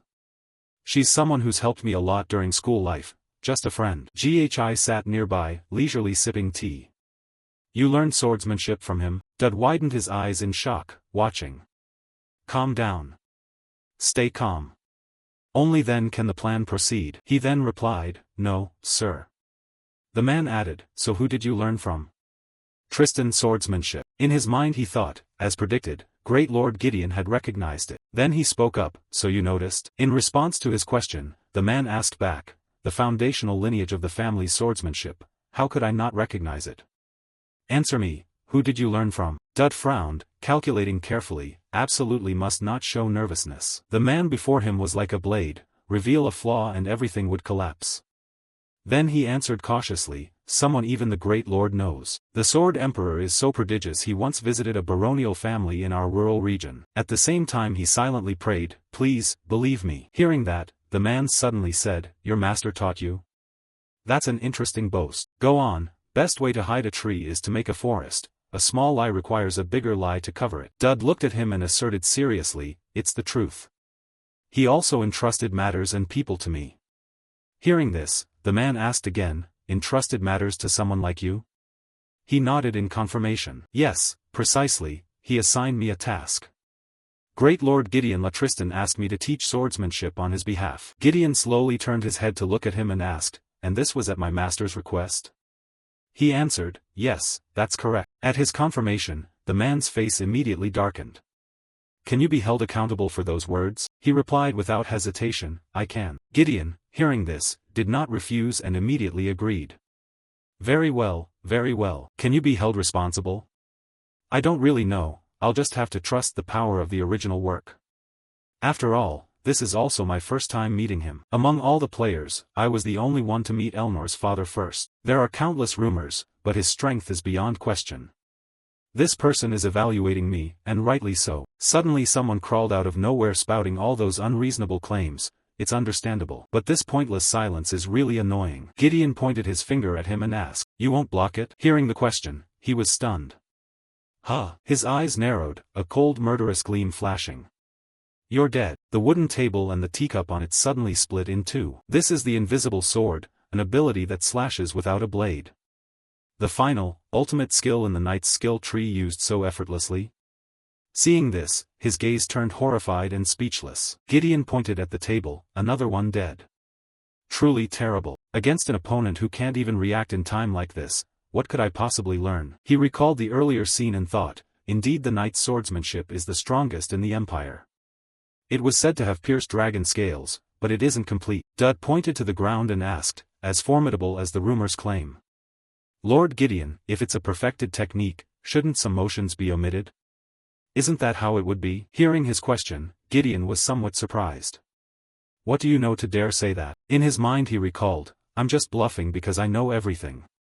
The journal found after Gideon's death in the original work recorded the entire process of how he became so powerful. It covered details about his master, his family, and everything. He turned his face, a worried look flickering as he glanced at the man, about the goal the Lord wished to achieve. I've heard there's such a thing. At his words, Gideon frowned thoughtfully. He added, to break the family's curse, there is one thing that must be cut. At the same time, Gideon recalled his master's admonition, disciple, cutting the sea with your teeth is easier. Then you will begin from the sea. Back in the present, his voice rang out, the rotational force is the key. At the moment the mental image forms, the sword's path must be drawn perfectly with the rotational force. Try channeling a bit more into it. Gideon did not respond, and sat in silence with his eyes closed. Honestly, I don't really know what this thing is. I'm just recalling what Gideon wrote in his journal. Advice his future self had given to his present self. The rest is up to him. Suddenly, large cracks appeared in the ceiling. A beam of blazing golden light flashed in the space. Gideon stared up at the source of the light in astonishment. He stood facing him, suspicion clear in his eyes. Who exactly are you? Unfazed, he smiled and replied, I'm simply someone who wishes Lord Gideon to become stronger. At the same time he thought to himself that this way the Lord wouldn't die and Elnor wouldn't be corrupted. Besides, it's already obtained. The Tristan family's Feng Dac immunity privilege. No matter what they do, they are not subject to legal judgment. This is a one-time authorization document written by Gideon himself. Gideon currently serves as the Empire's shadow minister, the one who handles the royal court's dirty work in the shadows. His status is no different from a dog with a collar. In any case this pardon will be very useful for proceeding with Chapter 2. The system notified, lethal charisma. The number of villains with favorable impressions has increased. Skill enhanced, the more villainous recognition the fate attraction skill gains, the greater Dud's rewards. In the room Dud pointed at the letter, eyes somewhat astonished. This can be enhanced too. The system kept popping up, received enlightenment from Gideon, his butler was still blissfully asleep. When an enlightened one awakens a villain's ability, they receive a similar power. The added ability can be used identically for a time. Seeing those system messages left him a bit puzzled. What kind of skill is this? Gazing at the light through the windowpane, he murmured inwardly, perfect timing, this ability will add wings to what I'm about to do. A moment later, Dud looked at the letter, his expression a little flustered. After finishing his plan he immediately closed the book. Is this enough for the upcoming plan? Dud smiled with satisfaction. It won't be easy, but I've said I'll take responsibility to Gon, the Tristan family. I will definitely protect everyone. In class, the lecturer taught energetically, explaining that within every human there is divine energy granted by the gods. This is completely different from demonic mana. Why? Because anyone can use it without being chosen. However, reaching a level where one can truly wield divine energy takes time. The lecturer glanced around the classroom, and seeing many empty seats he couldn't help but be disappointed. Is that brat here to sleep or to listen? Why are vacancies increasing like this? Damn it. It's all that bastard Bach's fault, bringing monsters to school or zombies, whatever, screw him. A devil worshipper like that is beyond the limit. Besides, this semester's litters of students are unbearable, all rebellious. Some even dare strike the professor's head. No one yet knows things between me and Gerbak have soured. She'll endure a bit longer and then quit. Right, just quit already, after all, it's here. He spoke up, do you have a question? How does one cultivate divine energy? This made him furious. That smartass. Seeing his students uninterested in study, he asked irritably, divine energy or whatever, use it continuously and your proficiency will rise. Is that even a question? Dud propped his chin on his hand and replied casually, questions are still good, sir. Hearing that made the lecturer furious. The dignity of the lecture was ruined. Looking at the papers in the desk only made him angrier. That bastard, has he always been a thorn in my side? He frowned in annoyance, thinking he should quickly take this stack of confidential information and find a job elsewhere. That way he wouldn't have to see those damned students, and let the stupid principal leave this wretched empire too. Good. Unexpectedly, a loud knock came from outside. Professor. He heard the call and immediately stepped toward the door. These lice-like students are finally leaving, I'll teach you one last time. Opening the door, he grumpily warned that it was about to break, you lot. But as he opened it, a burst of force hit and sent him flying. Outside came a voice, still haven't run away. He turned back angrily and shouted, what? Are you insane? How dare you kick a professor? Elnor raised her foot in front of the professor and replied coldly, that just now was the door, and the professor is right here now. You lot are insane. One of the two voices rang out. What are you saying? Sir, the theology professor. When he came to, he found himself tied to the front chair. Seeing the two before him, he panicked. What is this? Dud looked up casually and said, this isn't a joke. We're detaining you now. The more he heard, the angrier he became. What nonsense are you barking? Detaining me, what crime did I commit that entitles you to do this? His voice rang out. You are a spy. Hearing that, he froze immediately. What? Elnor hurriedly continued, accused of negligence in the monster escape incident. I've reported it to the headmaster. A professor letting imperial students die? There's only one conclusion, your purpose was never education. Moreover, at Marquis Riverback's house a correspondence exchanged with you was found. Caught out, you still refuse to admit it and keep arguing. Ridiculous, what does that pathetic devil worshipper have to do with a priest like me? I'm merely networking. I'm a victim too. Dud checked the time and ordered, noisy enough, no time to waste, so confess quickly. Start with the names of spies like you in the school. Hearing that, he snapped irritably, go ask your mother about that. But no sooner had he finished than Elnor lunged forward to attack. Now will you talk? Then begin. He stammered with a bruised face and replied, Guard Bedino, Cook Annie. Dud suddenly placed his hand on his head to heal his poor pronunciation. At that moment, Dud put a hand on his head and began restoring him so the man wouldn't be too weak and croak. As he began to recover, the professor immediately raised his head and glared at him. What are you doing, you bastard? Dud looked up at him with an utterly cold expression. I'm restoring your health, sir, using divine energy. You said proficiency increases with frequent use, so when there's a chance I have to try it. Seeing him about to leave made the professor panic. You madman, where are you going? Dud turned coldly and replied, this isn't something that ends after naming a few people. Elnor, standing nearby, added, search his desk, something will turn up. He begged out loud, please don't. At that moment his body emitted a pink energy trying to break the binds. Dud held the folder, expression slightly surprised. What's this? You teach in theology and you even know the Empire's military roster? If that's the case, just enlist. He quickly lunged to grab the folder. You madman, give it here. Elnor wasted no time and swung her arm to attack. He turned in time to see it but couldn't react. A single simple move sent him flying, his back slamming hard into the wall. Yuria below heard the commotion and couldn't help but be curious. What sound was that, earth-shattering? Watching the papers slowly fall, he smiled softly. Sir, is this everything? It seems to be all of it. Now hand this over to the school's night squad, right? As for him, he lay motionless on the ground. Suddenly he spoke up to stop them. Wait, senior, I'm still a freshman and I'd like to learn a bit more about divine energy. He lay on the ground, breathing heavily. Right, now I understand why I can't stand that brat. Last time it matched the one I met with Riverback. In his mind he recalled a past scene. He was kneeling on the ground, speaking respectfully, "O pioneer, first time meeting you." A strange voice from above thundered down, "If you ask about me you will die. If you reveal that you've seen me you will die. If you forget me, then death would be a mercy." He looked down, expression thoughtful, and thought to himself, it must be that unfamiliar, bizarre, whimsical feeling. One of their voices rang out, "All right, begin the treatment." Sir, he looked toward him, eyes a bit startled, thinking it was as if something was ordering him to act. A voice in the house called out, "Thanks to you, senior. My divine energy has increased to the point it's affecting the soul seed. We've caught a rat disguised as a professor. Senior, have you managed to relieve some fatigue?" Elnor, standing behind him, said, "Well, I don't take pleasure in torturing the elderly for fun." The system displayed a notice, "Elnor's madness has shown good progress." He thought inwardly, clearly she's been venting already. Tough luck, senior, this isn't something you can reason away. Suddenly she asked, "Isn't there anything you want to tell me?" He was staring at the keychain in his hand and replied, "No." She suddenly stepped closer and asked, "You met my father, didn't you? Why did you meet him?" Dud flinched, sweat beading. "Me? What?" She repeated, "I'm asking you that." He stammered but affirmed clearly, "Yes, the meeting happened, but I never revealed it outside." Elnor still looked puzzled. Huh?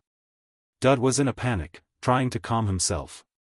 Damn, a variable, think of something. That brat. She continued questioning. Eventually Dud came up with a story to tell. "Last time in the match I used the real sword move you taught me. His Highness was just curious who the kid was and called me over, nothing major." Finally she decided to turn away. Maybe that's her limit. She pulled her hood down, blushing, and warned, "Before you protect me, show some manners, call me guild president." Heckman followed behind, complaining. "Young master, did you just go out with Lady Tristan? Seriously, the Marquis told you not to attract attention." Dud turned back cheerfully and emphasized, "I only have 3 friends at this school, and one of them is Princess Chi-So from before." Heckman looked worried. "Young master, isn't that a bit autistic?" Dud clarified, "They're more like complicated connections than true friends." Dud changed the subject, curious. "And you're pretty conspicuous for a butler. Where did you get that?" Heckman, holding a half-eaten ice cream, explained, "They were giving them out for free outside to cheer on the midterms. There were 31 flavors." Dud suddenly remembered something important. Right, the midterm survival exam. When the soul seed and trial fragments and heroic divine energy shards meet fusion conditions, they can awaken a soul's consciousness. He turned and ordered, "Heckman, instruction, go taste the remaining 30 flavors and report back." Heckman promptly obeyed, "On it, young master." He briefly wondered if that kid really wasn't a butler. Dud sat down, lost in thought. Now he could awaken the ghost of the Gregory Manor. He recalled important details thanks to the increase in divine energy when he healed the priest. Dud sighed, trying to find an answer. When you awaken a ghost, a great person's spirit that helps the player grow will appear, but it's random. You never know which great spirit will show up. It's always an event. His biggest worry was not finding a suitable match. If someone incompatible appears, Dud narrowed his eyes tensely, it's essentially a loss. Then he began the opening ritual. What's this? The damn train pass is here too. On the stands the flags fluttered alongside cheers. So cool. Dud went pale, sweating as he examined. A knight? Who is that? Weapon Master Frederick, Tanker Johann. He tried to rummage through his memory. Who are they? I feel like I've seen them before. At least they don't seem evil. That's already good. Who is that? Oh, the person turned their face back. The Dawn's guardian Caliban Chrysanax. Dud panicked, realizing he was Elijah's brother. He was utterly helpless. This is completely over. In the desolate scene, Caliban Chrysanax stood there dazed, just standing around. Come here and help. Truly hell. Elijah wept over the tragedy of the Red Night caused by the Red Demon vessel, and Elijah's brother rose up. Guardian Caliban, who sacrificed his life to prevent the Red Night disaster. Caliban Chrysanax became a great hero. He became a hero through that sacrifice. The image of his father, the image of his mother. Elijah cried endlessly. He had said he'd return. He said if she waited he would come back. From that event, Y also followed in his brother's footsteps. But all deaths were just tragedies for their family. On the day they lost all their relatives, Elijah decided to follow his brother's path and become the demon slayer who left her an orphan. The cheers rose, hitting harder. The one who ranks first among you will fight Elijah. When grown, Elijah was awarded the sole special class warrior title of this national defense training. Give Elijah a round of applause. The Empire's official commission. The candidate warrior will also be presented. From then on she became a champion. The teacher was announcing their exam. The midterm will be held fairly in 4-person team battles. Who are the Empire's main enemies? Beastmen and demon worshippers. Right. Ifanti is the organization set up to fight them. Combat and survival ability are the main scoring points in the midterm. Dud turned to ask. How is it? Caliban, your sister here is still doing well. Caliban Chrysanax seemed incredulous and asked, so you mean the girl? Yes, my sister is currently an official candidate warrior of the Empire, he reiterated. Yes, it's official. Caliban Chrysanax chuckled with pleasure. This kid was just a green-nosed child not long ago. Dud stressed that Elijah is an adult now. Caliban suddenly uttered something strange. Truly worth it. Dud turned, puzzled. What? In Caliban Chrysanax's heart there was nothing but overflowing joy. Having been reborn as a spirit, he simply felt odd seeing his sister grown. Dud stammered a hint. Well, after all I resurrected you, right? So, Caliban, do you mean I should cooperate? Yes. Can you help me? All right, just don't tell my sister about me. Dud respectfully replied, yes, thank you. Caliban turned and smiled brightly, and the intuition of one who had died told him, I don't know what laws you've mastered that I haven't, but I feel you're a good person. Keep an eye on my sister, please. I'm counting on you. Dud awkwardly scratched his neck, embarrassed. For now my goal is to keep no one from dying. He called out Elijah's name. She turned around. Dud. Dud cleared his throat and made a suggestion about the midterm team. If you still haven't decided on a team, would you like to form a team with me? Elijah suddenly froze. Elijah looked slightly skeptical and hesitated, asking back, you want to team up with me? Dud didn't hide it and answered, I'd really like us to be on the same squad. Elijah, surprised, exclaimed, you said you weren't that close last time. Dud hesitated then honestly replied, I already apologized for that, didn't I? She began calculating something again, brow slightly furrowing as she continued thoughtfully, saying it like that, you probably planned to make me do weird things like last time, right? At the same time he stepped forward, cheerfully lifting the veil of awkwardness, baring his teeth in a big grin, hey, just accept it, after all, that girl studies you day and night to win. He added casually, always playing teacher and student, don't you notice? Dud heard it and could only force a smile, avoiding his gaze. Then no more politeness. Lend me your teammate. From the other side she excitedly shouted in alarm, this one is asking you. Please join our team. But when she saw him get scolded down to silence, her tone shifted. Well, it's not that bad. Right? Elijah awkwardly rubbed her neck and said, but this is an opportunity for us to interact and grow. Are you really okay with leaving your friends? It should be fine. Each member of the group is quite capable. In his heart Dud understood one thing clearly and told himself, of course, after all, it's the protagonist's team by principle. Seeing him silent, Elijah winked and snapped her fingers toward Dud. Then teacher and I will cooperate after so many days apart. Dud leaned over decisively and looked at her to refuse. We're forming a team here. Hearing that, she seemed to lose all energy and languidly added, "We need about one more person." A stunned sound from Dud reached the luxurious palace outside, catching the headmaster's attention. Dud regained his composure and hesitantly spoke clearly, "You're being so generous, thank you, sir." The headmaster calmly sat in the chair and replied, "It's not a big deal." Her eyes showed no emotion as she glanced down.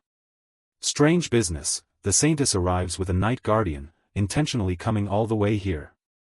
I cannot fathom the monarch's intent." Dud smiled naturally and answered sincerely, "What intent? Lucienne can't be locked up forever, right?" Taking advantage of this routine diplomatic envoy, the girl stepped forward, recalling Lucienne's innocent image, and the headmaster still looked somewhat pensive. "The Saintess also needs to learn about the world, doesn't she?"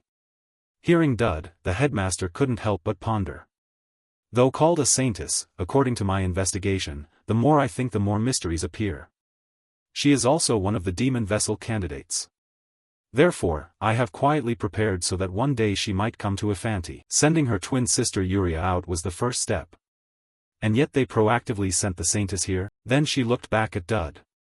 He kept a smile on his face but was skeptical. "Why?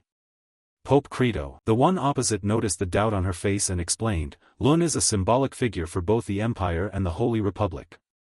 I should say in advance that this was a bold decision, not an easy one for us." Hearing this, the headmaster suddenly realized a hidden motive. Could this drastic action be because of the recent monster incident? Seeing she grasped part of it, Dud happily replied, "There was that incident. And an Alfonti priest was discovered to be a spy. That side cares a lot about that matter." Finally, unclear how the headmaster felt, she asked, "Wouldn't this chaotic situation be bad for the Saintess?" She inwardly considered it bait to see who would take the hook. But Dud answered opposite to what the headmaster expected, "No, on the contrary, it's good." Coldness flashed in Dud's sharp gaze. He spoke through gritted teeth, "If one is truly a Saintess of the Empire, she must have the courage to face justice and not flinch where evil runs rampant. Instead, we hope Alfonti will assign Lucienne." And, based on what the headmaster knows of Lucienne, she asked further, "I heard the school is in the middle of midterms, hopefully the girl will help train the students." "What do you mean?" Dud couldn't disclose everything. He closed his eyes slightly and replied, "We'll convey the specific details privately later. Just understand that all of this is for the purpose of eradicating the evil spreading in Alfonti." The headmaster hesitated, studying Dud's expression, then asked, "Your Holiness, are you being sarcastic right now?" A loud laugh rang out, recalling Lucienne's cold gaze. The headmaster began to lose patience. She coldly reproached, "Do you intend to order Lucienne, no, the Saintess, to do something? Can't we just refuse?" Dud showed no anger and replied calmly, "If the Saintess volunteers, it's a different matter, isn't it?" He merely smiled softly as the image on the orb gradually disconnected. Before vanishing he said, "That girl will surely be useful." When he disappeared, the headmaster rubbed her face in fatigue and sighed with impatience. "Damn!" She silently cursed Dud through several lifetimes, so inhumane. The Pope of the Holy City, that old man is as sly as a venomous snake. Then she looked at the mirror beside her. She still couldn't believe she could meet the Saintess so easily. Yet the headmaster harbored doubts about the unequal terms he offered, terms that would make her a puppet of the Empire. "So I'm truly asking you to charm those demon vessels," she thought. At this moment, could Dud really be trusted? The more she thought, the more annoyed she became. Instinctively she took out her lipstick while inwardly snarling, "Hypocrite Atalanta." Now the headmaster revealed no hint of emotion, her gaze distant and unreadable. If forcing others for one's goals is needed, she is no different. Switch to a different scene. Yuria was washing a cloth by the stream, but Yuria's mind wasn't on the present. She gazed pensively, longing, why hasn't he come? Around her there were only plants and flowers. The silence felt strange, contrasting with her anxious anticipation. "It's been days." Her lips pressed tight, a restless unease she couldn't describe. "He usually comes around this time." In Yuria's memories there was only the image of the man with the mask, always cheerfully saying, "You defended well today, good job. I'll come again tomorrow, so wait for me. What should I bring? Steak, cake." His image seemed to invade her entire mind, gradually corroding her emotions. She sadly told herself, "You don't have to bother bringing food, just." It turned out that for her now, all she needed was for Dud to come and stay with her. A silence settled in Yuria's mind. Her eyes looked hollowly ahead. The space seemed to tell her it was bored with her. "Yuria, bored?" The answer was simple. Each word seemed to erode her will, as if she were falling into a bottomless abyss. Yuria Greyhaunter, the lone one, had betrayed the Holy Empire. Yet a familiar voice from her past when she fled with a sword rang in her mind. Weren't you mentally prepared? That damned fate must cut down anyone who approaches you. It was an answer Yuria Ria had pasted onto herself. Haven't you been able to bear it? That voice planted resignation and hidden hatred in her head. This is the cursed life you chose, Yuria. It was a trembling feeling born of a fleeting illusion. Reality remained unchanged. Yuria's small body hung in the fixed space. Each phrase seemed to want to swallow that tiny form. Fortunately alone, it engulfed her unstable emotions. She would be alone forever. In panic, Yuria finally broke free. She clutched her chest, trying to draw in breaths. Questions kept echoing relentlessly in her head. When left alone in an empty forest like this, who will you look for and who will come to you? It broke Yuria down. Those beautiful eyes welled up, that voice kept urging in her mind. Someone who can't even call for help like you. It was trying to seize the gentle feelings Dud had given her. It could succeed. At that moment, a familiar voice sounded. Why are you crying? It was Dud. He looked rather tired, clearly hurried to get here. He held a packet of snacks in his hand and asked, did something happen while I was gone? Ah, the biscuit you said wasn't sold. Seeing that, all of Dud's previous emotions vanished, and Yuria ran joyfully toward him. The notice board showed Yuria's interest level skyrocketing from 1 to 4. She looked up at him with tear-filled eyes and stammered, You don't hate me, right? You're not bored of me, are you? Dud tilted his head slightly, his face full of confusion. What are you saying? On the contrary, I came here because I wanted to ask you for a favor. She was about to say she had to leave when Yuria suddenly sprang up, making him freeze. Are you okay? But instead of answering, Yuria broke into a radiant smile, and as if guided by an invisible force, she swung the chain in her hand hard, knocking the bag of snacks Dud was holding out of his grip. Anything is fine, I can handle anything. He stared blankly like a startled fawn at the torn snack bag in his hand. Yuria, tears streaming, pleaded, I'm sorry, I couldn't control myself. Doing this, please don't hate me, I'll do anything, please don't do that. At that moment she lunged forward, whipping the chain as she chased after Dud. Don't go, please. Dud panicked and bolted, running as fast as he could while shouting, You're the one making it impossible for me to stay. Yuria, hurt, kept choking out, I'm sorry. Cut to the academy, a measured voice rang out, starting today, Elfanti will begin the midterm exam. The task is to depart from this great plain and reach the target location. Encounters between students during the exam are free competition. The more collars you steal from opponents, the higher your score. Elijah regarded the person before him with a judging look. On a day this important, Professor Dud, there are many things I want to ask about the current situation. Dud, having run like in a marathon to escape Yuria, panted and tried to catch his breath. Let's talk about it later. She cut him off. No, I want to ask right now. Elijah couldn't hold back and pointed at Yuria, who was being led by a chain around her neck. Is this a fetish, or what the heck is going on? Dud, sweating, stammered an explanation. There are reasons for it, of course. From some perspectives it might look like I'm a major pervert. She shouted back, You knew that all along? Yuria hurriedly spoke up, embarrassed. To defuse things, it's my idea. I suggested moving like this because it feels more comfortable and much more secure. Hearing that, Elijah looked thunderstruck. Why on earth? Is that part of some concept of interaction? Where did people's dignity go, you perverts? She shot him a glare that could burn, reminding him, Listen, I don't know what your relationship with my sister is, but it seems we need to clear up some misunderstandings before we proceed. Dud suddenly turned serious. Elijah, I don't know how this will sound to you, but, his next words left Elijah stunned and frozen for several seconds. Dud earnestly declared, I hope you'll absolutely not leave my side, and I strictly forbid you from approaching this friend. She frowned. What kind of perverted arrangement is that supposed to be? Dud insisted, It may sound that way, but this is purely a strategic request, so please trust me. Truly, this friend has a personal reason to stay at a distance. In Elijah's mind dozens of indecent images flashed, but she calmly replied, I understand, but don't even think about putting a collar or anything like that on me. If no one else shows up, let's depart. Then Elijah urged in a cold tone that cut through the air, Let's go, Yuria. While walking, her curiosity popped up again. By the way, what's your specialty? Dud cried out in despair, I told you not to get close, Elijah. She fired back without yielding, I'm not going anywhere, you perverted teacher. Elsewhere, a figure limped forward, muttering in a faint voice that startled a nearby rabbit nibbling the grass into leaping away, "I nearly died." The blond man, drenched in sweat, panted heavily, "Is everyone okay? Is anyone hurt?" He sighed as he looked at everyone. "For now, we're safe." The person sitting against a tree struggled to say, "Talion, you couldn't take on the transfer student from the allied tribes, could you?" Talion raised an eyebrow and stepped forward with a hint of mockery in his voice. "If it weren't for me, your protective magic would have broken and you'd all be eliminated already." The other stammered, "That's true, but that girl really did try to kill someone." The black-haired guy beside him suggested, "Why don't we play it safe and target weaklings like Dud first?" The man next to him, eyes half closed, agreed, "Sounds good, that fraud, let's crush him while we have the chance. A country bumpkin getting into Elfanti makes my skin crawl. Maybe we should ambush him." But unexpectedly, Talion refused flatly, "No, I'm not interested." This left him surprised. "Why?" "Go ahead, you hate that guy too." Talion shook his head, "I used to, but not anymore."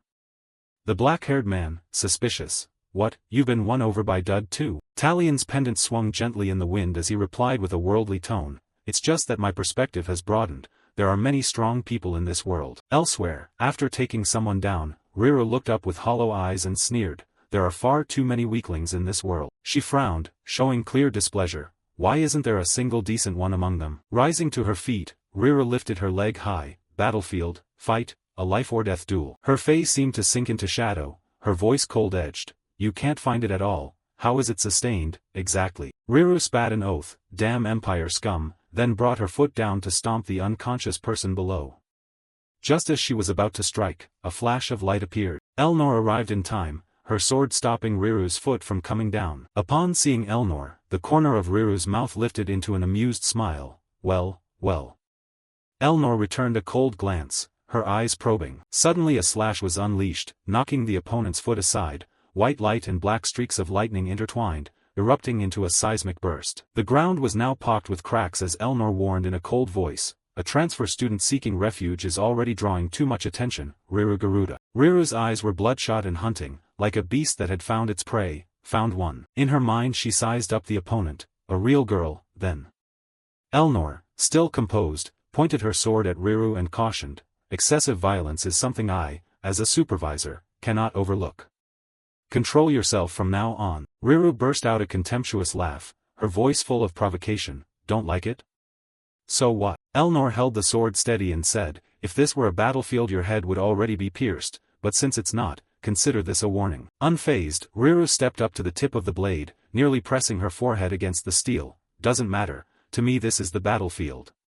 Stab me then, go on, try it." The sword brushed against Riru, but she kept taunting in a sultry, poisonous tone, "If you drew your sword you ought to see blood, right? Can't even manage that when it's handed to you." Elnor's hand gripping the sword tightened. Riru, like a madwoman, spat insult after insult. "Imperial women are all the same in the end, we've got ones like you in my tribe sometimes. They have strength but lack decisiveness, fools who, when their lovers are taken, just cry and do nothing." Elnor's eyes narrowed, her gaze icy as a blade. Riru strode forward arrogantly, "Just seeing them makes me sick." She curled her lip, a challenging smile spreading across her face. On the surface Elnor remained calm, but inside the demon quietly stirred awake. Black bolts of lightning suddenly appeared in the sky, causing Riru to widen her eyes in shock. She froze, and her father's admonition echoed in her mind, "Riru, the tribe isn't the whole world. The stronger you become, the wider and mightier the world will be." Riru inwardly admitted, "That's true, father." Watching the black bolts of lightning gather toward her, she narrowed her eyes with thrill. This really is massive. Riru Garuda leapt up to strike, her face fierce and murderous as she aimed at her opponent. On the other side, Elnor kept her icy expression as she watched Riru move. Now Riru's eyes had turned fully black with terrifying blue irises, a triumphant smile still on her face. As Riru closed in, Elnor spoke sternly, "Forced teleportation." But just as Elnor expected, when Riru's foot came close enough to kick her face, there was a flicker and she began to vanish. Riru's eyes widened in confusion, not understanding what was happening. A moment later, Riru vanished. All that remained was a gust of wind and Elnor standing there with her sword watching. Riru was teleported to the hall, dropping from the air onto the hard floor with a painful thud. She squinted and let out a soft groan, "TCH." Amid the shabby people sitting in the corner, she muttered to herself, "What, am I out already, just for arguing back?" She sighed, "So that's how they play, student council president," then suddenly froze. wait a minute. The image of Elnor flashed in her mind. This can't simply be a skill gap, it feels like she was born different. Riru bit her fingernail, thinking further, but why did she suddenly break composure and show such killing intent?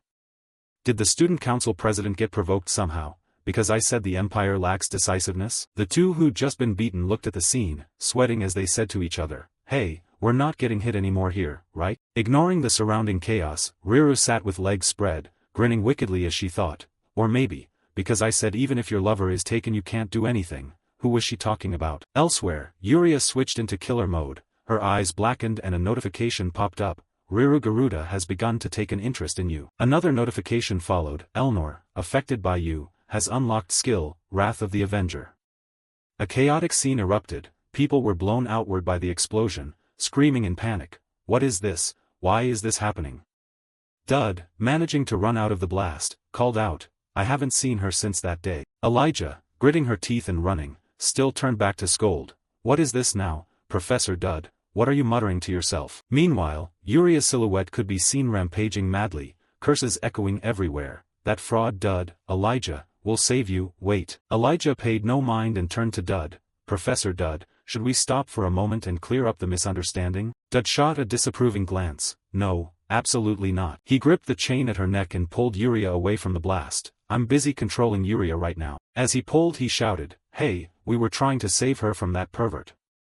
Yuria drew her legs up, eyes wide in bewildered surprise, looking adorably innocent. Seriously. Dud was drowning in thought. I really need to deal with this fraud label. Elijah's fanatics are all coming after me alone, when suddenly Yuria flew out from behind, smiling blankly to his astonishment. Elijah saw Yuria and rushed over. No, Yuria, this exam, can we finish this decently? Before she could reach them, Elijah was blocked by a blue-haired fanatic and his stone monster, who gleefully called out, Miss Elijah Chrysanax. He stuck out his tongue like a pervert and declared, from the first day of enrollment, I've always admired your strength and shining looks. Seeing Elijah's tense expression, Dud asked, Elijah, do you have this many fans? Meanwhile, the blue-haired guy pouted and cooed, why were you captured by that perverted fraud? But I, ranked 10th on the enrollment board, will save you and invite you to a sunset meal. Hearing that, Elijah told Dud, that place was wrecked by the student council president anyway. Dud corrected her, no, it was actually Count Riverback. Elijah showed obvious displeasure at the simpering man. Hey, you, first of all I was absolutely not captured, and besides, this person is not a fraud. The man wouldn't let it go and asked again, so he's a pervert then, right? Elijah raised her sword hesitantly, that. Dud interjected, hey, why don't you just say he's not? Seeing Elijah take a fighting stance, the blue-haired man panicked. I don't intend to fight you people. Dud and Yuria, hearing this, gaped and thought, knights, necromancy, theology, all teaming up like this is a perfect condition for trait development, huh. With that, he activated the ring on his hand, which began to glow. He sent a message to Caliban Chrysanax, who was drooling asleep, bro, wake up. Caliban replied, what's up? Dud said into the ring, I need a favor, please come out this once. Caliban lazily snored and answered, why does it sound so urgent? Meanwhile, under Yuria's gaze a group of people approached, shouting, Miss, Hero, please wait a moment, we'll rescue everyone right away. A notification popped up, dangerous situation detected, applying, hanging by a thread, rank A. Seeing no response from Caliban, Dud angrily asked, what is it, why just answer and not come out?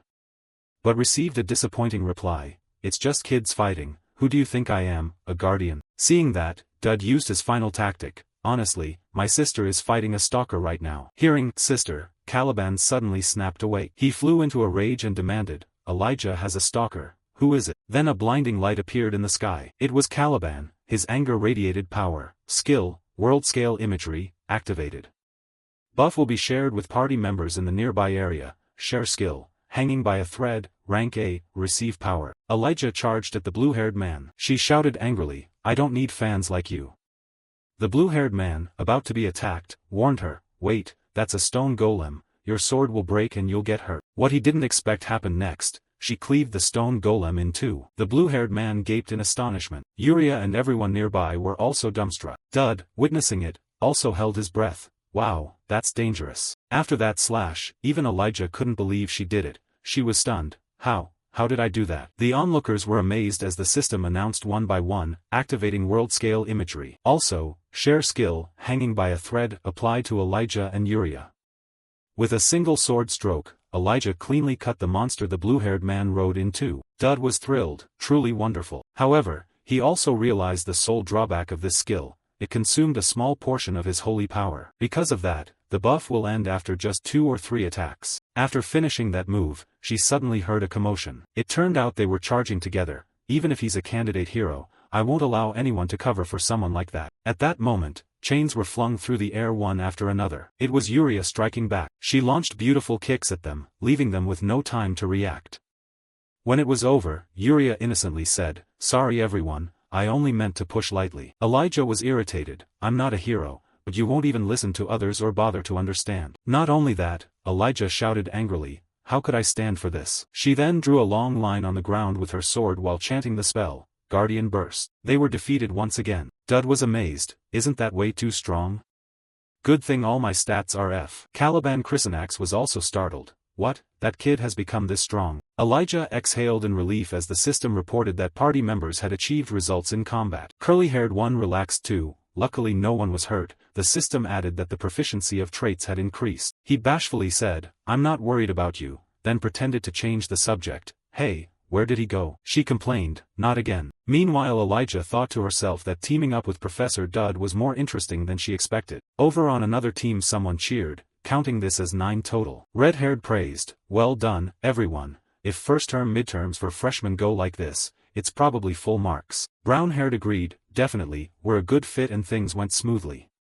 Blonde was displeased, "Smooth yes, but we're not rank 1. Someone on the team was confused. "What? How many does rank 1 have?" Someone answered, "Rank 2 currently has 15 collars." Hearing that, red-haired sneered, "About 5 and we could catch up quickly. Does this map even work properly?" Red-haired asked if there was a problem. Blonde explained that rank 2 isn't a group but a single person. Talyan's group went pale, collecting 15 alone without forming a group. "Isn't that absurd?" Blonde mentioned a name. "Has anyone heard of Painol Ripek?" They replied they hadn't. "Why is our cohort full of monsters like this?" Red-haired asked, "Wait, how many does rank 1 have?" Blonde panicked. 1, 100, 111. The whole team shouted, "What? Which team is that?" Meanwhile Dud's team received a system notification. They had gained the trait Wind Aberration. If you block an attack precisely, you can reflect damage. After a while of moving, he exclaimed, "We're here." Elijah looked at the cave before them skeptically. "If we secure this spot first, will the exam end?" He replied indifferently, "Why ask me? That's you who's top of the school." She snapped back, "Honestly, what an annoying thing to say." Dud thought to himself that in the original story, this was a random event. He also wondered what would appear here next, a monster more terrifying than the beast last time, or... While Dud silently assessed the surroundings, Elijah cried out, "What is this? Even if it's an exam, this seems a bit over the top." Yuria was also frozen by the sight before her. She stammered, "Sister." Before them sat Lucian, motionless. The system announced, Main Quest Chapter 2, Young Monarch. It read, "Stop the owner's rage, Curse of Severance. Protect the target Lucian Greyhounder, Yuria Greyhounder." She stepped forward with suspicion. Is this person supplying holy power to the entire Great Plain alone? Elijah continued asking about the Collar's blessing and the teleportation, while Yuria was still not fully recovered. She doubted it. "No, this isn't Elfante's way." The girl remained silent, showing no reaction. Elijah declared, "Hey, I'll save you right now," but a voice interrupted, "Do not do that, student." A streak of light flashed past in front of Lucian. He warned, "The service is voluntary by the saint, will you interfere?" This person is Klein Garrison, a high-ranking combat cleric of the Holy Imperium. Elijah challenged, "Voluntary?" Klein frowned and replied, "This is a voluntary act that the saint willingly chose." He ignored Lucian and pointed his sword at Elijah, continuing, "Out of respect for her noble will, I think I should not intervene, right? Is anyone forcing her?" To Yuria's astonishment, Lucian spoke up, No." She hesitated, I do it because I want to." Elijah snapped in annoyance, "Doing such dreadful voluntary acts as your own choice?" She studied Lucian and continued, "Do you dare oppose the saint's will? Such an act is no less than defying the kingdom's will. Someone regarded as a hero candidate should understand that." Yuria's eyes widened in shock. Elijah called out, "Klein Garrison." Lucian declared, "I do not oppose. I only wish to save those who suffer." Klein coldly demanded, "If you maintain that stance, must I beg you to stop?" Dud tightened his grip on his sword and thought, "I didn't expect to meet you here, Saint Lucien." He recalled one of the 3 hegemonic powers, the Holy Kingdom. Dud pondered the Holy Kingdom's corruption. Its senior ranks were a crazy force, capable of unpredictable deeds, especially the Pope, who cared about demons as much as that headmaster, and Saint Lucian was the kingdom's most prized asset, the Pope's puppet. He wondered whether Uriah and Lucian were merely tools to realize his grand designs. The system seemed to be pushing Uriah into rebellion in this scenario. Attack a host gone mad? Are you crazy? Dud spoke up. I'm standing at number 1, I think the saint should rest now. Chrysonax replied, she will remain until teams 2 and 3 arrive. Please wait until then. Dud thought to himself why they arrived so quickly. He guessed it might be because of Elnor. Dud clenched his fist, recalling that the monster attack had drawn their attention and the Purger incident had made them more certain. Thinking of Uriah's disturbance, he wondered if they believed Elnor was involved since she was central to both events, if Uriah lost it as well. Dud frowned, realizing the Pope would begin to intervene in Elfanti. He told himself, no, hasn't Uriah already been exposed? If so, there are no other options.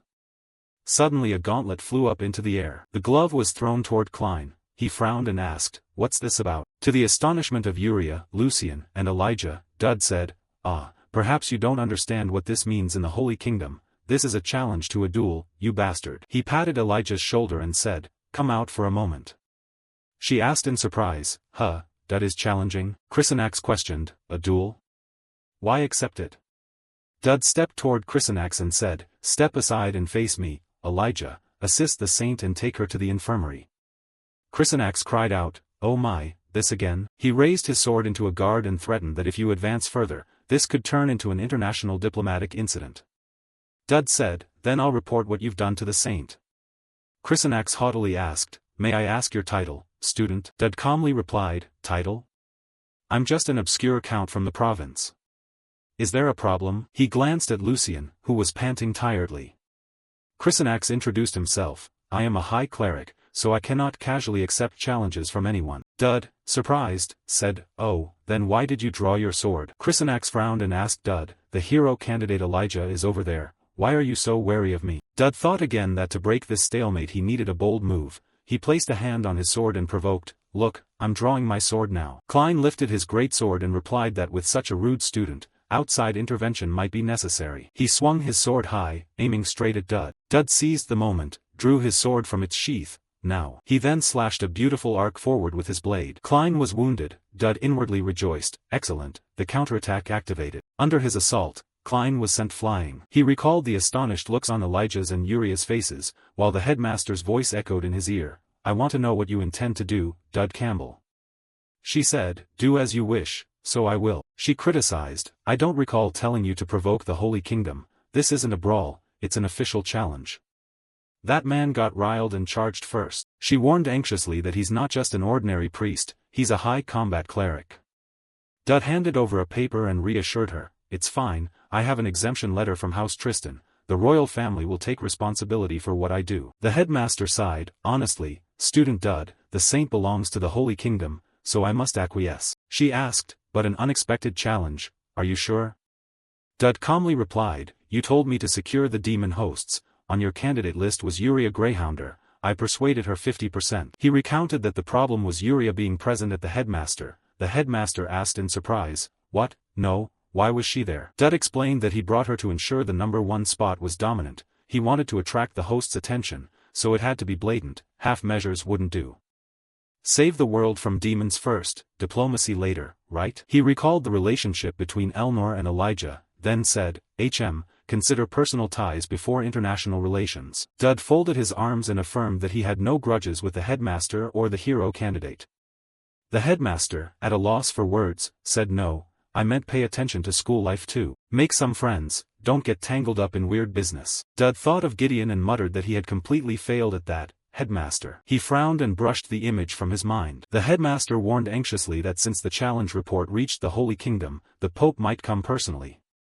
I don't know what you intend, but, Dud considered Uriah and Lucian as 2 test subjects. The headmaster's voice lingered, the Pope is very dangerous, you should reconsider. In the dark room, harsh sunlight streamed through the window and lit a small table on which stood a single vase holding 1 yellow rose. Lucian Greyhounder sat slumped on the floor, one hand holding a smoking cigarette, the other propping him up as he turned his head to gaze at the window. She exhaled a plume of smoke, her expression indifferent. Suddenly she heard a knock at the door. Lucian shoved the cigarette into the ashtray and said, come in. Yuria stepped in, looking quite surprised. She pointed toward Lucian. Lucian also straightened up, frowning in surprise. Yuria, she thought in shock. Sister. She whispered softly, Sister Lucian. Lucian lowered his face sadly. Her feet slowly stepped forward. Yuria showed a terrified expression, her mouth agape, unable to speak. She trembled and stammered, don't come closer. Seeing Lucian approaching, her hand instinctively rose as if to stop him, thinking, don't come near, sister. Lucian's face was completely cold now.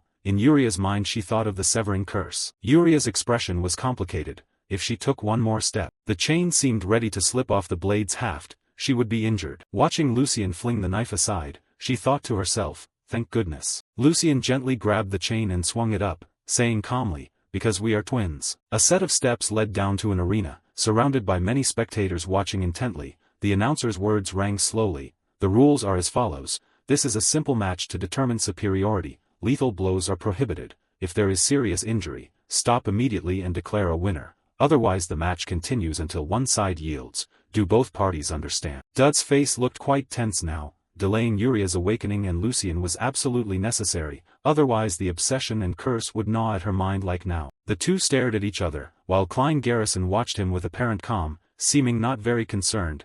Yuria's mind would collapse. The headmaster's gaze was fixed intently on the arena. For that reason, this match was very important. The guards outside looked tense. The Holy Kingdom's continual interference with Lucian must be stripped away. Pope Credo closed his eyes calmly, as if this were only a match. He sat calmly on the throne-like seat, an image of a majestic eagle on his chest. We must create such an impact. The headmaster folded his arms and thought silently. Even if Pope Credo cannot come in person, he would never miss matches like this. Klein's hand clenched on the sword hilt. Now pleading for mercy is too late. Klein wore a proud look, but there's still a chance. Surrender. The sooner you yield the fewer bones will break. His voice was full of challenge. Hear me, young Master Campbell. Heckman watched from outside, his hands rising involuntarily as the corners of his mouth trembled. Fine, surrender at the start. You must not strike straight on. Dud replied with a calm face. How curious, I was just about to say the exact same thing. Klein frowned. A voice echoed in his memory. Do not use killing intent. The scene shifted to a room. Klein didn't turn back. What do you mean? The man behind immediately answered, the stronger the killing intent, the stronger the opponent's resistance. It's that kind of ability. Klein was surprised. Could such an absurd possibility exist? Credo smiled and explained, I've seen it before. I didn't expect to see it again. Klein glanced back. In a solemn voice he said, I was felled by my own attack. He tightened his grip on the sword hilt, speaking with determination. Not just killing intent, I must completely erase the enemy's will. Returning to the real battle, Klein bowed his head slightly and said, let there be blessings. Immediately sparks of light appeared around and headed toward him. Klein swung his sword forcefully, knees bending as he spun, his cloak billowing and the energy he released growing ever more brilliant. Klein frowned, eyes fully focused. His voice rang out threateningly while Dud calmly stood watching, to teach an arrogant noble a lesson. Then Dud narrowed his eyes and gave a small smile. Klein began to gather strength and rushed forward to attack. The movements of the blade made Dud's hair whip in the wind. As Klein lunged, Dud closed his eyes and murmured, we'll use the guide, skills available, divinity, wrath. Klein's gaze was tense. Both stared intently, missing no movement of the other. A sphere of light flashed forth. The arena's space became like a storm. Dud thought to himself that the sigil of the fallen heaven was reacting. Klein lowered his stance and dashed forward. Meanwhile Dud remained upright and raised his sword. The two blades met, sparks flying. For a moment the space seemed to freeze. The entire stand erupted as if ablaze. The headmaster's eyes widened in shock.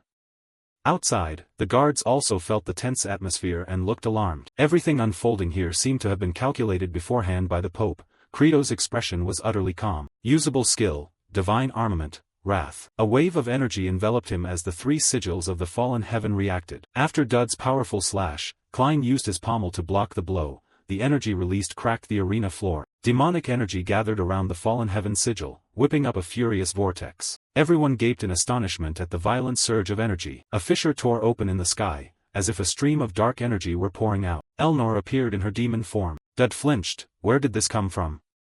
Sweat beaded down his face. The demonic power, manifested through Elnor, made everything around seem to stop. He frowned. What the hell is this? Just holding it with my strength is suffocating. Such a wicked pressure. Whatever, fight on. Dud looked up while dodging an attack from Elijah Chrysanax. Elnor's demonic power was trying to invade him. He widened his eyes in panic, stay away from me. Demon Elnor advanced slowly, and don't make me see you again, you irritate me. Demon Elnor touched the sword Dud held, and dark energy formed black lightning around the blade. Elnor shouted, give back what you took. Klein surged forward to attack Dud. He thought to himself that in that instant something was off. How on earth did this guy block my strike? Dud suddenly dropped his sword. Dud declared, I'm angry. I said as long as you don't die it's fine. Klein was startled. Dud, as if merged with Elnor's power, threw a punch that contorted Klein's face. The tremendously strong blow sent him flying into the air, surrounded by a shroud of dark energy. The recoil caused the floor beneath Dud to crack open. Klein was nearly incapable of fighting. The Pope, as if having foreseen the outcome, remained calm with his eyes closed. Then he said, while I wasn't watching, Ifanti's skill has far exceeded expectations. A pale golden light enveloped Klein. May I speak as the victor? Dud called out. Fine, say it, came the reply. Those guys are causing trouble, Holy Maiden, stop them. Everyone was baffled. What did you say, student Dud? What are you looking for? Don't waste your effort, it's mine. Consider this your first and last warning. Chairman Atalanta, what's going on? How dare you cause such behavior before the Pope? How do you teach your students to cause an incident like this? Someone demanded. Not only did you send a night train to deal with greenhorn brats, you also harassed the Holy Maiden. This man is Hata Yuzul, minister of the Blue Dragon clan from the Tribal Alliance, truly a group of terrible character. Dud was still staring straight at the source of the dispute. Even those brats openly criticize you. Shouldn't you strip him of his Holy Kingdom title? Dud spoke up. Hata, watch your words. This concerns the Pope's safety. What do you intend to do? If you're upset, come down and fight me, what can you do? The Pope pondered, then said, understood. It's not an official duel, but I will handle it for you. The headmaster started, yes, your holiness. You're not only talented, he added, you're an extremely perverse student. I must admit that. Then the people in that area began to disappear, and a voice suddenly shouted from somewhere, hey, are you trying to run away, Holy Kingdom? A man in royal attire appeared. He ordered his attendant, Sarah's, deploy agents around Dud Campbell of Elfanti. Sarah's, holding a cup of coffee, replied, understood. He smiled grimly, drawing the three nations' attention with one match. The more I look, the more I like that guy. Seeing only Dud left, panting, the referee asked a bit bewildered, are they gone? With his professionalism, the referee quickly and deftly declared, so the victor is Dud Campbell? Hearing the result, Atalanta finally breathed a sigh of relief. Hata was also very pleased with the outcome. He smiled and praised a few words, I rather like him. He has the makings of a fine warrior. He has the makings of a fine warrior. The organizers immediately proceeded to award Dud a rare lion necklace that boosts vitality and physical strength. The presenter tersely told him to take it.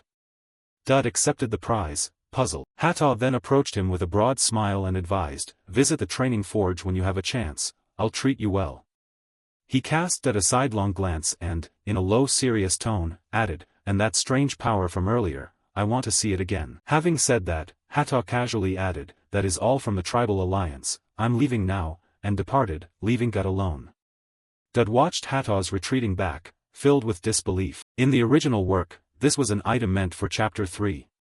I was just recognized by the strongest madman of the Tribal Alliance. At Atalanta's office, she crossed her arms, looked at Dud seriously, and asked in a cold, suspicious tone, Camelo, I have a question, did you use the power of the flask to win the match? Dud answered honestly, yeah, I just got lucky. Atalanta spoke again in a cold voice, the Pope and Hata have probably noticed, the news will spread soon. Many groups will start trying to approach you because of this. She paused for a moment. Hearing her, Dud couldn't help but tense up, his mind drifting to someone. Atalanta adjusted her glasses and reminded him, you should prepare yourself, things will be much louder from now on. Night had fallen, along the row of decorated houses only one room remained lit. Dud obeyed Atalanta's advice and replied dutifully, I understand. Golden sunlight bathed the sky. The system sounded, announcing the main quest completed. Blessing added +1, seed of sin -1. Then he watched the young man lazily sleeping on the lawn, and the fit boys playing ball. Dud pondered. So I've collected 4 seeds of sin so far. Some special skills can only be bought with such rare currency. For example, watch the ball flying across the field at light speed. Dud subconsciously thought of something like this. An owl-shaped lens, the system screen quickly displayed information about this relic. The Mind Seer Eye, usable once per day, allows you to view an opponent's stats. After Dud pressed buy, the system congratulated him, purchase successful. Dud mused that the information from this skill couldn't be tampered with or forged and seemed to have no drawbacks. He would test it. With that thought, he narrowed his eyes and looked around for someone to test on. He glanced at Trisha playing with a little bird on her hand and skipped her. No need to check Trisha. He also glanced past Perse reading a book. The professor too. Suddenly a sweaty jogger entered his sight. The perfect person who had just appeared was Elnor. With her terrifying speed, those she bumped into on the field were sent sprawling. Others dodged and murmured, "Chairman, move aside if you don't want to get hurt." Dud stood on a nearby patch of ground, leaning against a tree and thinking. Actually, the priority now should be to get information on Elnor or Elia first. They are the most important characters in this scenario. Having chosen his target, he immediately tested the new relic, activating the Mind Seer Eye. Dud murmured in anticipation, "Alright, let's try." All parameters related to Elnor were displayed. Elnor Tristan, Origin, the Grey Witch's Flask. Strength S, Agility S, Stamina S, Luck S, Authority S, Fusion with a Demon Shard, 1 in 80% rate, Contamination level 2%. When the machine finished, Dud looked away, both astonished and relieved. The fusion rate had reached 80%? The incident at Riverbeck must have influenced this. Thankfully the contamination level was still low. If both were high, she would have become a demon. At that moment Elnor ran up to where he stood, peered into his lens, and asked coldly, "What are you doing here?" Dud, caught sneaking, was startled and flustered. He yelled back in a strained voice, "Chairman, how did you know I was here?" Elnor replied bluntly, "I just felt a suspicious gaze." She looked down at him sprawled on the ground, eyes half-lidded. Elnor took the opportunity to tell him something new. "Since we're already meeting, I have something to give you. The person you asked me to watch isn't an ordinary human." Dud reeled, dazed, and asked her in a daze, "Oh, so you found them?" Elnor stood glittering in the sun and said seriously, "I've grasped his action plan, but from now on you should handle these matters yourself. Being student council president isn't a leisurely post." Dud forced himself up and stammered, I'm sorry." Then he grinned and praised her, "First of all, well done, that opponent won't be easy." Elnor modestly replied, "I only helped the president a little." As she tied her hair back, Elnor asked Dud, "Oh right, I've heard the Holy Kingdom is expanding its diplomatic delegation, something unheard of before. Do you know anything about this?" Dud chuckled and replied lightly, "Actually, I'm not sure either." Elnor took out a stack of papers and said casually, "You'll find out soon. For now, here. This file records the target's actions during the midterm exam." Dud took the file and thanked her hastily. "Amazing, President."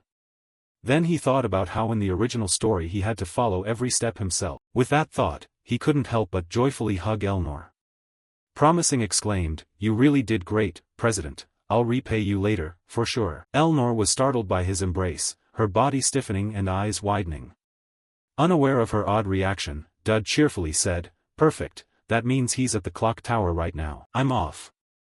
After Dud left, Elnor remained frozen in place. A faint blush crossed her usually cold face. Dud hurriedly ran up the stairs, panting heavily. Looking at the flight of stairs ahead, he calculated silently, so he stayed at the clock tower until 7 in the evening. I know he enrolled with the Holy Maiden. With that temperament, he'd avoid going out as much as possible, but eventually he'd want to step out for some air. With that in mind, Dud focused and accelerated, sprinting forward. When he arrived, he was soaked in sweat. Dud bent over, gasping for breath. The young King Velkarthus was staring at the sky, murmuring to himself, "I should train my stamina a bit more." Hearing someone nearby, he turned slightly and asked coldly, "Are you Campbell?" Sweat still pouring, Dud, out of breath, asked hesitantly, "You know me?" At the splendid clock tower, their conversation carried outside. Velkarthus said gently, "Sit down and catch your breath." He then answered Dud's question, "The seer told me to watch you, how could I not know?" At that, Dud seemed to understand why Velkarthus was here, but he was puzzled and wondered to himself, "The seer? He sent someone even though he knew about me?" Velkarthus spoke bluntly at length. "Your spy did well. Actually I've been waiting here every day. I'm not someone who can request to meet first, you understand." He paused, then, as if asking and confirming, added, "We are enemies, right?" Dud had partly regained his breath and sweat had lessened.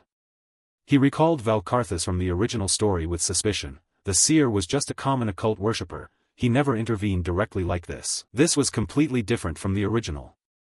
Valkarthus glanced at him and continued coldly, his assessment of you is that you'll be the greatest obstacle I have to face here. With that, he turned fully to face Dud, his aura carried an indescribably gloomy, demonic quality. His thin lips twitched into a half-smile as he asked in a low voice, "Answer me, Dud, will you block my path?" Dud stared at Valkarthus's angelic face hiding a devil, both terrified and tense, thinking he knew who I am and what I'm up to and is issuing orders about me despite never having met me. This, in the same way I operate, made it seem as if I could now vaguely perceive another dark, insidious side hidden deep within Valkarthus that he was concealing. Valkarthus smiled without smiling. Beneath his respectable exterior lurked a bloodthirsty wolf. In a low tone he asked, "Dud, answer me, Dud, will you stand in my way?" Dud had just recovered his breath. At Valkarthus's words his expression stiffened slightly as he stared at him with mixed feelings. Outside the clock tower the light had slanted, the surroundings were silent and deserted. Valkarthus's voice drifted faintly outward. "I'm curious how much he knows and how far his deductions have reached." He stood across from Dud at a measured distance and asked coldly, "I heard you've gathered quite a lot of information about us." Dud answered him sincerely and carefully, "At least I'm sure you bear no ill intent. Even after turning everyone at the academy into undead, even if you plan to rule them afterward." Valkarthus heard this without changing expression and replied directly, "Yes, in 3 days it's done." He added, "The seer seems very interested in you." The sky beyond the academy took on a deeper golden hue, bringing to mind that mysterious seer. Valkarthus said seriously to Dud, "She's still investigating your true nature. One day you may have to face all the chosen ones. One day you may have to face all the chosen ones." Dud, a little puzzled, hesitated and asked, "Wait, why are you telling me all this?" Then he stared straight at Valkarthus and plainly listed what he knew about him. Valkarthus, the last king of the Armada Kingdom, one who fused his entire people into his body with forbidden magic. Saying this half-jokingly, he warned Valkarthus, "We are enemies now, you shouldn't reveal information to your enemy. I don't like my plans being disrupted. The sky has gone from bright blue to twilight gold, and every nook here has sunk into shadow." Valkarthus disagreed with Dud's phrasing and seriously corrected him. "I don't intend to ruin your plans, I only want things to be fair." Hearing this, Dud scoffed and asked, "Fair?" Valkarthus replied confidently and provocatively, "A game must be fair, right? No matter how much you know, you are still in a weak state." The sky was half dark, half gold, and night was about to spread over the city, yet their conversation continued. Valkarthus bluntly exposed Dud's motive for meeting him today. "The reason you came was to confirm I'm not a coward." Dud did not reply. Deep down he had to admit it was true. He immediately took out the Mind-Seer eye and casually signaled to it. After using the sight, there was one thing he could only think but dared not say, "There's more than that." Valkarthus showed no fear, his face calm, and reminded him, "Look closely." The Mind-Seer eye revealed the gloomy, demonic person hidden behind his outward appearance. The readout displayed the number of active grimoire magics in his body, 2.34.423.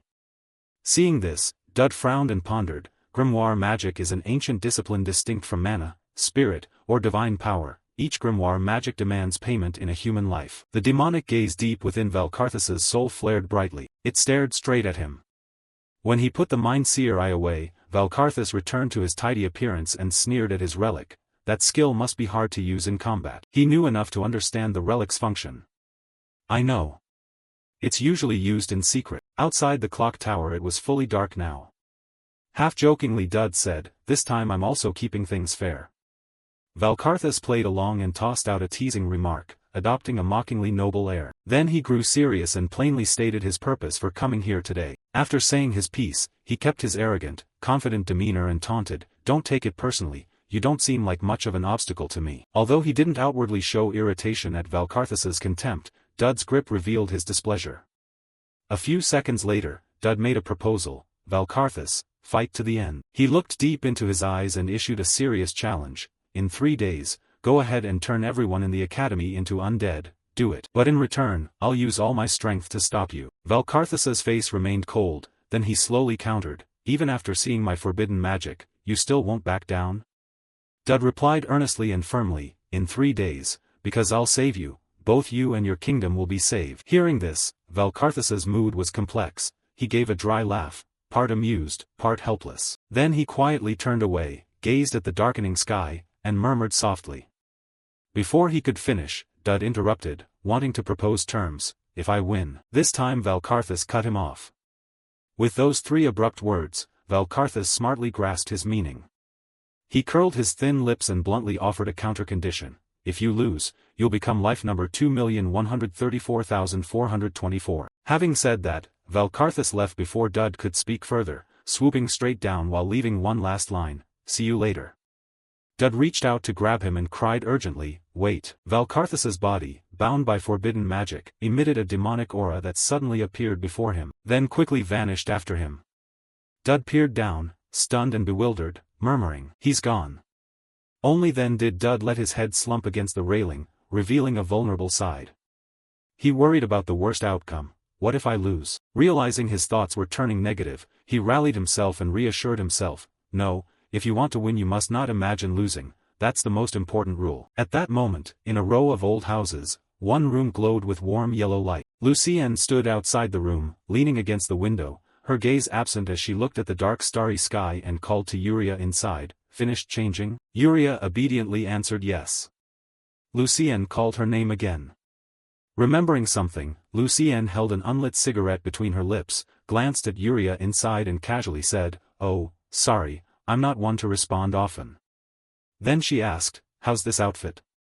Do you like it?" Yuria's cheeks flushed, she shyly hummed and, hesitating, said, "But sister, I've never worn clothes like this before." Embarrassed, the timid girl curled up on the bed by habit.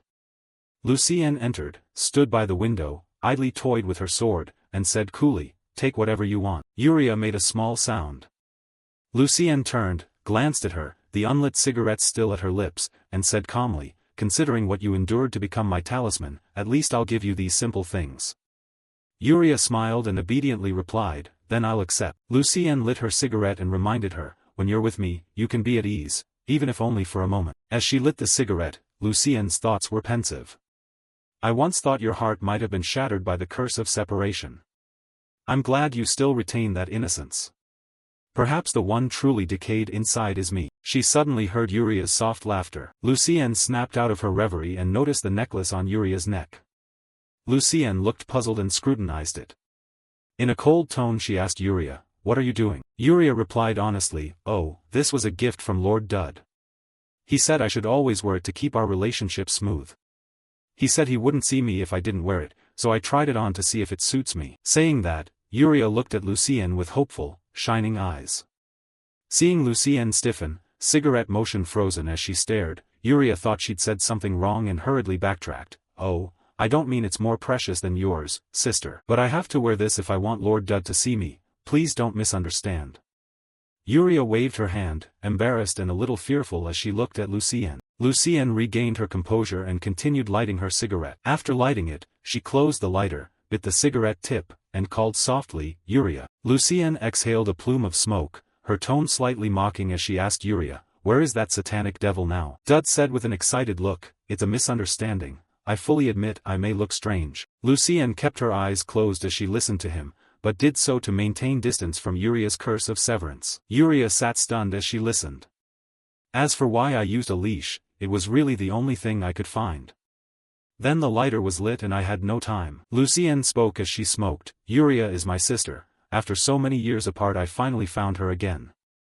She is the only family I have left." Dud understood this well. He replied, "Of course I know that." Suddenly Lucienne cut him off. She asked in a casual tone, "How do you know?" Lucienne spoke in a way that left Dud speechless. "At first I was angry about the leash, but after hearing your story I realized you're more suspicious in many ways than I thought." "Student Dud." She smoked and regarded him with suspicion. "Someone from a remote domain who knows the relationship between me and Yuria and even defeated a holy knight in direct combat. Where exactly do your knowledge and skills come from?" Dud thought inwardly, "From my memories of playing the original game," but he couldn't say that. Dud had to use the excuse of the Saintess, "That's something I can only discuss with Headmaster Atalanta. I can't reveal it freely. What I can say for certain is that I'm on your side and on Yuria's side too." Hearing him, Yuria was astonished and looked at Lucienne. Lucienne said nothing, she exhaled a breath of smoke. Then she snapped the lighter shut forcefully.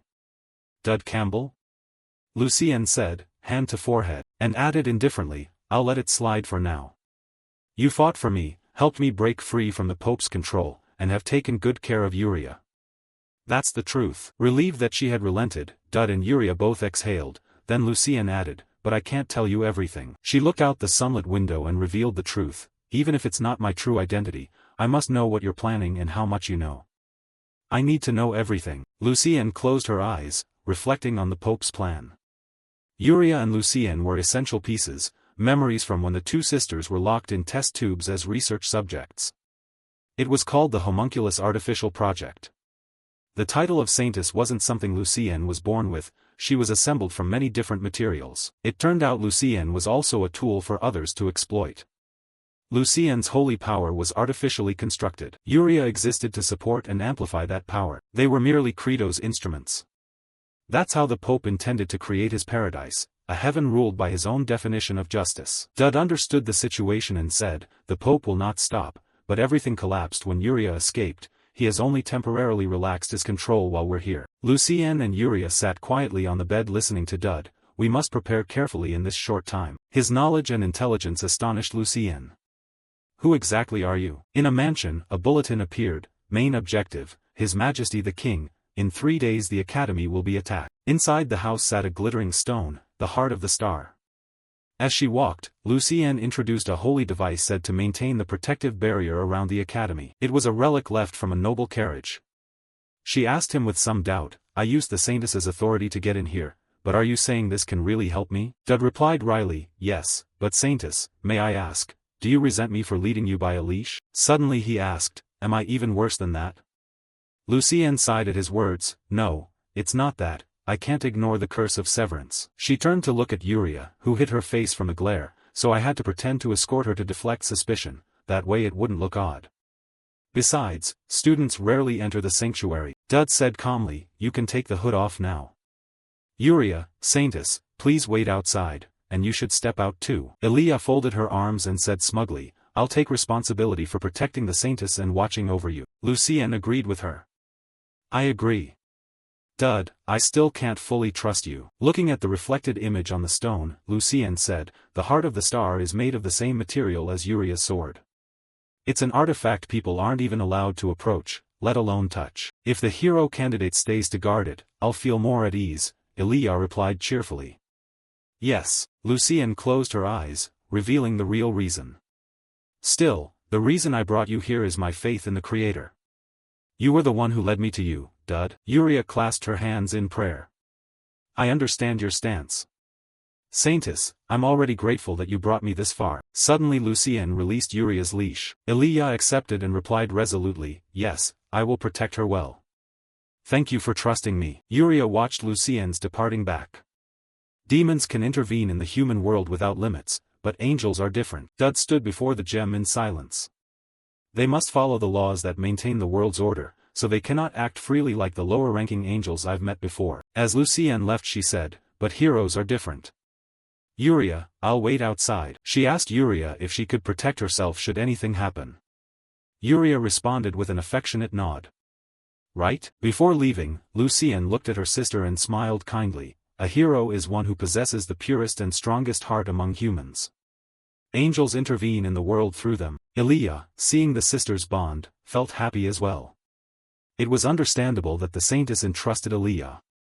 Even though she's only a hero candidate, to be able to inspire such great trust, even as a candidate, that's a step closer to becoming a true hero. Elia stepped closer to comfort Yuria. Don't worry, Yuria, I'll protect you. She silently vowed, I won't let anything happen here. At that moment Dud was also swinging his sword to deal with the heart of the star. Very quickly, a crack appeared on the heart of the star. Elia saw it and her face went pale, and Dud's expression wasn't any better. Yuria was equally astonished, her eyes wide. Lucienne lit another cigarette for herself. She exhaled a gentle plume of white smoke. While smoking, Lucienne let her thoughts wander. If he knows about the Homunculus project, his information network must be terrifying. As each wisp of smoke rose, her thoughts drifted with it. Dud Campbell?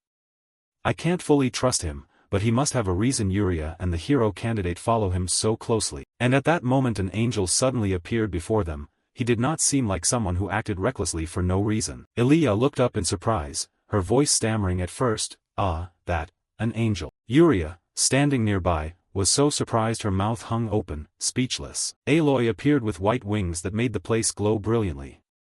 The reverse-rank angel Aloy, a higher-ranked being than I expected, had appeared. Her slender hand gently reached forward, like the elder angel I had met before. Elia's eyes narrowed and her expression sank a bit. I thought a lower-tier angel would be the one to arrive. Elia's eyes narrowed and her expression fell somewhat. I thought a lower-ranked angel would show up. Aloy hovered down and flapped her wings from above, then looked toward one of the three and spoke, I understand. You, Elia's face lowered, eyes not opening. The matters of heaven are indeed unpredictable. Aloy gradually descended, the angel's feet neared the ground. I remember you. She stepped closer to Dud and stared at him. Did you meet my soldiers earlier? Wait, are you the angel from before? He then answered decisively. Yes, I was there.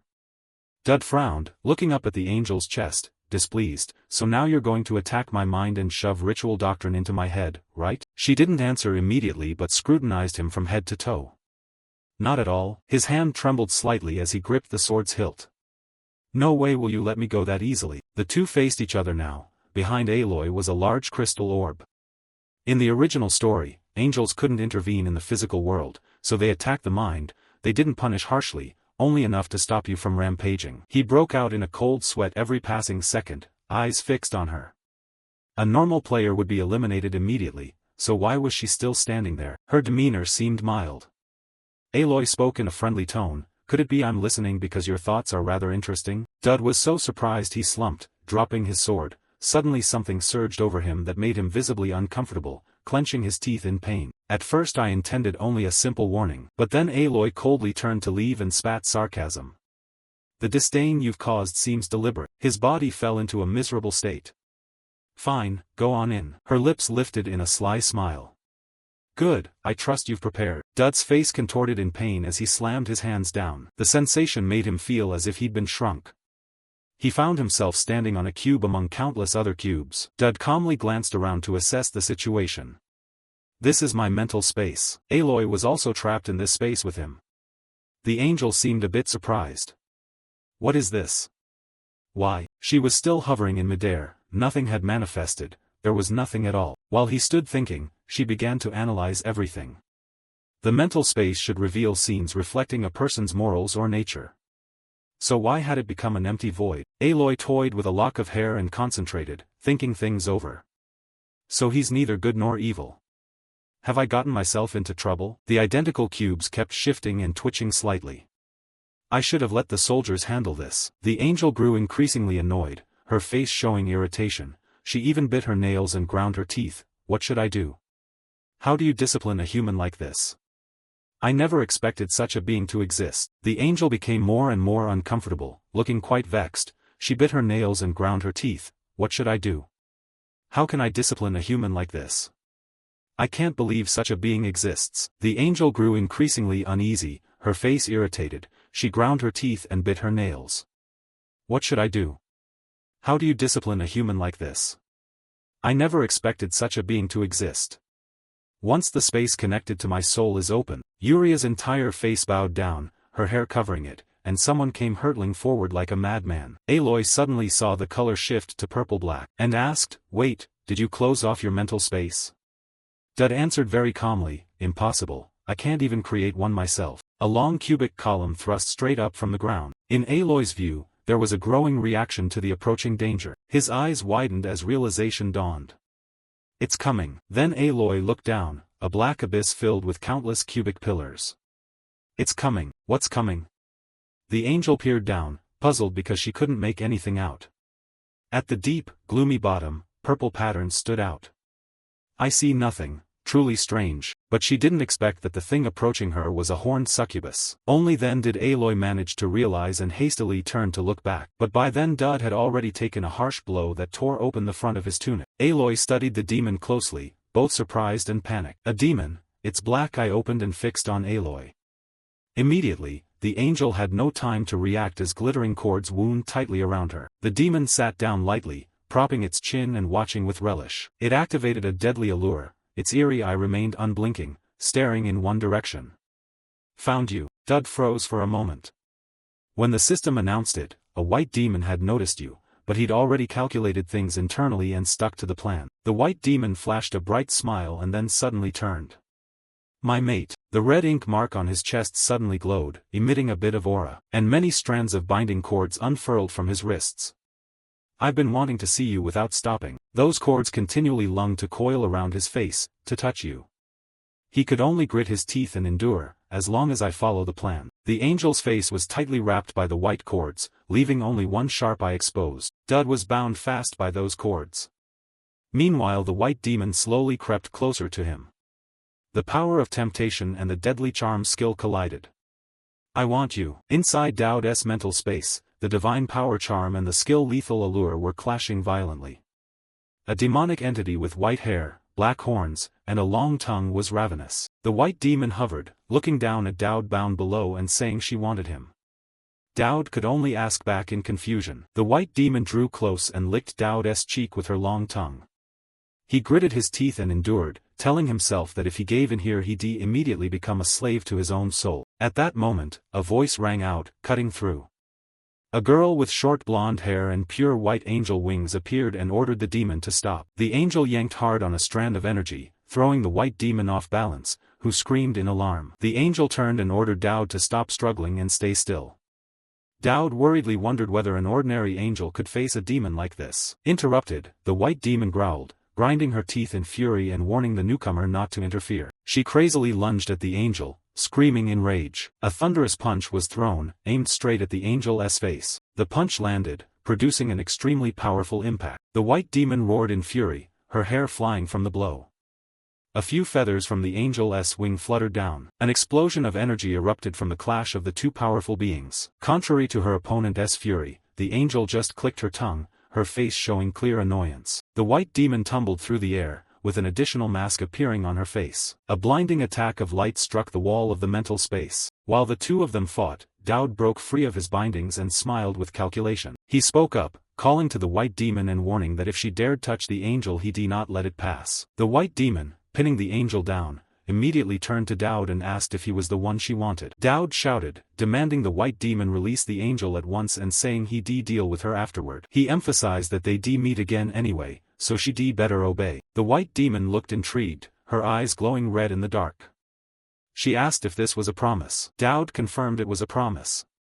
But he also didn't forget to threaten, saying the promise would sooner or later come true if she didn't comply. Dowd played his trump card, asking where a person's soul would go if they died in the mental space, and saying he'd jump from there. Dowd's threat seemed to work. The white demon glanced at him and spoke with loaded meaning. Rather than anger, the white demon laughed delightedly at Dowd's audacity. She asked if he was threatening her, and Dowd calmly admitted it. The white demon chuckled and agreed to Dowd's promise. Seeing that, he ordered her to leave immediately. Before leaving, the white demon didn't forget to remind Dowd to keep his word. He replied coldly, okay. The white demon gradually faded into the space, leaving a message that she would certainly return later to take his soul. Back in reality, Dowd thought to himself that everything had played out according to the original script. With this, the angel owed him a favor. He flashed a triumphant smile, reaffirming his thought. The angel, clearly very displeased, asked Dowd what he wanted in return for the favor. What Dowd requested was a star iron ingot, an extremely rare item. Afterward, Dowd met Yuria, older sister, on a long bench. She was utterly surprised to learn he received the star iron ingot directly from an angel. Dowd explained he would use it to craft an item to weaken the severing curse. Another girl, Yuria, stepped forward and asked Dowd whether one ingot would be enough. Dowd reassured her that he had prepared another ingot. He elaborated on the properties of star iron. It amplifies holy power, is nearly indestructible, and can only be damaged by itself or hellmetal. Yuria understood the gravity of the situation, that to break the strange curse on the saintess's younger sister, they had even had to encounter an angel. Dowd confirmed that the real battle had not yet begun, prompting Yuria to ask in surprise what battle he meant. Yuria looked at Dowd with a probing gaze. She felt he was hiding something and asked him directly. Dowd fell into thought. A system window popped up, announcing an upcoming event, King's Boy Academy Attack Incident D1. All three girls, including Yuria, the younger sister, with black hair, demanded that Dowd tell them the truth so they could prepare as well. Dowd's eyes hardened with resolve. He decided to tell them everything and asked them to listen carefully. The scene shifted to a large school with an old clock tower. Dowd vowed that they had to save this school. The view swept over students on campus. A silver-haired female student was intently taking notes with a fountain pen. Another female student with purple hair and safety goggles was focused on welding something. A male student with blonde hair and his face shadowed gave off an air of mystery. Two other male students were chatting. One with red hair was confident they'd take first place, saying no one could beat them in tomorrow's final outdoor training. While other students walked together, Dowd quietly walked alone across the schoolyard. He reflected on these students. They lived ordinary lives, unaware of the truth or the threats lurking nearby. He thought about himself, someone with no memories of school life in the outside world, and thus unable to truly sense it. His train of thought was cut off by a strange voice. Someone asked him if he was used to always being alone like that. Dowd looked up and saw a mysterious woman in a tight black outfit, cloaked and wearing a mask, with blazing orange hair. He asked her in surprise who she was. The masked woman stared directly at Dowd, her eyes sharp. She answered mysteriously that she was a butterfly effect. In a grand hall, Dowd, a young man in a neat suit, stands on the staircase looking down. Across from him is a mysterious girl dressed head to toe in black. She speaks, saying that all the devotion and effort Dowd has poured in is what brought her here. The mysterious girl stares straight at Dowd, her eyes sharp. She repeats that it was his efforts that brought her here, then calls his name, Dud. Dowd looks surprised at the girl's words. He mumbles about that little disciple and then asks bluntly, "Who are you?" To his shock, the mysterious girl appears behind Dowd in an instant, making him start. Playfully, she says that since he always thinks one step ahead, she expected a cunning strategist, not someone who looks so ordinary. Her gloved hand touches Dowd's collar, leaving him utterly astonished. She continues her taunt, wondering if that unremarkable appearance is precisely what makes him different. Dowd is stunned. He can't believe someone like her could manipulate him so easily. He wonders if any character like her existed in the original storyline, and why she understands his situation so completely. Against the backdrop of an ancient castle, Dowd loudly demands that the girl reveal her identity.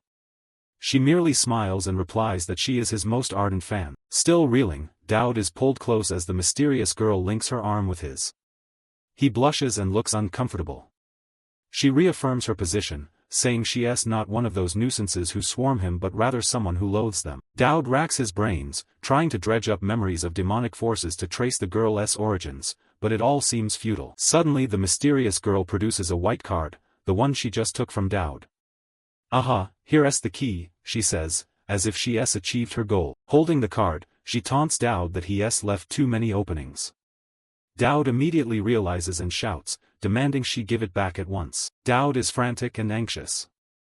He screams in despair because the situation is urgent, yet he doesn't understand why the system hasn't issued a danger alert. The mysterious girl shifts the subject, mentioning the supporting female character and those who constantly surround Dowd, calling them clingy leeches. She declares she wants to wipe them all out to clear her view, since they don't understand the real Dowd at all. With a piercing gaze, the girl asserts that only she truly understands Dowd. Holding the card, she continues to insist that she alone in this world exists to do that, only her. Then the mysterious girl tosses the card away, leaving a streak of light in the air. The white card hovers in midair, carrying some mysterious significance. Dowd is stunned when the girl says that to have the right to stand boldly before him, only a villain like her deserves it. Even demons aren't on that level. Her sharp eyes lock on Dowd as she suggests he is surely prepared to face the minor warlord, right? Perched on a high rock overlooking the city, she reveals a staggering truth.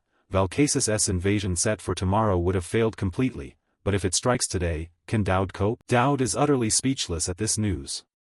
His plan has been completely disrupted, and now he faces an unforeseen danger. The mysterious girl looks at Dowd provocatively, saying she truly wants to place even greater expectations on him and is confident he won't disappoint her. Terrifying cracks suddenly appear across the city's sky, signaling imminent collapse. Smiling with delight at the chaos she has sown, the mysterious girl whispers, "Make me fall for you even more." In stark contrast to the ominous sky, in a quiet corner of the academy courtyard, Trisha with her orange hair is leisurely enjoying her meal, murmuring that the sauce has a gentle sweetness and savoring another peaceful day. A girl in clerical robes with blonde hair strikes up a conversation with Trisha, asking if her workload is too much and mentioning she heard Trisha is also taking a private training course. The two girls sit at an outdoor table. Trisha admits that even within the Holy Academy people are talking about her as a leading candidate for the warrior position. The robed friend teases that she is the school's star behaving innocently, but Trisha simply replies that she doesn't care about that. The robed girl adds that she knows Trisha's dedication to training is thanks to her fan club, and everyone praises her, truly the demeanor of a warrior candidate. Trisha is a bit surprised and embarrassed to learn her fan club still exists. She hadn't expected it could inspire the other students so much. The robed girl shifts the topic to Dowd, saying he clearly quelled a disturbance last time. She cheerfully notes that their relationship seems to be progressing and teases Trisha that she probably isn't shy around him anymore. Trisha grows slightly flustered and stammers. The conversation eases into a deeper perspective about how a normal person is perceived. Trisha is silent for a moment, then admits she still feels she has many imperfections, showing her humility. The robed girl begins giving examples of extraordinary power, like subduing and slaying a great demon beast or wiping out enemies in the blink of an eye. Trisha closes her eyes and listens to her friend. The robed girl concludes that compared to those extraordinary individuals, a warrior candidate is only someone a bit stronger than average, a simple yet harsh truth. Suddenly, a strange noise rings out, making Trisha start in fright. She panics and asks, "What is happening?" Chaos erupts everywhere. Other students look up in alarm, shouting that the protective barrier has cracked wide open. They don't understand what is happening and wonder if this is a drill. A blonde student and another girl wearing glasses insist this is not a drill. The situation is dire, and they shout for everyone to take shelter inside immediately. The barrier's rupture seems to trigger a powerful shock of energy, causing even someone with purple hair who had been sleeping to spit up blood. In another room, a red-haired girl with small horns senses the danger. A command is given: everyone should grip their weapons and be ready to fight. From below, the city's protective shield, hexagonal in structure, shatters into glass-like fragments, revealing the pitch-black night sky. Trisha looks up at the sky with a desperate expression. She knows that once Serapin's barrier cracks, the demons will soon send and come.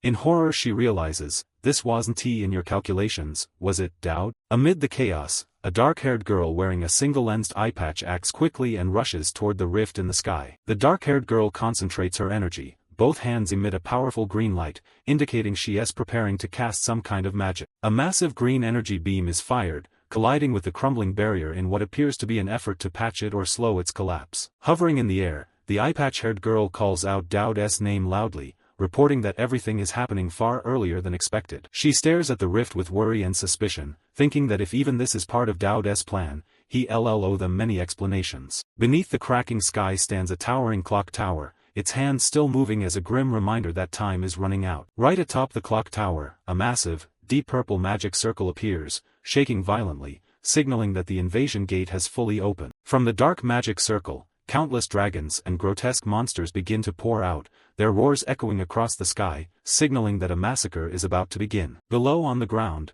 chaos reigns. Amidst people screaming and fleeing, a commander tries to restore order, shouting for everyone to quickly follow Talian's orders to organize the defense. Through the panicked streets, the command is given for everyone to run indoors immediately to take shelter. The monsters have poured in, and the top priority now is to ensure the safety of the new students at all costs. A roar resounds as a gigantic, clawed foot slams into the ground, heralding the arrival of an even larger monster. Before them stands a massive humanoid beast, muscles rippling, earth-yellow skin, and numerous blood-red eyes atop its head. It bares its sharp teeth and towers over the swarm of lesser demons, creating a truly terrifying sight. At that moment, a mysterious figure appears, his hand radiating a sinister purple energy. He mutters, wondering how the enemy could have announced the timing of the attack in advance. That figure is Talion, a young man with blonde hair and eyes that emit purple light. He smiles arrogantly and tauntingly, calling out to Dowd, "Whatever tricks you've prepared, don't make me wait.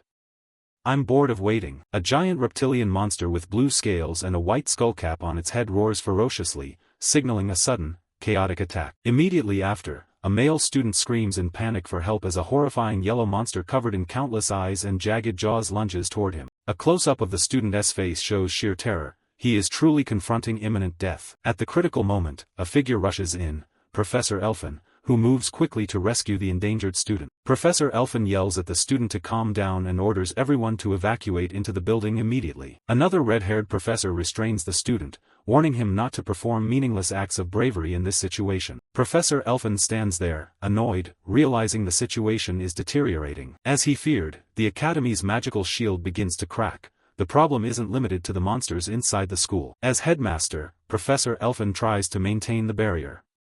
He worries that if the shield breaks, all the kings of ruin targeting Elfanti will converge, and that surge of energy could affect the void region. Someone else witnesses Elfan's actions and shouts, baffled as to why the headmaster is doing that, highlighting internal tension and lack of information. Meanwhile, a blonde man and a nun are shouting frantically, urging students to run faster and get inside for safety. Savage monsters have overrun the area. Warnings continue to blare, telling everyone not to fight but to evacuate immediately. The academy guards take positions. The captain orders Team 1 to continue evacuating students while Team 2 holds the line here. The guards form up, bravely facing the charging horde. They are determined to stop them at all costs. But the monster's force is overwhelming, they sweep through the guard line easily. One soldier is bitten and killed on the spot. From afar, the protagonist Dowd Campbell watches it all. He is stunned to realize this is not what he had planned. All of his plans have completely collapsed. Dowd stands frozen amid the chaos, unable to believe what is happening. Monsters scatter, the barrier shatters. This situation shouldn't exist in the scenario Dowd had anticipated. Dowd sinks into despair. If things had gone according to his plan, this tragedy wouldn't have happened. Then a voice calls his name, Dowd Campbell. A sword swings, drenched in monster blood. The newcomer coldly asks Dowd, "Didn't you hear the evacuation order?" It's Elnor, the student council president. She appears in military uniform, composed and formidable after slaying a monster. Elnor looks at Dowd with sharp, calculating eyes. She knows she must think and find a way to handle the situation. Dowd's eyes reflect determination as well. He knows he must find a way to turn things around. They stand facing each other amid the chaos. Elnor questions why Dowd is here instead of evacuating, while Dowd keeps calculating, convinced there must be a way to survive. At the same time, a student council member, a bespectacled girl, rushes over, shouting that the entire student council needs to assemble. The council member calls to Elnor, but Elnor coldly replies, "Go ahead," her expression showing she has made up her mind. Dowd turns to Elnor and pleads, "Can you trust me this one time? If you come with me, we can save this school." Behind them, the council girl shouts for Elnor to return immediately. To convince Elnor, Dowd begins listing events he's handled in the past. "Please think about what I've done so far. The Count's incident, the monster incident, the assassination, and the terrorist attack on the ship." Dowd admits he's an odd person, but insists Elnor knows he's not someone who acts recklessly. The bespectacled girl from the student council doesn't give up and shouts, "Elnor, take that guy and come here now." She continues, "What are you doing, student council president?" Elnor only falls silent, bowing her head, lost in thought and torment. After a moment of hesitation, Elnor finally makes a decision.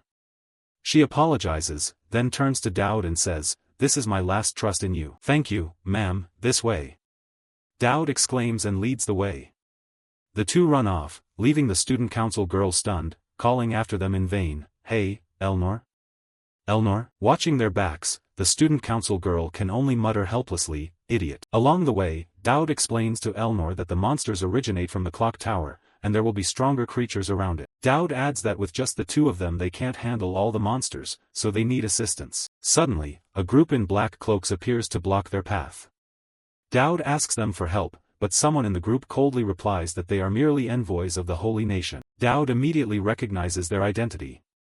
He snaps that there's no time to argue over rank, pointing at them, "You are exorcist mages under the Pope, sent here to supervise me, aren't you?" Facing the cloaked group, Dowd demands they stop pretending.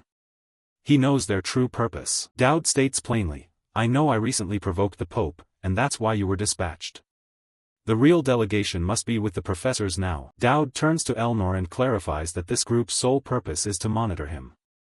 Then he faces them again and yells for help, because he's the one the Pope is watching and in danger. However, Cab, the masked woman leading the group, coldly replies, "Even if that's true, isn't it enough if only you survive?" Those words leave Dowd stunned. He realizes they're willing to let Elfanti fall as long as he survives. Even if he makes it through this, he will lose the war against Valcasus. In desperation, Dowd reaches out mentally to another place, calling Sarah's Dreamur's name. He says he knows where the item she's seeking is. At the same time, in a recording studio, Sarah's hears his call and remarks, "But this isn't a game." Close up on Sarah's eyes as she speaks to Dowd from afar, telling him his life is real. Dowd screams in despair, knowing that in reality countless people will die. He begs Sarah's for help, for his own sake. Elnor silently watches Dowd as he declares he won't hesitate to use any means to win. Dowd continues his plea, accepting that even if every villain in the world clings to and tortures him, he will do it. He yells, "Sarah's dreamier, answer me." At Dowd's desperate, determined declaration, Sekab, the masked exorcist mage, merely clicks her tongue, seeming somewhat intrigued. Sekab, the masked exorcist mage, stares at Dowd and warns in a cautionary tone, "You'd better be telling the truth, Dowd Campbell." Immediately after Sekab's words, a system panel appears before Dowd, deadly charm activated. "And Master Assassin Sarah shows interest in you." His plea has been answered. After confirming Dowd's resolve, Sekab orders her subordinate, Bisla, intervene. Instantly, Sekab and her two subordinates remove their heavy cloaks, revealing sleek, form-fitting assassin outfits underneath. They are ready to act, ending Chapter 50 with a surprising turn. The scene opens with the Big Ben clock tower looming against a bruised purple sky streaked with eerie cracks, signaling an impending catastrophe. A massive jaw with slimy, razor-sharp fangs snarls, ready to devour everything. Countless grotesque monsters begin to appear, from malformed golems to savage orcs. From above, three cloaked figures in black face off against a giant wolf-like monster, preparing for an uneven battle. Meanwhile, Dowd Campbell looks confused and anxious. He says, "I don't know what you know about me, or how you found out." But Elnor cuts him off sharply, "We'll leave that for later." Her eyes show the situation is far more urgent. A masked female swordsman with golden hair draws her blade. The sword flashes a fierce golden light, poised to fight. Suddenly, a cat-eared figure with purple hair and a sinister grin appears. She taunts, "Then you'll have to answer for what you said, Dowd Campbell." Immediately, the masked swordswoman jumps into the fray, quickly taking down one monster and skillfully attacking others. One of the cloaked figures is also fighting fiercely. He exclaims in astonishment, "This power is absurd." Dowd turns to Elnor, whom he calls Chairwoman, urging, "We don't have time, Chairwoman.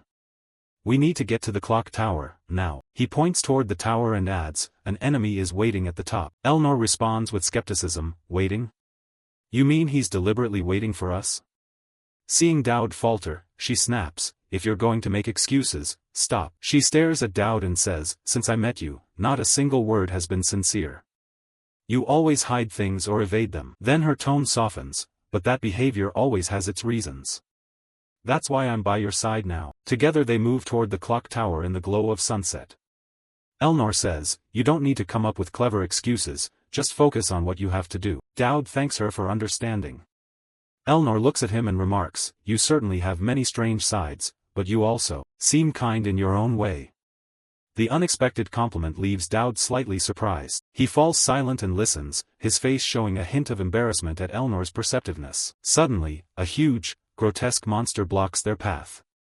Dowd explains it's a creature from the original Flash Terror, with near-infinite regenerative ability, making it impossible to kill. The only way is to lure it away from the clock tower. Dowd anxiously asks Elnor, "Can you draw its attention?" Contrary to Dowd's worry, Elnor coldly draws her sword and declares, "I'll slice right through it." Without hesitation, she charges at the giant monster, swinging a powerful strike. Determination flashes in Elnor's eyes.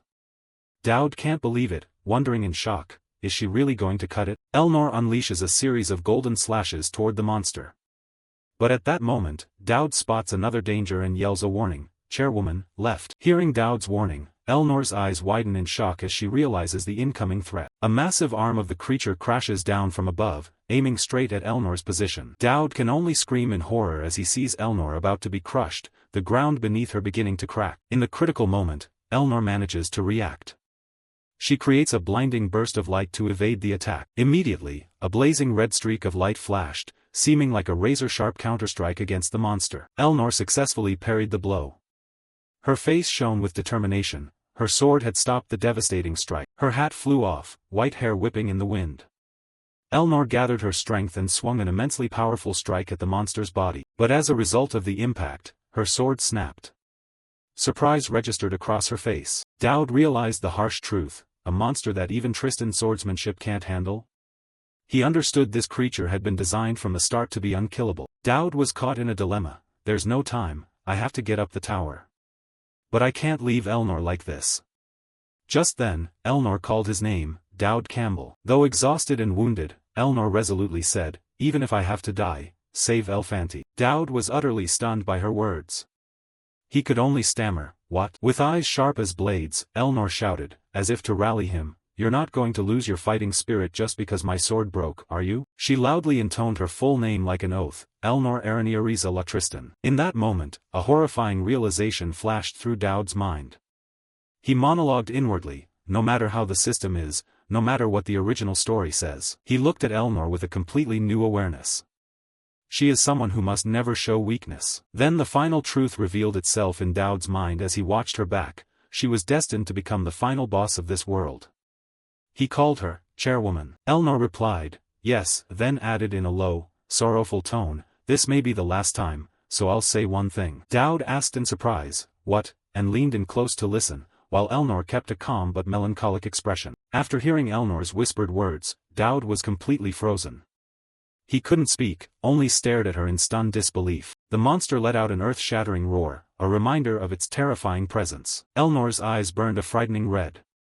She was ready for the final battle, a fight she knew she could not retreat from. She poured every remaining ounce of strength into the assault, charging the monster and unleashing her fiercest attacks. The monster's blood sprayed everywhere. Elnor, like a true goddess of war, used her own life to buy time and carve a path for Dowd. With eyes blazing with iron resolve, Elnor bore the mission of sacrifice, holding the monster in place so Dowd could move forward. While Elnor fought to the death, Dowd reached the tower's summit. From there he could clearly see the source of the catastrophe, a massive golden magical barrier enveloping the entire city. At the tower's peak, a blond man with an arrogant face waited. He curled his lip and said, I just wanted to say this to that face, but youth truly is a wonderful thing. Dowd, panting and exhausted, had to kneel after climbing the tower. The blonde enemy looked at him and taunted, even in this situation, you really came to stop me? He continued, come to think of it, we had a bet with each other, didn't we? Dowd lifted his face, eyes blazing, and spat each word, that bet. I'm here to win it. In a vast hall, Valcasus, known as the Young King, faces Dowd Campbell. A rolling purple aura of dark magic swirls around Valcasus, revealing his tremendous power. He speaks, initiating a fateful confrontation. With a look of hatred, Valcasus declares that he despises demons and those who worship them. His eyes are full of long-suppressed rage and suffering. Dowd grips his sword hilt, responding with understanding. He knows Valcasus endured thousands of years shackled by demons.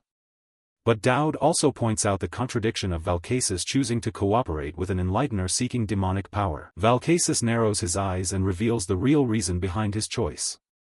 It wasn't for power but for a certainty, the certainty that he would obtain a free death, a release from an immortal life of torment. The scene shifts to the past, revealing a secret from the original story. A figure called the Enlightener made a pact with the young king, exploiting the boy's lifelong wish. His offer was, I will give you the death you long for. And the price for that wish was a horrific mission. The young king must utterly wipe out the Elfanti Academy. The image of the Enlightener in a hooded cloak and a mysterious mask appears, symbolizing a cruel conspiracy. For the young king, it was an escape. A life in which death was forbidden, whether voluntary or not, would finally have a certain end. His face, though scarred, shows a satisfied smile. That miserable life, strangled by the very people of the kingdom like golden chains, could finally end. The image of him standing alone in the inverted hall reflects the isolation and burden he has borne. After much reflection, the young king had no other choice.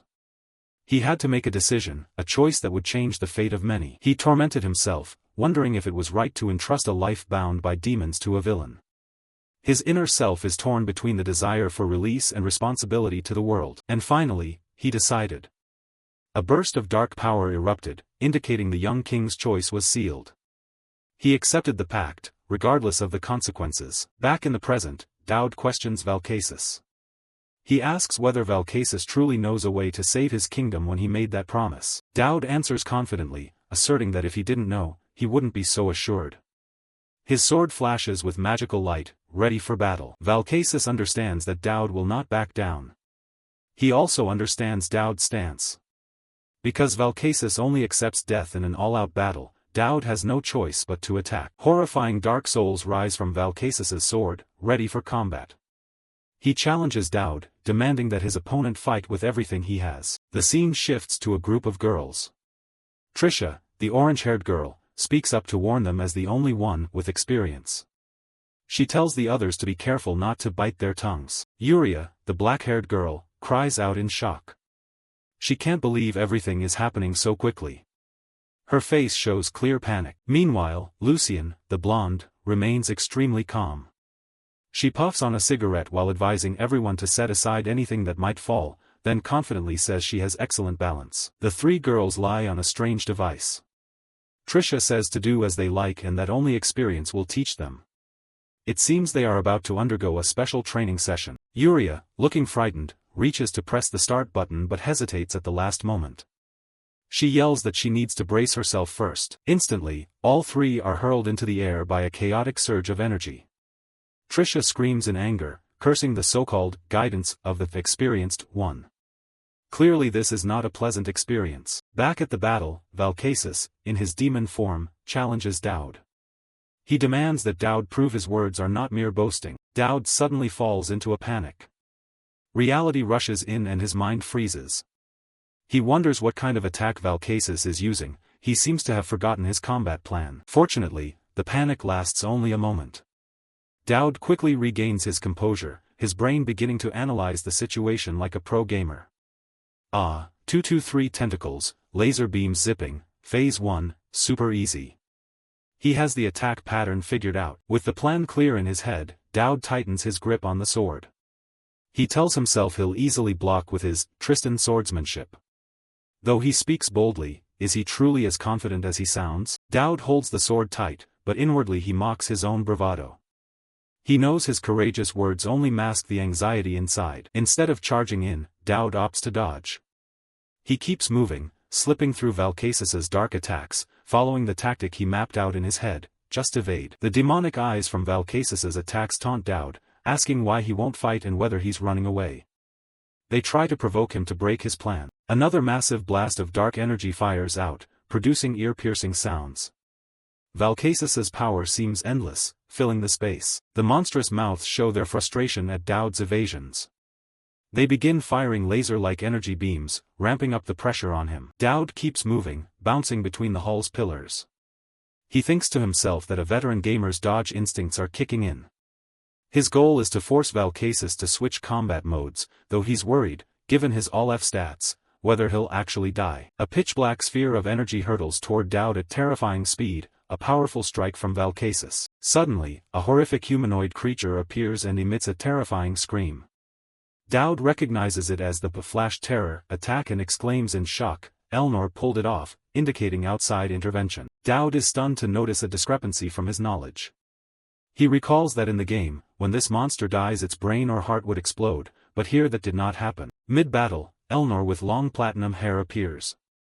She moves like the wind, streaking across the shattered battlefield, ready to fight. Meanwhile, one of Valkasis's demonic eyes gapes open, gathering a massive amount of dark energy in preparation for a devastating attack. Elnor charges boldly, her sword meeting a burst of light and energy head-on, showcasing her formidable power. Despite Elnor's efforts, Dowd is still blasted into a wall.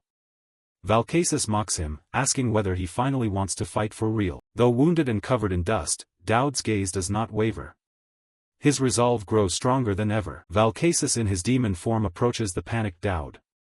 Dowd cries out for him to wait, seemingly unready for this direct confrontation. Valkasis's demonic eyes shine brightly. He declares that once this form is revealed, he cannot stop. This battle has reached its climax. Dowd is struck by a powerful blow. Valkasis looks at him with contempt, saying as expected Dowd is no match for him, but he will remember his bravery. Dowd is blasted backward by an immense force. His body cannot withstand Valkasis's overwhelming power. Valkasis's final attack, a sword bound in chains, suddenly halts right before Dowd. Even Valkasis is surprised by this unexpected intervention. From above, two figures dive down. It's Yuria and another ally. They declare they will stop Valkasis, the demon worshipper. Dowd's reinforcements have finally arrived. Lucien, the fashionable blonde, appears with a cigarette in her mouth. She calmly tells a surprised Dowd, I came to save you. Yuria, now wearing a golden crown, is overjoyed to see Dowd safe. She shouts his name in relief. Trisha, the orange-haired girl, lands with force, creating a circle of energy under her feet, demonstrating her strength and readiness to fight. Trisha lands hard, then smiles at Dowd. She praises him for holding on well and teasingly asks if he remembers her. Dowd's gaze sweeps over the teammates who just arrived, Trisha, Lucien, and Yuria standing there, safe. He exhales in relief, acknowledging they came at the perfect time.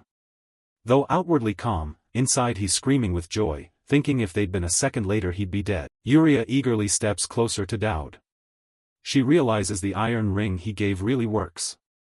Now she can approach everyone without the curse holding her back. She hesitantly thanks Dowd, her face lighting up with happiness. The chains that once bound Yuria shatter and transform into a radiant stream of golden energy, wrapping around her body. Her curse is being converted into a new power. Witnessing that sight, Trisha and Lucian are astonished. Dowd looks at Yuria and says that's not all, hinting at an even greater secret about the ring's power. Dowd explains further. The curse released by wearing the ring doesn't disappear, it merely transforms into another form of energy. Then Yuria appears in an entirely new form. Dowd explains that the moment the curse vanishes, it converts into an immensely powerful attack buff. What remains is not a curse but a protective blessing. Yuria now shines in golden armor, becoming a strong and magnificent female warrior. The battle against the dark entity Valkasis officially begins. Faced with the creature's provocation, Yuria, younger sister, clad in shining golden armor, assumes a ready fighting stance. The enemy scoffs, believing it's time to end mere words. Amid the tense atmosphere, Dowd Campbell remains unnaturally calm. He recognizes the opponent's attack following a pattern he already knows, a huge advantage thanks to his metagame knowledge. Dowd roars, rallying the team's spirits. He insists that if everyone follows his instructions precisely, victory will surely be within reach. His confidence becomes the spark for the counterattack. Aaliyah pants but her eyes blaze with fighting resolve. She shouts, reminding her teammates not to leave their positions even a single step, because in this battle formation is the key to survival. Lucian looks at Yuria, younger sister, with a grave expression. She knows that even the smallest mistake could lead to a tragic outcome for everyone. This is no longer a stroll, it's a real fight for life and death. Lucian's gaze sharpens as she focuses intensely, preparing for the next move. It seems she senses the dark power gathering from the enemy's side. Yuria, younger sister, smiles, a smile of freedom. It's the first time they've truly fought together without restraint, and she's ready to unleash her full power to protect everyone. Suddenly, Dowd shouts a warning, a deadly purple energy laser is racing toward them. Its speed tears the air as if it's being ripped apart. Unflinching, Dowd begins orchestrating a devastating combo.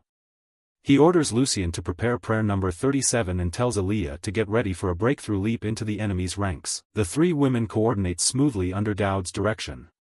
Yuria, younger sister, charges forward leading with her blazing sword, ready to cut down any obstacle before her at his command. The monster Valkasis opens its mouth full of sharp teeth, gathering an immense dark energy. A wide-area attack is about to be unleashed, threatening to swallow anyone in its way. Facing the incoming laser, Lucian maintains the haughty demeanor of a saint. She scoffs at the enemy's doubt and trusts Dowd Campbell's plan absolutely. Boom! The energies collide violently, producing an explosion of blazing purple light. The entire clock tower square trembles under the monstrous impact. Yuria, younger sister, strains to hold the line. Despite the immense pressure she stands firm, her sword and armor blocking the destructive energy. She exhales in relief as the attack is successfully stopped. But the danger isn't over. Dowd loudly announces an incoming tentacle assault. He carefully instructs Yuria how to dodge and counter, turning their combat movements into a deadly dance. Summoning all her strength, Yuria, younger sister, swings a sweeping slash, repelling the enemy's attacks. The force of her blade makes the air itself tremble. Though exhausted, Yuria insists she's fine. Her resilience is the strongest bulwark for the group right now. At that moment, Dowd orders the team to fall back to prepare for a new counterstrike. The sudden change of tempo starts to confuse the monster. Aaliyah, trusting Dowd absolutely, charges straight at the creature even though he'd warned that a single scratch could be fatal. She'd rather risk her life than miss the chance to strike. Lucian quickly casts a support spell. Under Dowd's directive, she pours all her mana into buffing Aaliyah's attack, creating a radiant aura around the orange-haired girl. Empowered by the saint's strength, Aaliyah launches like an arrow. She knows the monster is recharging its laser, and this is the golden moment to finish it. Across the shattered courtyard, Aaliyah aims straight for the heart of the dark entity. She's ready to unleash her most powerful technique with her teammates' support. Rapid slashes. A flurry of blazing consecutive strikes rips through Valkasis's defenses. Aaliyah executes the attack at terrifying speed, giving the enemy no chance to retaliate. Valkasis begins to tremble as it realizes it's been completely read. The monster cannot fathom how this ragtag group can coordinate so flawlessly that every chance to retaliate is stripped away. Skepticism shows on Yuria's, younger sister, face. She knows Lucian is powerful, but the way the team fights in such tight harmony, like they've trained together for years under Dowd's direction, is astonishing. The team's coordination is so perfect it's unbelievable. Under Dowd's command, every movement and every strike meshes seamlessly, leaving no gap for the enemy to exploit. Lucian, cigarette cocked arrogantly at her lips, is likewise amazed by this synchronization. She quickly urges Yuria, younger sister, to keep up the pressure and drive the monster into a corner. Dowd observes the situation with the keen eye of a seasoned tactician. He silently praises the team's effort as everything unfolds exactly according to the script he'd laid out. Sensing the moment is ripe, Dowd decides to ramp up the tempo. He tells Aaliyah to prepare a major strike, to summon the power of a true guardian. Burst stream. A colossal torrent of fire erupts, tearing through the darkness and hurtling toward the entity Valcasus with unstoppable destructive force. Amid the choking smoke and flames, the creature's maniacal laughter still rings out. It refuses to yield, struggling to rise amid the rubble of the square. At this point, Aaliyah has complete faith in Dowd. She realizes his instructions aren't empty words but the real key to defeating an overwhelmingly powerful foe. Dowd allows himself a knowing smile. This battle has proven that his metagame knowledge can make the impossible possible. We will win, he thinks to himself. Dowd's confidence makes Valcasus begin to panic. It screams in despair, daring the group to try and kill it if they can, even as it steadily loses control. The sky above the clock tower suddenly lights up with a gigantic purple magic circle. Raw arcane power churns, shaking the very space around the battlefield. Cracks like shattered mirrors begin to appear in the fabric of space. The impact of this confrontation is pushing beyond what this world can endure. Xena, the girl with the distinctive monocle, appears abruptly and announces that 10 precious minutes have passed. The situation becomes more urgent than ever. She warns Dowd Campbell that human power has its limits. The countdown has begun, and they no longer have 3 minutes, they have only 2 minutes left to finish this. The pressure of time bears down on everyone. Within less than 2 minutes, they must deliver a decisive blow to determine the outcome against this cunning dark entity. Lucian and Yuria, younger sister, continue to display top-tier coordinated skill. Magical beams and Yuria's sword slashes weave together into a dense web of attacks, encircling the enemy. Dowd shouts for the team not to worry, even if the monster changes its attack pattern. Every variable has already been calculated by him. He urges Aaliyah to stay close and prepare for a final finishing strike. Aaliyah gathers momentum, soaring into the air with her blazing sword ready to come down. Valcasus, smug, assumes Aaliyah's attack is too predictable. It prepares a counter, but suddenly falters when it realizes it's fallen into Dowd's trap. Aaliyah, flip and dodge now. Dowd's shout rings out just as a wave of dark tentacles lunges forward. Aaliyah performs an elegant somersault, narrowly escaping harm. Seizing the moment, Dowd tells Lucian to buff attack power to the max for the next coordinated strike. This is the time to play their trump card. Counter. Yuria, younger sister, bellows as she launches a lightning-fast counterattack. Chains of magic coil around her body with a shriek, ready to lock onto the target. A brutally powerful direct impact slams into Valcasus's face. The dark entity groans in agony as its defenses are torn apart by the force of holy power. Thick iron chains begin to tighten around the monster's limbs, pinning it in place. There is no retreat, no escape for Valcasus. Lucian steps forward with the bearing of a superior, her crimson eyes reflecting the holy flame surging around the magical chains that bind the enemy. She repeats her vow to protect Dowd at all costs and prepares to unleash her ultimate display of power. Exhaling a haughty plume of smoke, Lucian coldly declares, "It is time to repent, Valcasus." In the terrifying silence before the storm, the saint begins to gather her magic for the supreme punishment, ready to turn the entire clock tower into the judgment hall for this insidious dark entity. A pure shaft of holy light erupted, engulfing the entire clock tower as Lucian unleashed his ultimate power.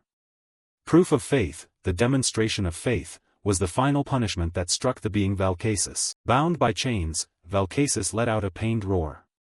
Golden and dark energies erupted from his body at once. A massive wave of energy spread out, blasting both the Saintess and Lucian away. Valcasus's power had completely spiraled out of control. Witnessing the scene, Lucian clenched her teeth in worry. She couldn't understand how Valcasus could still endure after receiving a fatal blow. Inside his madness, Valcasus screamed in his mind. He told himself he couldn't die like this alone, otherwise the kingdom couldn't be saved. Lucian immediately assumed a fighting stance, whipping her chain, determined to find a way to subdue the monster before her. Dark power poured unceasingly from Valcasus, drowning everything around in frenzied howls. At that moment, Aaliyah exhaled, her eyes flashing with resolve. She braced herself, realizing this was the only chance to end the battle. Aaliyah analyzed the situation. If a mortal wound to the heart couldn't stop him, the only option left was to cut off his head. But just as Aaliyah was about to charge, a voice stopped her. Dowd appeared unexpectedly, ordering her to stand down. He looked at her and gently said she had done well. He commanded Aaliyah to take everyone out of the clock tower and let him finish the fight. Aaliyah couldn't believe her ears. She shouted, asking if Dowd was insane. Given how strong the opponent was, why would he want to face him alone? A calm voice rang out, asserting he was not crazy and that he knew how strong the enemy was. But if Aaliyah didn't withdraw, everyone would be drawn into the battle. The Saintess and Lucian watched from afar, both silent in the tense situation. Aaliyah froze. Dowd said she had followed the plan very well, and from here on, it was his part. Suddenly another voice called out from the sea of flames, urging Aaliyah to trust. A man with long orange hair stood there, his silhouette exuding confidence. Aaliyah stood still, turning her back to the battle, as if wrestling with her inner turmoil. Finally, she turned back, eyes blazing. She declared that as a hero candidate she couldn't let the trainees die, she would stay and fight. Her face shone with unshakable determination. The long-haired orange man smiled and asked enigmatically, "Who said anyone will die?" Dowd also turned to look at her, smiling confidently. He promised that though it looked impossible, he would definitely win and return. His promise brought Aaliyah to tears. Tears began to roll down her cheeks. Dowd turned his back and strode steadily toward the kneeling Valcasus. He declared that death was not part of his plan. Dowd's silhouette advanced firmly, facing the mighty enemy alone. Aaliyah could only stand silently, calling his name softly. Now, she could only put all her trust in Dowd. Lucian turned to Aaliyah, urging her to come down. She said the stairs were too slow and told Aaliyah to take her hand. After a moment's hesitation, Aaliyah tightened her sword hilt and agreed. She turned to the Saintess, asking her to come along. Lucian and the Saintess took Aaliyah's hand, and the three jumped down from the tower's peak, placing their complete trust in Dowd. Dowd explained his plan. The condition to break Valcasus's chains was to win a fair one-on-one duel, and in this situation, the only person who could have a fair match with Valcasus was Dowd Campbell, the weakest with all his stats ranked F. To execute the plan, Dowd activated Soul Linker. The system announced that the number of demon seals on him had increased by 1. Before starting, Dowd turned to ask the spirit of Sir Caliban a question. He said that since Caliban had experience, he wanted to ask one thing. Dowd asked a strange question: "Does dying hurt?"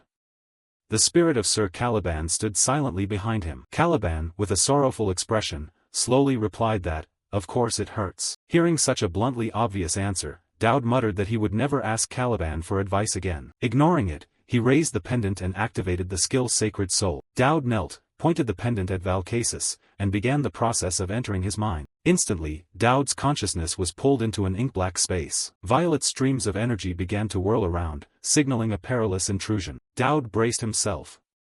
Valcasus's soul energy fought back fiercely, causing him immense pain. He gritted his teeth, struggling through skin-tearing pain to delve deeper into the other's memories. Finally, he saw a faint light.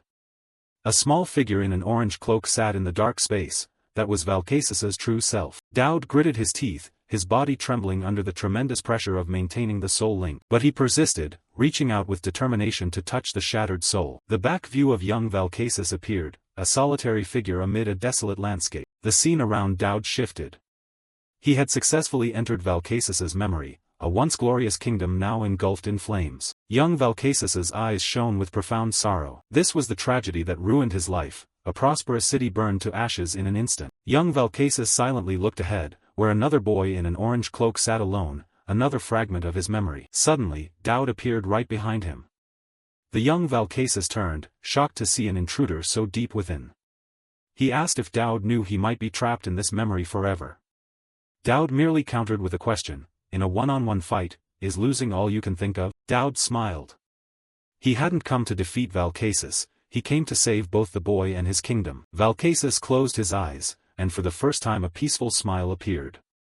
He realized that despite the dangers, Dowd was not someone who would simply look away and leave. Valcasus admitted, "You have won."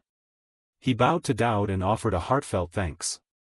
The battle ended not by force, but by understanding. A dazzling light tore through the space, creating cracks like shattered glass. Then the barrier completely collapsed. A voice rang out, unable to believe what was happening. It was the one-eyed girl with glasses. She gasped, wondering if Dowd had really succeeded. The barrier vanished, and its last fragments dissolved away. Brilliant light engulfed the clock tower, signaling that something had ended. The purple energy orbs also dissipated into the sky. Shortly after, a series of system notifications appeared. Main quest completed, Dowd received points, a demon essence, a hero shard, and unlocked interaction with the tribunal hall. Dowd slowly opened his eyes, still dazed after the battle. But as he came to, he realized he was looking straight at Elnor. It turned out he had been resting his head on her lap. Realizing the situation, Dowd called her name, a little embarrassed. Elnor asked if he had arrived right after killing all the monsters. Dowd hesitated and confirmed, then anxiously asked if she was angry for leaving her with that ridiculous guy. She admitted she was angry, but not for that reason. Dowd was surprised, not understanding what else he had done wrong. Elnor's tone grew cold as she recounted meeting the hero candidate and the saintess outside the tower. She sarcastically said their roles should have been reversed. Dowd should have taken her to such an important battle. Dowd could only sigh, unsure what she imagined the student council president to be. Noticing Elnor's attitude, Dowd probed, asking if she was jealous or if it was just wounded pride. Dowd teasingly teased, bluntly asking if the president was jealous. Elnor immediately glared at him and snapped, "Want to die?" causing Dowd to hurriedly apologize. In that moment, Dowd suddenly realized something. He looked at the pendant around his neck. He muttered that all the curses binding those bodies had been lifted. The young King Valcasus was finally free, and those people were probably at peace now. In his mind, he remembered the pleas of the children's spirits, begging him to stay and help them avenge those who had harmed them. Lost in thought, Dowd didn't notice Elnor's gaze on him.